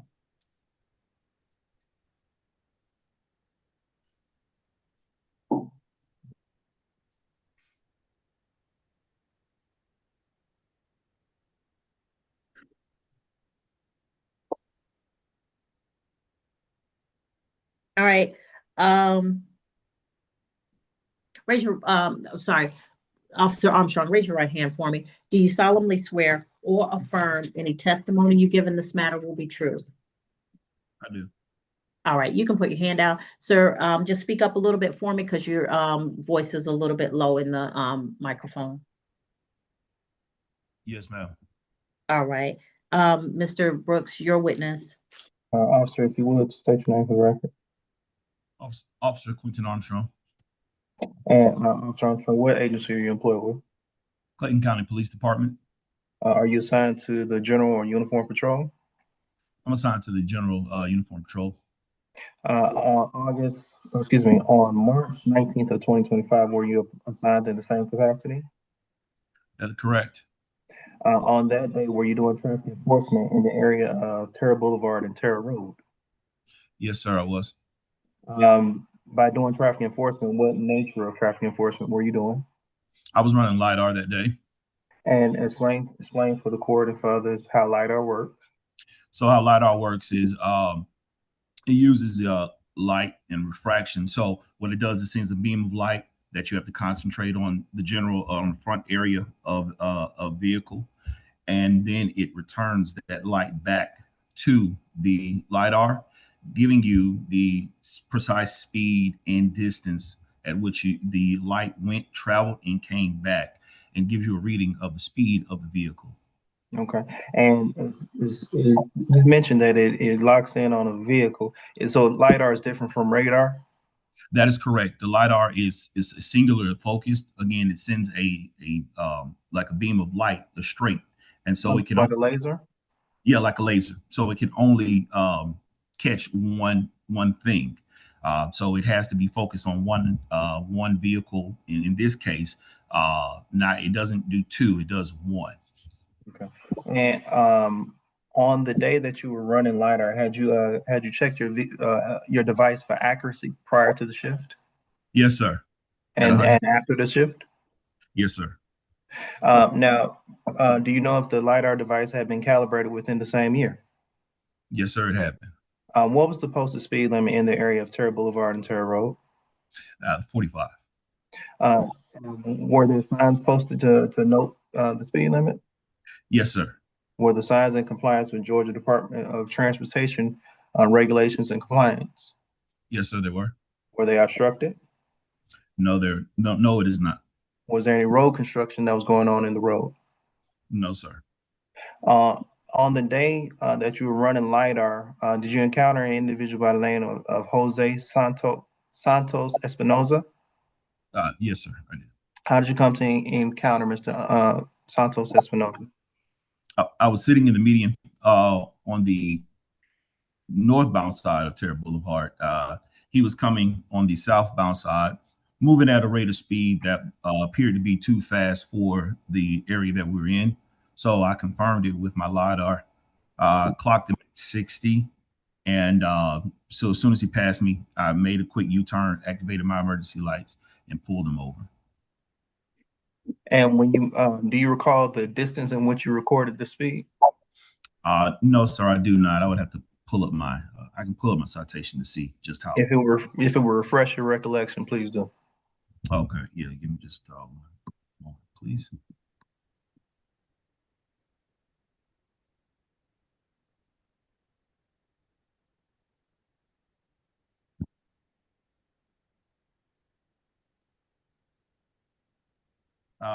It was the 901 feet.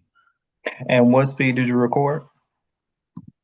Speed I recorded was 63 miles an hour, excuse me, actually. And what was the posted speed limit? 45. That area, Terra Boulevard and Terra Road, is that located here in Clayton County? Yes, it is. Do you see an individual who you identified as Mr. Jose Santos Espinosa on screen? Yes, I do. Would you identify him by the caption of his screen? Gentleman standing in the courtroom with a white collared shirt, looks like maybe a dark suit coat or blazer. Is that courtroom 304? Yes, sir, it is. Okay. No additional questions at this time. I'm sorry? I said no additional questions at this time. Mr. Soto Espinosa, You have the right to ask any questions of the officer that you wish to ask, but please refrain from testifying or giving your view of what happened until such time as we determine whether you're going to give up your right to remain silent. If you have questions for the officer, you may ask them at this time. Yes, Your Honor. Excuse me. I got a question, a couple of questions for the officer. Okay. Officer, I got a question. Do you know what is the speed limit in the Tara Boulevard across the point you pulled over me? Yes, in that area. So in that area, you're coming out of the city of Hampton, right? That stretch prior to it is 55. When you enter the incorporated area of Clayton County, it drops down to 45 for about 2 miles until you pass Terra Road, and then it picks back up at 55 miles an hour.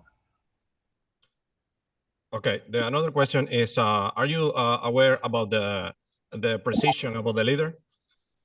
Laser using to get the speeding, because it's probably could be 3 or 2 miles the difference between the reading and the correct speed. I'm not quite understand. Are you asking me, do I understand how a laser works? Yeah.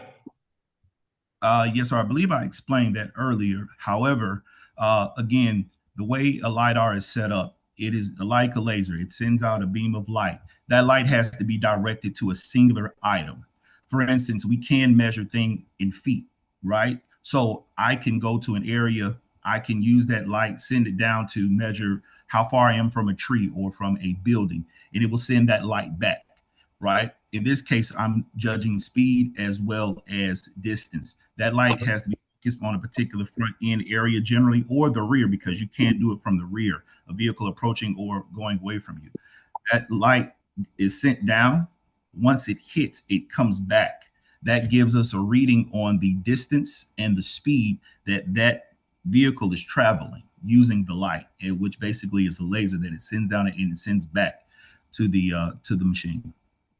Oh, I'm sorry, officer. My question is about the precision or the bias about the instrument. Mr. Officer Armstrong, he's asking, is there a plus or minus rating for accuracy for the speed? Yeah, accuracy. Yes, there is. Yes, do you know about the accuracy of the reading? Yes, sir. It's a +5. +5. Okay. Yeah.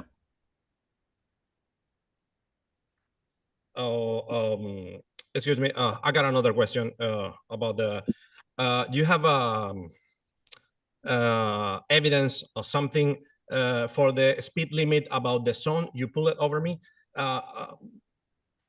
Pictures or sign post or something who could make sure you got 45 or 55, please? Do I have a picture of it in my possession? No. I mean, you got some evidence about the limit, the limited speed posted in the Tara Boulevard with the Tara Road? Yeah, there's a speed limit sign there posting the speed limit for that area. You say I'm sorry. My question is: you say there is a speed limit posted in the area? Okay, is correct? Yes or no? Yes, sir. Okay. At least it was at the time that I was working, and then this was about a year ago, roughly. So there was a sign there then. Okay.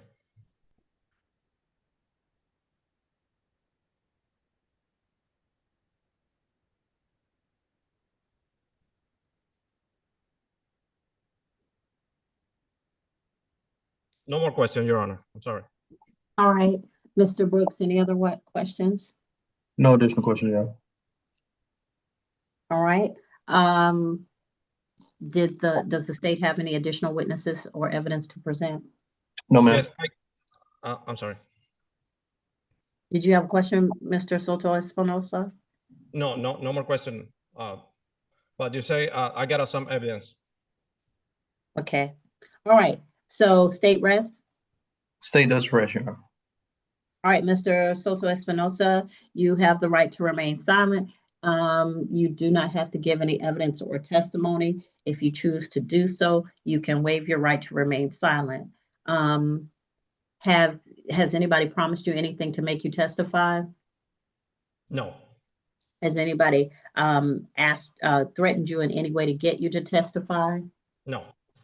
Do you wish to give up your right to remain silent? Yeah. All right. And you wish to offer testimony at this time? Okay, Your Honor. Okay, hold on. Raise your right hand for me. Do you solemnly swear or affirm any testimony you give in this matter will be true? I swear, Your Honor. All right. Okay, tell me. Oh, Your Honor, I'm sorry, but the police officer is a statement is inaccurate because I got pictures about the posted steel limit in the area between the 54 in front of the courthouse is 55 until my residence. Even I can show you a little bit if you let me. Okay. You have to bring it to the computer. This one shows the 55, and I can show you the all papers. Okay, here's the thing though. I can see the pictures, but I can't really hear you. Right. Oh, I'm sorry. Even the Department of Transport has a bulletin or something and says 45 and between E75 to SR 54. In the 55 miles per hour south after the 54 road. And Your Honor, I'm glad you dismissed the case because I wasn't drive 16, 20 miles per hour and speeding. I'm sorry for that. Okay. Mr. Brooks, did you have any questions? Mr. Soto's testimony is that in the area where he was ticketed for the speed, he was not driving over the speed limit because the speed limit at that point was 55. Okay. Mr. Soto Espinosa. Espinosa, your testimony is that you were driving 55 miles per hour? No, really, I was driving a little high, like a 59 or 57. I can measure the exact quantity because there is two marks, 55, and you can control that. But my count, 1620, is not true. It's okay. That. So you would agree that 59 is faster than 55? Yes, but it's not too it's not too high, like the police officer says. Okay, and so I think your prior question was about the margin of error for LiDAR devices, and it was a ±5. Is that correct? Excuse me, I didn't understand your question. My English is not good. Okay. Would it help if you had an interpreter? Oh, if you have one, please. Your Honor. I repeated your question. Your Honor, would you like me to proceed or? Okay, you brought up an interpreter. Is one available? Do we know where she is in the building? We can find out. He mentioned that his English is not good, and that's why I didn't want to proceed based on what he said. But you can. Yeah, I can check and see if someone can come to the courtroom, but we would have needed to know that. Let me check. If not, then just let me check. I understand him, but if he wants an interpreter, I'm fine with that too. My understanding is the testimony he's given is that in the zone where he was ticketed, it's not 60. I mean, it's not 45. I don't think he understands my question though, Your Honor. I think that's the challenge. Okay. All right. So here's the thing. Here's a novel thing. So until we get the interpreter online, can we just move on to the next calendar? So at least call the calendar, and we can have some sense of what's going on with that calendar. Yeah.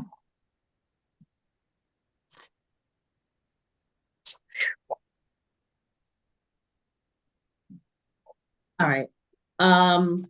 This is the 1 p.m. calendar. I know what time it is. Yes. But one prosecutor, it takes long.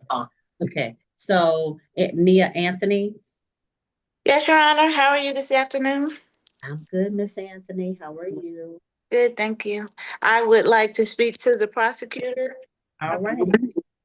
Miss Anthony would like to conference with the state. Candace Nicole Edwards. Candace Nicole Edwards. Mr. Soto Espinosa, you can have a seat at one of the tables and we'll come right back to you. Okay, thank you. I'm sorry. Candace Nicole Edwards. All right. Failure to appear. Your Honor, if may that officer be excused? Yes. I suggest if you have no other cases, you can be excused. All right. Tyrion Finley Kennedy. Thank you. Have a good day. Yes, ma'am. Which one do I need to pick just to explain what happened? What do you mean? You can speak with the state. Yeah, I speak with the state. Okay. And if you all don't agree on whatever a resolution, you can have a trial. But sometimes speaking to the state is you can get out what you need to what you need to get them to understand. Darrell Chenard Gross. Darrell Chenard Gross. Darrell Chenard Gross. All right, failure to appear. Will that officer be excused, Your Honor? Yes, Mr. Gross has 2 cases.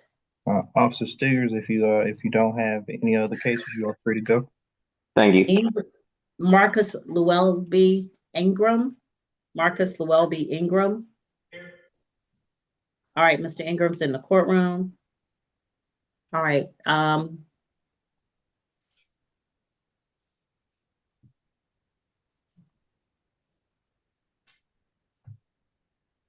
Mr. Ingram, do you wish to have a conference with the state? Or do you wish to have I can talk to the state, but I also hired a CDL attorney. Okay, well, where's your attorney? Hey, they working on the case. I just hired him like 2 days ago. Because my other attorney, I didn't make the payment and it got kind of canceled. I fell him up behind on his payment. Okay, if you have an attorney, we can't proceed with just you. And Okay. Mr. Brooks can't talk to you. Okay. So All right. We'll continue Mr. Ingram's case to the May 20th calendar. May 20th at 1 p.m. Yes, ma'am. Let your attorney know. May 20th. Okay. At 1 p.m. All right. Thank you. You're welcome. Jamal Dwight Johnson. Yeah, I'm here. All right. Mr. Johnson, where's your video?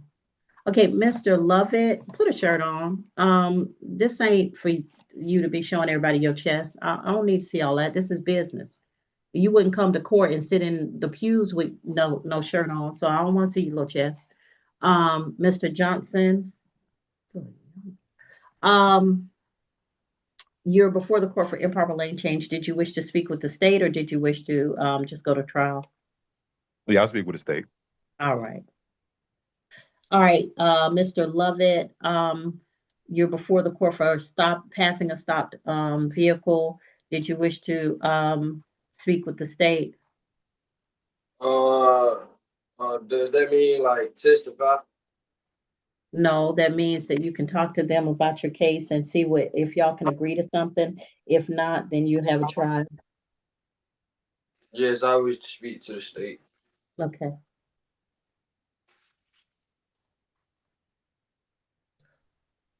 All right, Delon Peoples, that's Mr. Adam Ruff's case. So Delon Peoples, that case has been moved to the state court. Anyone here on that case will get notice of the next court date.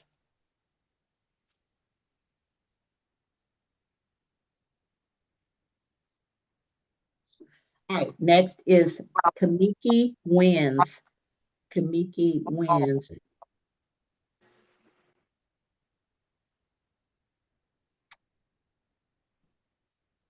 Kamiki Wyn. Yes, ma'am. Speeding in a school zone. Did you wish to speak with the state? or go to trial? Go to Oh, trial. I'm sorry, you had failure to have license on person too. So you have two cases. Did you wish to speak with the state? You gotta say something, Ms. Wins. I mean, I'm taking it to trial, so You mean what? I'm taking it to trial. I was Okay, have a seat. We'll have the trial at the appropriate time. Have a seat. All right, so I don't see the interpreter yet. Mr. Brooks, I'll put you in a breakout room with Miss Anthony.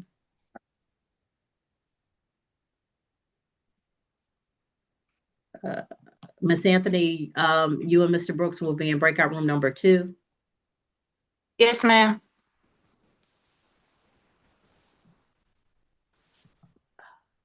Mr. Brooks, I'm going to put you in breakout room number 2. Hmm. All right. Ladies and gentlemen, we have one prosecutor. As soon as Mr. Brooks is out of the breakout room and make an announcement, then we will move on to the next thing.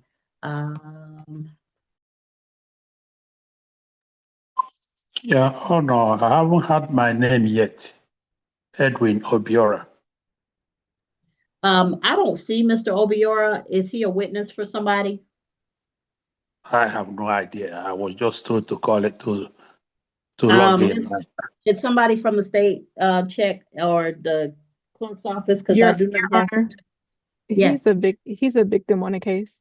Oh, okay. Ms. Obiora, I'm not sure which case you're on, but you're here as a witness on a case. So if you will hold on, we will connect you with whatever. I think it's on Kennedy, somebody Kennedy. Okay, so Finley Kennedy, that's the Mr. Finley Kennedy is the improper lane change case. All right.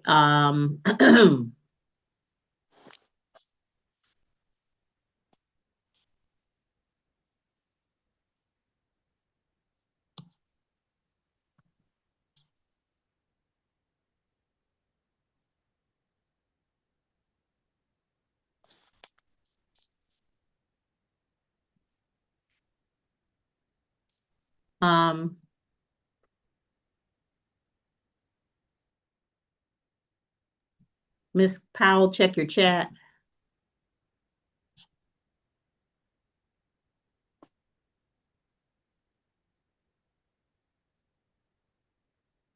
Yes, ma'am, checking now. One second. That's all the interpreters has gone for today, but Miss Janice is going to see if someone will log on. So it was about 10 minutes. All right, thank you. We'll continue Soto Espinosa. All right, so Mr. Brooks is in the breakout room, and if he needs to be put in another breakout room, then so I'd see Tyrion Finley Kennedy is the next person to go into the breakout room. So Miss Powell, and then Ingram. I'm sorry, then Johnson.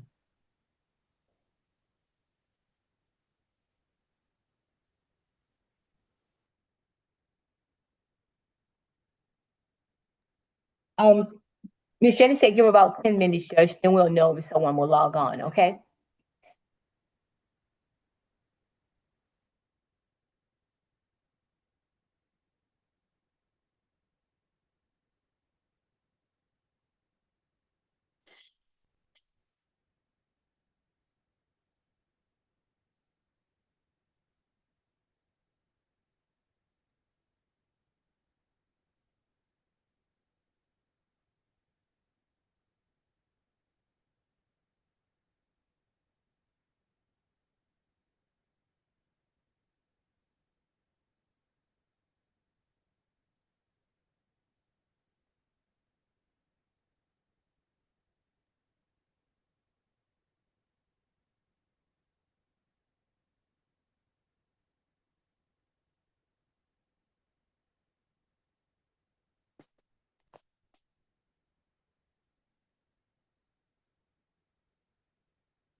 Your Honor, there's an announcement on the Anthony matter. That matter will be non-freshman.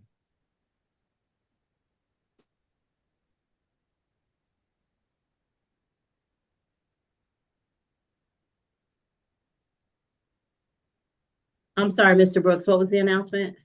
The Anthony matter, that matter will be non-pressure. All right. Miss Anthony, you're free to go. Please be safe.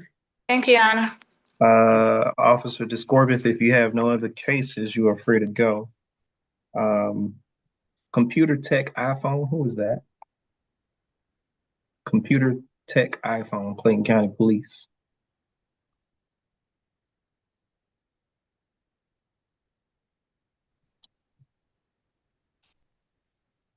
Computer Tech's iPhone.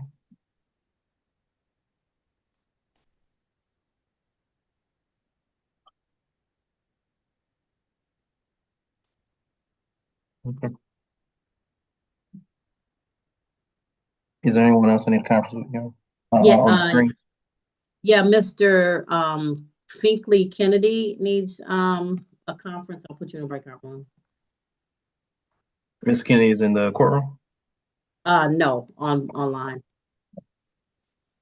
1 second. I think it's a male. Blah, blah, blah, blah, blah, blah. All right. Breakout room number 1. Mr. Brooks, I'll put you in breakout room number 1. All right, Mr. Finley Kennedy, breakout room number 1. This is the case I think that Mr. Obiora is here for also.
Your Honor, Mr. Finley Kennedy will be a trial.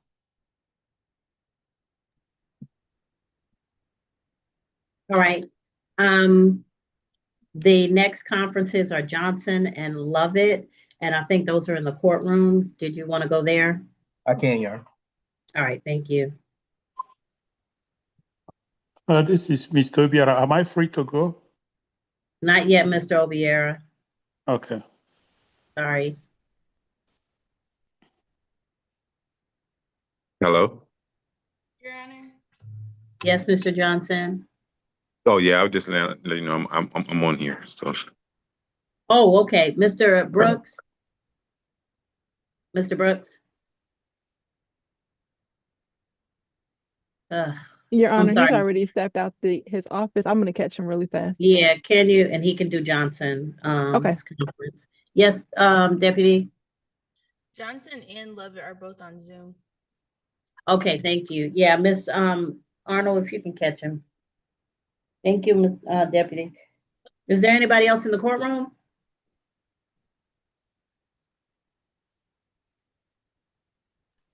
Just Mr. Soto. Okay, so as soon as we finish his trial. Miss Wyn's. Okay, thank you. You're welcome.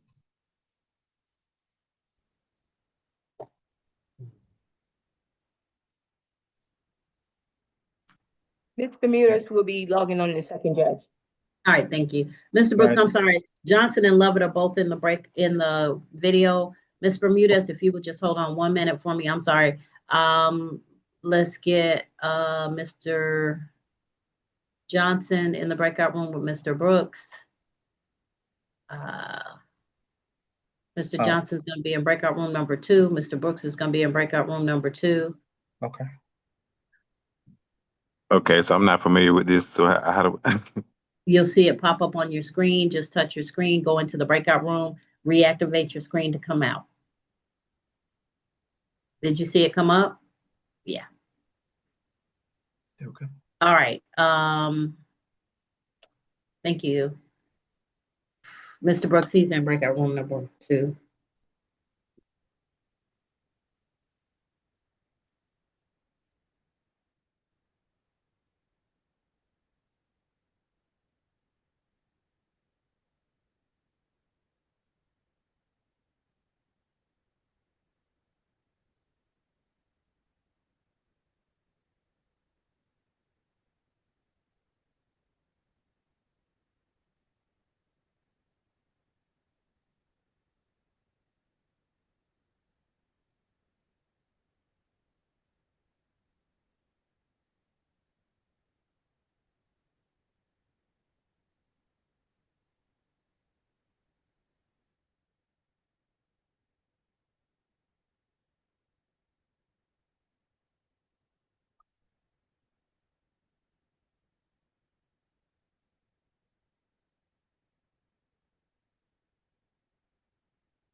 Your Honor, there's an announcement on Johnson matter. Yes, sir. That matter be no pressure. All right. Johnson will be no pros. And Lovett, I'll put you Lovett in breakout room number 2. Before you do that, Your Honor, mass sound for a witness. May you what? Mass sound for a witness. Yes. Michael Era. Michael Era. Michael Era. Michael Era. All right, stay moved, no pressure. Okay, that's for Lovett. Yes, ma'am. All right, Mr. Lovett, your case will be no pros. You're free to go at this time. Mr. Johnson, your case is no pros. You're free to go at this time. We have trials for Soto, which we're going to finish right now. And then we'll have Finley, Kennedy, and Wins. All right, Ms. Bermudez, we have begun the trial. Mr. Soto Espinosa was being questioned, and he indicated that he was having some difficulty understanding all of the state's questions. Yes, ma'am. Good afternoon, Judge. Good afternoon. I'm sorry. Thanks for coming in. Mr. Soto Espinosa, Ms. Bermudez, our interpreter, is here. Ms. Bermudez, you may begin. Mr. Brooks, you had a question? Okay. Mr. Soto Espinosa, you would agree that 55 miles per hour, 59 miles per hour is faster than 55 miles per hour?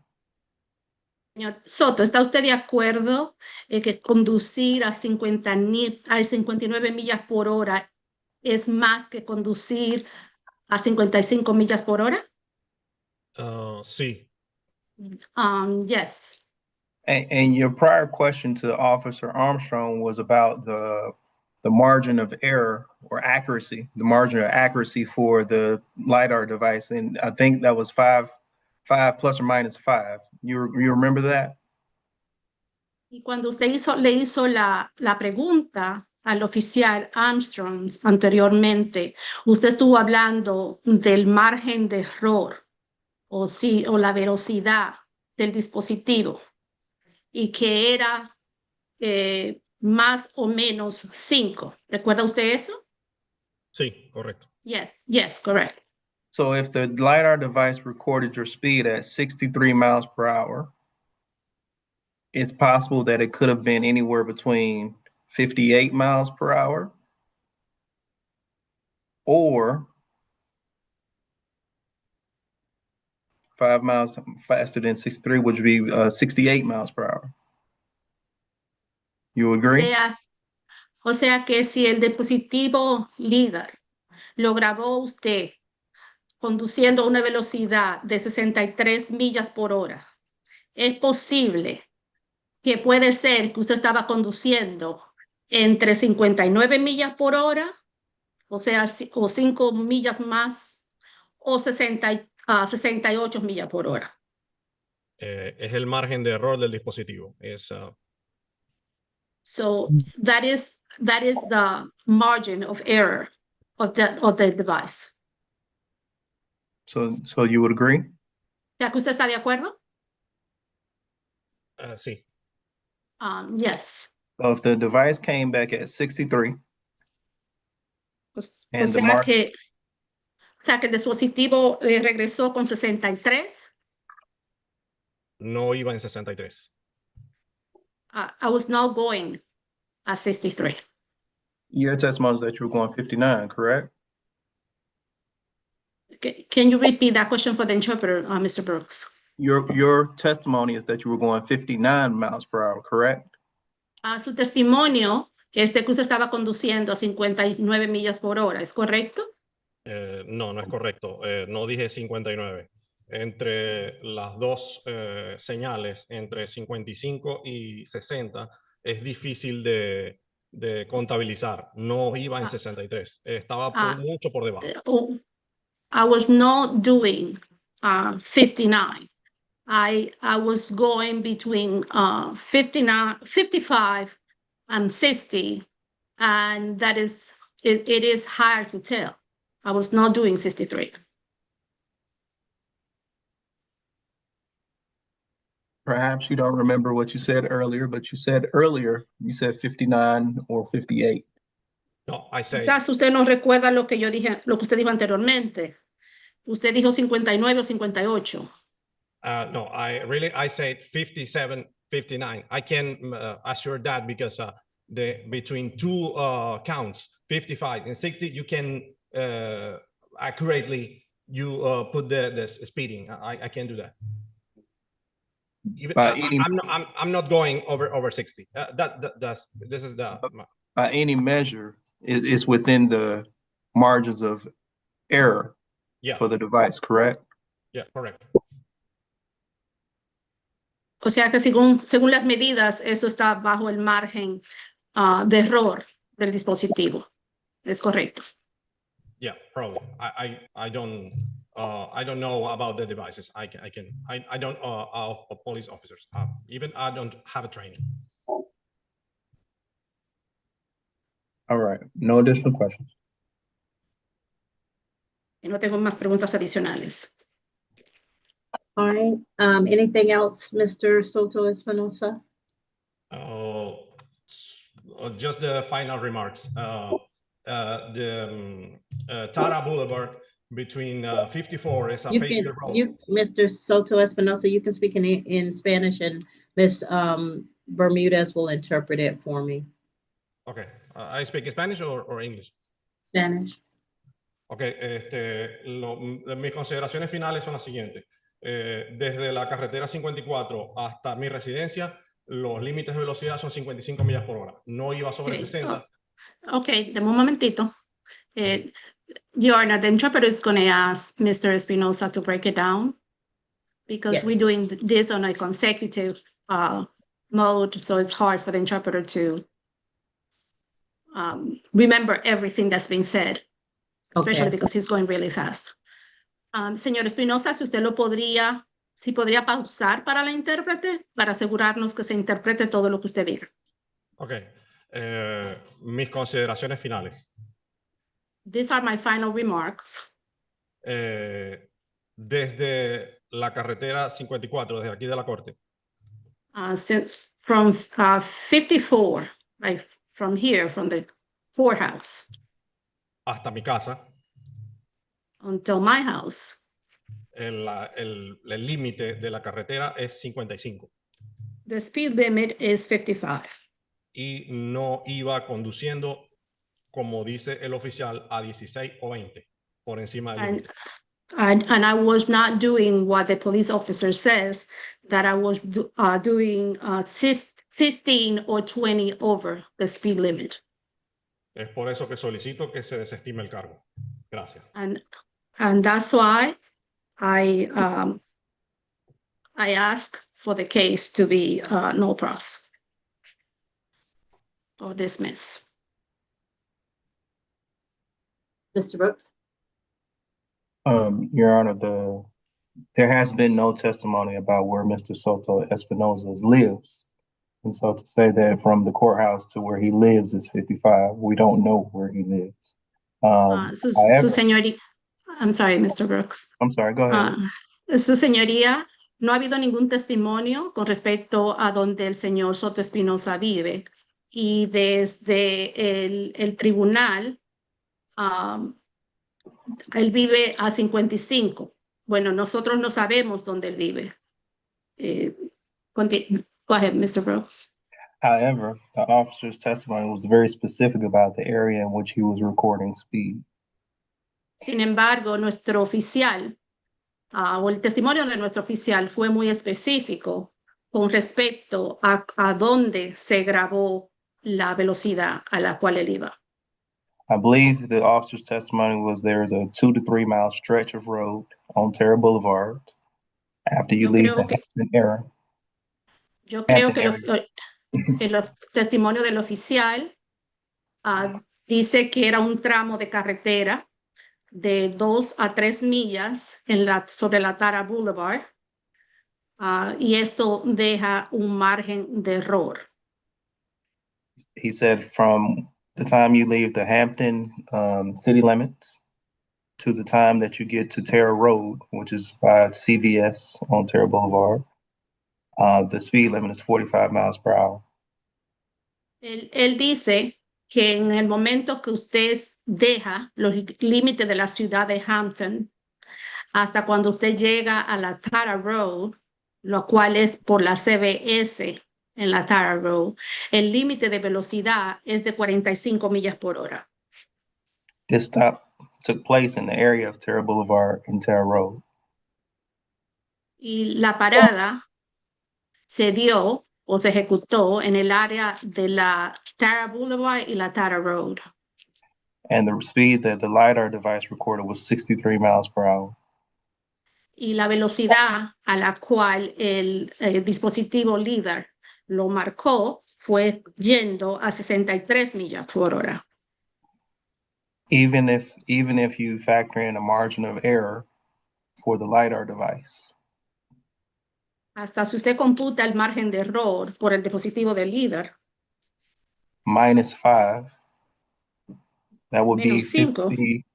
That would be 58 miles per hour in a 45 mile per hour zone. -5 sería 58 millas por hora en una zona de 45 millas por hora. and therefore it would be speeding. Y por esta razón sería conducir a exceso de velocidad. For that reason, we believe there's been sufficient evidence proffered to the court. Por esta razón pensamos que se han presentado suficientes pruebas ante este tribunal For the court to find Mr. Soto Espinosa guilty. para que encuentre al señor Soto Espinosa culpable.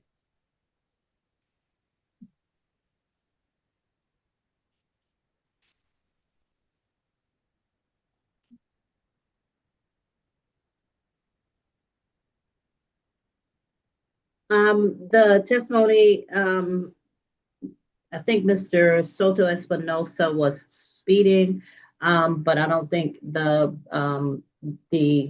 it has been conclusive about what the speed zone was. So at this time, the court is going to find Mr. Soto Espinosa not guilty of the offense. Yo pienso que el señor Soto Espinosa estaba conduciendo a exceso de velocidad, pero no se pudo mostrar de una manera conclusa o de concluir cuál había sido o cuál era la zona, cuál era el exceso, cuál era la velocidad en esa zona. En este momento, el tribunal concluye que el señor Soto Espinosa no es culpable del delito. All right, you're free to go, sir. Ok, puede retirarse, señor. All right, so the next trial is Tyrion Finley Kennedy, Mr. Finley Kennedy. Ms. Bermudez, thank you so much, and you're free to go at this time. You're very welcome, Your Honor. Have a good day. All right, so Mr. Finley, I'm not sure what we're looking at. It looks like you're in a car. Yeah, ma'am. Is somebody else driving? No, ma'am. I'm parked. I'm at the scene of the incident.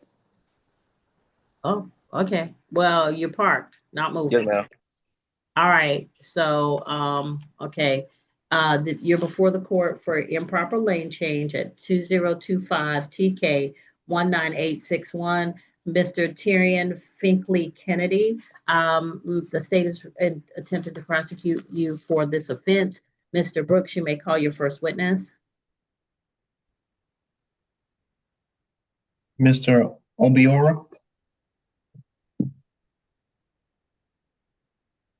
Yes. If you will activate your camera and your screen. Okay.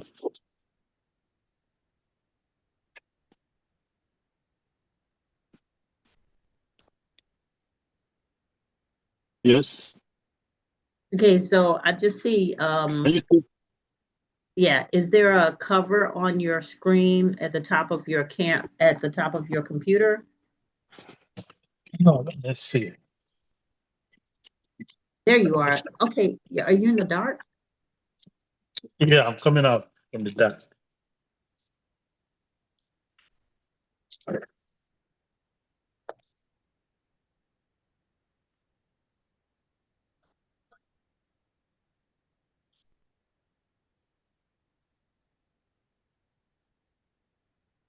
All right, have a seat for me, sir. Yeah. Raise your right hand. Do you solemnly swear or affirm any testimony you give in these matters will be true? I do. All right, you can put your hand down, sir. Mr. Brooks, your witness. Thank you. One moment. Okay. Mr. Obiora, and did I pronounce it right? Yes. Would you state your name, your full name for the record? Edwin. Can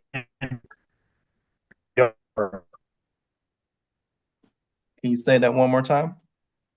Edwin. Obiora. Would you spell your last name? Obiora. Okay. On September the 18th of 2025, were you involved in a traffic collision? Yes. Was it in the area of Roundtree Road and Hawthorne Road? Yes. Is that in Clayton County? Yes. Okay. Would you recount for the court what happened that led to the collision? I just picked up my daughter from her job that was going home. So I was coming out from Hardtop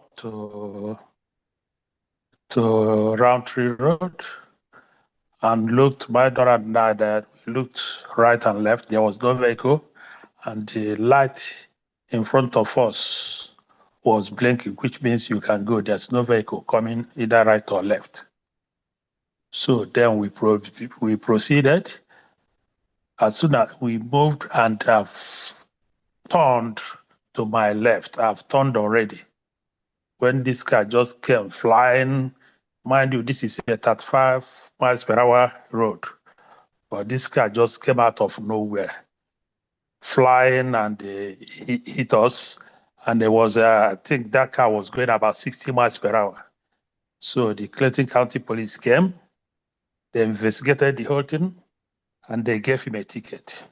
That's all I can remember.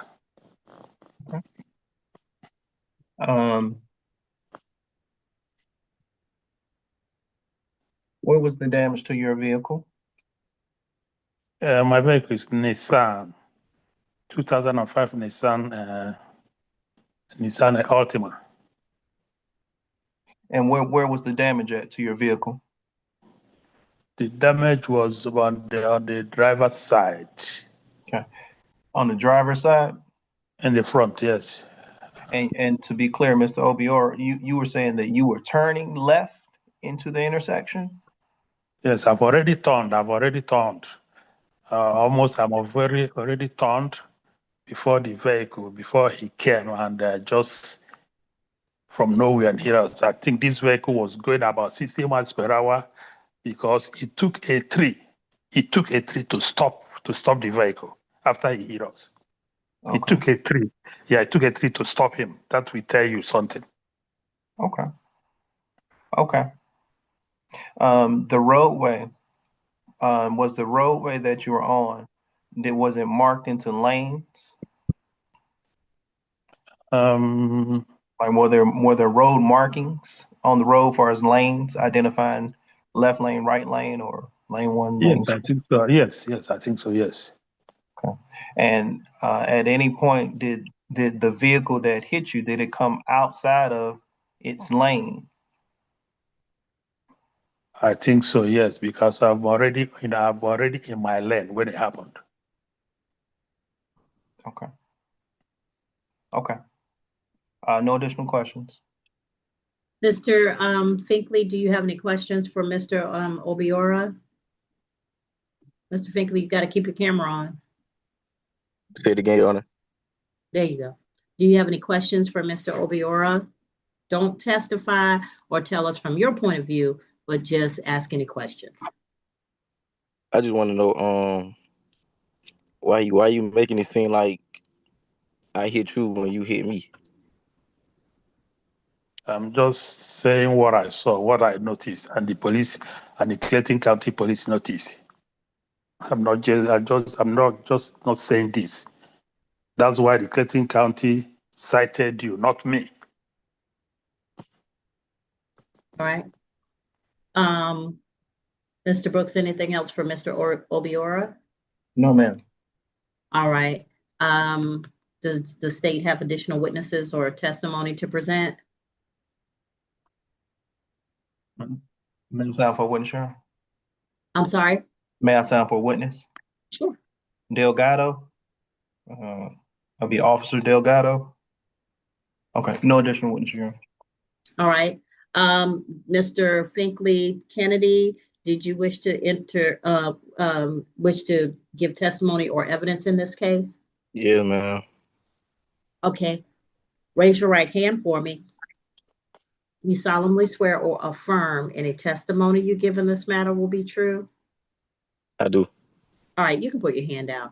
Now, you understand that you have a right to remain silent. Yes, ma'am.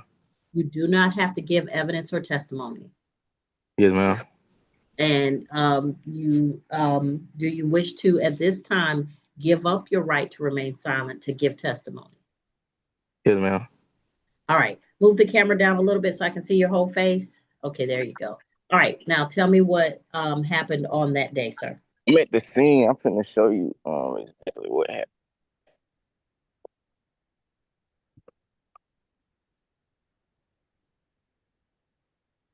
Give me a sec.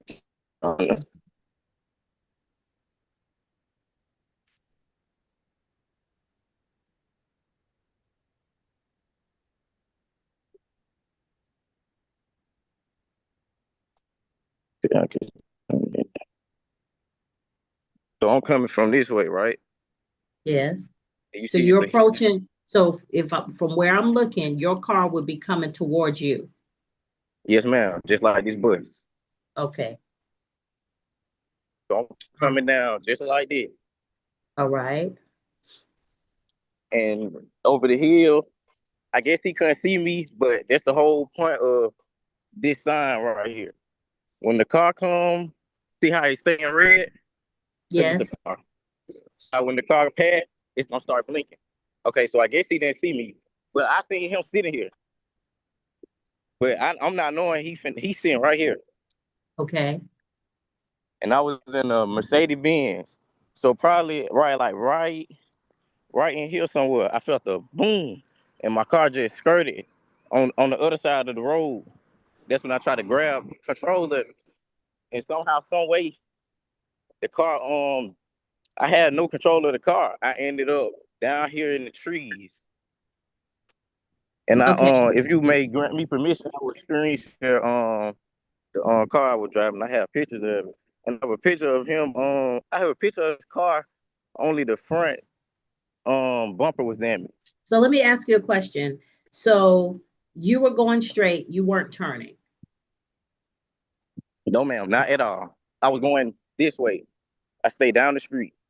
Okay. All right. Any questions, Mr. Brooks? No, ma'am.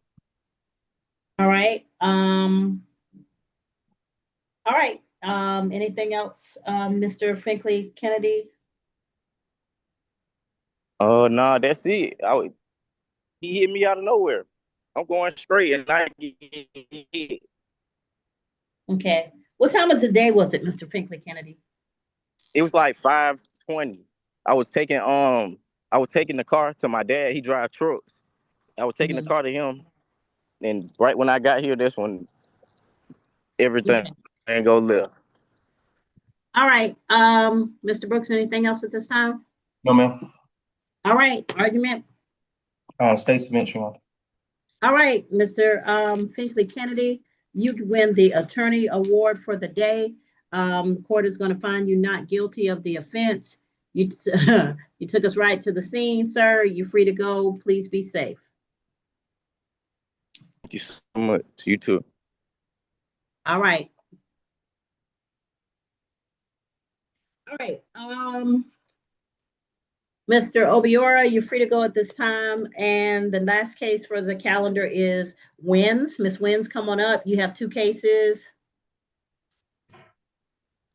Thank y'all for being so patient. Court staff, if anybody listening, y'all don't know, court staff has been here since 10 o'clock this morning. We have been slogging through. We didn't have a lunch. Everybody's been grabbing a break when they can get a break, but we've been moving since 10 o'clock this morning. It is now 5 and we've been online and in court this entire time. So thank you to an incredible staff, incredible court staff for getting this done. Ms. Wynn's, raise your right. I'm sorry, Ms. Wynn's, you're being prosecuted for the offenses of speeding in a school zone 21 to 25 miles per hour over the limit, and also failure to have your license on person. The state is going to present its evidence and testimony. As you have seen watching the trials that we've had, you do not have to give any evidence or testimony. The court can make its decision based on the state, because the state has the burden of proving the case against you beyond a reasonable doubt. But if you do want to give testimony and evidence, please wait until the appropriate time ask questions only, but don't testify as to where anything from your perspective until I determine whether you're going to give up your right to remain silent. Okay? All right. And Mr. Brooks, go ahead and swear your witness and you can begin. Thank you, Officer Hull. If you would, raise your right hand. Do you swear affirm testimony about giving the matter now pending before the court be the truth, the whole truth, and nothing but the truth, so help you God? We can't hear you. I do. Thank you. All right. Please state your name for the record. Officer Munho.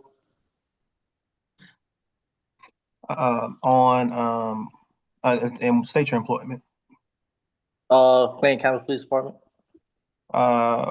Do you work in or serve in a general or uniform patrol division?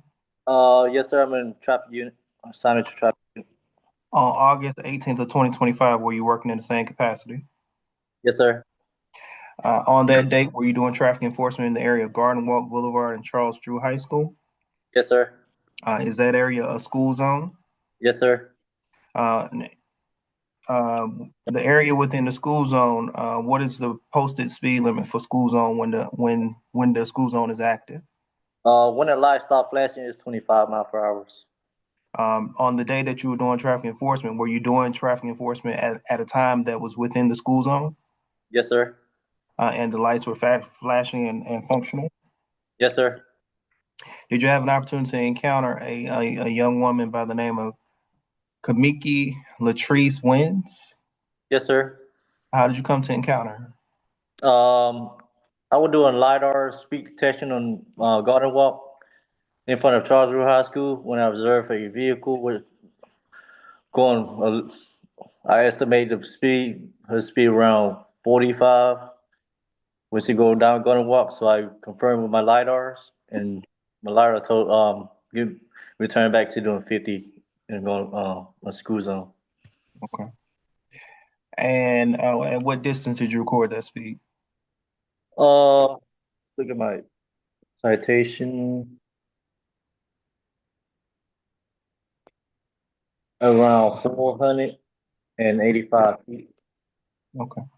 That area, Garden Walk and Charles Drew High School, is that in Clayton County? Sure. All right. No additional questions at this time. I'm sorry, Officer Ho, when you said the speed, it was garbled a little bit. Can you tell me what the speed was again? The speed for the school zone is 25, but the regular speed over there is 45 miles per hour. Okay, and what did you get on the LiDAR for Miss Wyn? She was doing 50 according to LiDAR. All right. All right. And Miss Wyn, did you have any questions of Officer Ho?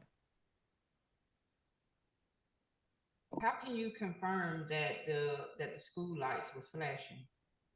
So before I do school zone speed detection, I drove around, make sure all the lights were working before I run LiDAR. Okay, but do you have proof? Other than you just saying that, where's the proof? I mean, from where I was sitting at, I can see the light was flashing. Okay, that's a verbal statement. Do you have factual proof? Ma'am, if he is under oath, his statement is proof enough. Evidence given under statements given under oath are evidence that is admissible in court. Just as if you were under oath and you made a statement, that would be evidence. It is dependent upon the trier of fact, who happens to be me right now, how the evidence is weighed and what evidence I believe or do not believe. If there's some evidence I do not believe. So him making a statement of what he observed as an observer of the incident, first person, he's not telling me what he got from somebody else. That is evidence that's admissible at trial. The same as if you testified. I was just wondering, did he have physical proof other than verbal proof? But I understand.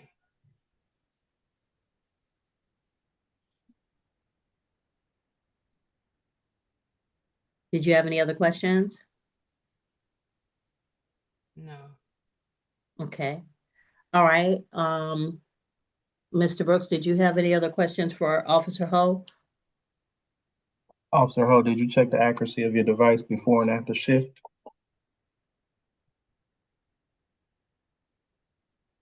Officer Ho, can you hear me? Yes, sir. I say, did you check the accuracy of your device before and after shift? Yes, sir, I did. And do you also know if the device was calibrated within the same year? Yes, sir. You testified that you observed the lights flashing. Were there any obstructions on the lights? No, sir. Or, No. Sir. was there any construction that might have caused the driver to, I guess, drive in a way that they not be able to follow the directions of the light? No, sir. Okay. No additional questions at this time. All right, Ms. Wyn. I'm sorry, does the state have any additional witnesses or testimony to present other than We do Officer not, Your Honor. Horus? Okay, state is going to rest at this time. Yes, ma'am. All right, Ms. Wyn, do you have any evidence or testimony to present at this time, or do you wish the court to make its decision based upon the state's information? You got to speak up into the red microphone, ma'am. The red microphone. The red microphone. Oh, can you hear me? Yes, ma'am. Okay. Now, yes, ma'am, I would like to testify. Okay, so raise your right hand for me. You solemnly swear or affirm any testimony you give in this matter will be true. Yes, ma'am. All right, you can put your hand down. So you're before the court. You're being prosecuted for the offenses of failure to have license on person and for speeding in a school zone 21 to 25 miles over the limit. You understand that you do not have to give any testimony or evidence. Yes, ma'am. You have a right to remain silent that is guaranteed by the Constitution of the United States. Yes, ma'am. All right. And at this time, do you wish to give evidence in this case? Is this for both him saying Yes, ma'am. no driver's license? Okay. Yes, ma'am. In regards to that part, I did Okay. have my. Hold on now. You didn't answer my question. Do you wish to give up your right to remain silent and enter yes, evidence? ma'am. Yes, Okay. ma'am. All right. Now tell me what happened from your perspective. In regards to the driver's license, I did have my driver's license on me. The driver license that I gave him, he asked me how long had I been living at that I think he asked me, was I still at that address that was on the driver license that I gave him? Well, And sorry. I told him I no. misstated. It says failure to change address. I cut off on my Okay. it cut off on my calendar. I'm sorry. Okay. Yeah. So I did have my driver's license. Okay. And I remember him asking me how long ago, I think he said how long ago had I moved from that address, and I told him I wasn't sure. And he still wrote me a ticket. But I have gotten those the address. I have gotten a new license with my new address on there. Okay. So I honestly wasn't sure, but he still wrote that ticket for that. But I did have my driver's license on me at that time. All right. Did you wish to have any other testimony regarding the rest of the case? In regards to the speeding, I was not speeding and the lights were not flashing. I do remember there was a car ahead of me that was going really fast.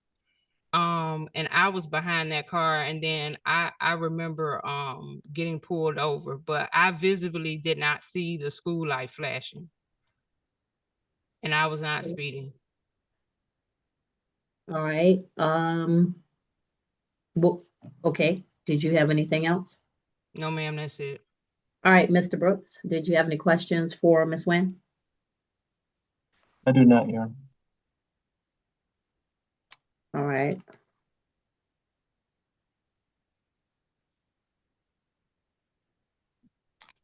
All right. Argument? State submits, Your Honor. Okay. Any argument, Ms. Wyn? I didn't hear what the prosecutor said. He said he submits, meaning that he's going to let me make the decision based on the evidence that's been presented without having him make an argument. Okay. Did you want to make an argument as to why I should not find you guilty? Like just nothing other than what I've already said. The school light was not flashing. I definitely was not speeding. I believe in safety for the kids. I'm a mother. even though my kids are, are grown, but I also work in healthcare. I'm a nurse. So I definitely believe in the safety of people. So I definitely would not be speeding in a school zone. Officer Ho, what time of day was it? If I'm not mistaken, it's around 2 to 2:30. Around 2:20. Let me check my citation real quick. I wrote the citation around 2:22, so when I clocked it was around 22. That's a school zone time. All right, so Ms. Wyn, I'll find you not guilty of the offense of failure to change your license address, but I will find you guilty of the offense of speeding in a school zone. Mr. Brooks, do you have a recommendation for the offense sentence? I do, Your Honor. Miss Wyn has several instances on her driving history where she failed to obey a sign or traffic control device. Okay, you need to your audio is getting a little bit muddy for me. Forgive me, Your Honor. I say Ms. Wyn has several instances of failing to obey a sign or traffic control device on her driving history. City of Atlanta, there was a no-low plea for failure to obey a sign that she entered a plea in October of 2022. Prior to that, there was a failure to obey a stop sign that she pled guilty to. Says Department of Driver Services. That was November of 2017. Again, there was another instance of failure to obey a sign or control device, Department of Driving Services. That was September 2017. There was another instance of failure to obey a sign or control device. That was January of 2017, when she pled guilty. Based on her history, she has a history of not following signs or traffic control devices. And for that reason, the state's recommendation initially was going to be a suspended fine. However, we're going to ask for a $100 fine. 100? Yes, ma'am. All right, so Ms. Wyn, the fine will be $100, $153 with the surcharges. That's the total. Did you wish to pay that today, or did you wish to have additional time? Am I able to appeal this decision? Yes, ma'am. Within 30 days of the verdict of the court, you must appeal the decision. I can't give you any advice about how to do that, but I can tell you that it has to be done within 30 days of today's verdict. Okay, I'm going to appeal the decision. All right, well, then I'll give you 60 days in which to pay. That way, if your appeal doesn't go through, you still have some time to pay it. Okay. So how much I heard you say 100 and then it was something else. With the surcharges, the base fine is 100, the surcharges are 53, so it would be $153. Okay, and another question, will this add points to my driving record? Yes, ma'am. Is there a way I could take a driving class so that it wouldn't add points? That's between you and Driver Services. My understanding is they do have, the Department of Driver Services offers driver improvement classes. They have those courses listed on their website. And I believe that they allow you to do that to mitigate the points, but I don't know what schedule it is. I don't know if you can do it once every 5 years, once every 10 years. I don't know, but you have to contact the Department of Driver Services. That would not have an effect on anything we do here. It just would have an effect on your points with your driver's license. Okay. Okay. Thank you. All right, you're welcome. Please be safe. Okay. Please go downstairs to the second floor to get your paperwork. You're going to need that, especially if you're planning to appeal. If you do not, in fact, appeal within the 30 days, go ahead and make that payment. You can make it in person on the second floor, or you can pay online or by phone. Okay, thank you. You're welcome. Okay. All right, ladies and gentlemen, thank you so much. Patience, perseverance. Also, we are celebrating this week, yesterday, I think it was, or today, I think it is, marks the 10th anniversary of me being sworn into State Court of Clayton County. So Some of you have been here from the beginning. Some of you have come in since I've been on this bench, but I want to say that I appreciate each and every one of you who have made these 10 years go by like a flash. And that only happens when you enjoy what you do and when everybody that you work with is amazing. So thank you once again for the 10 years. And I hope I have made your life a little easier. I have tried. Here's to the next however many years. Take care, everybody. I'll see you tomorrow. Congratulations, y'all. Thank you. I really appreciate everybody. All right, Deputy Castro.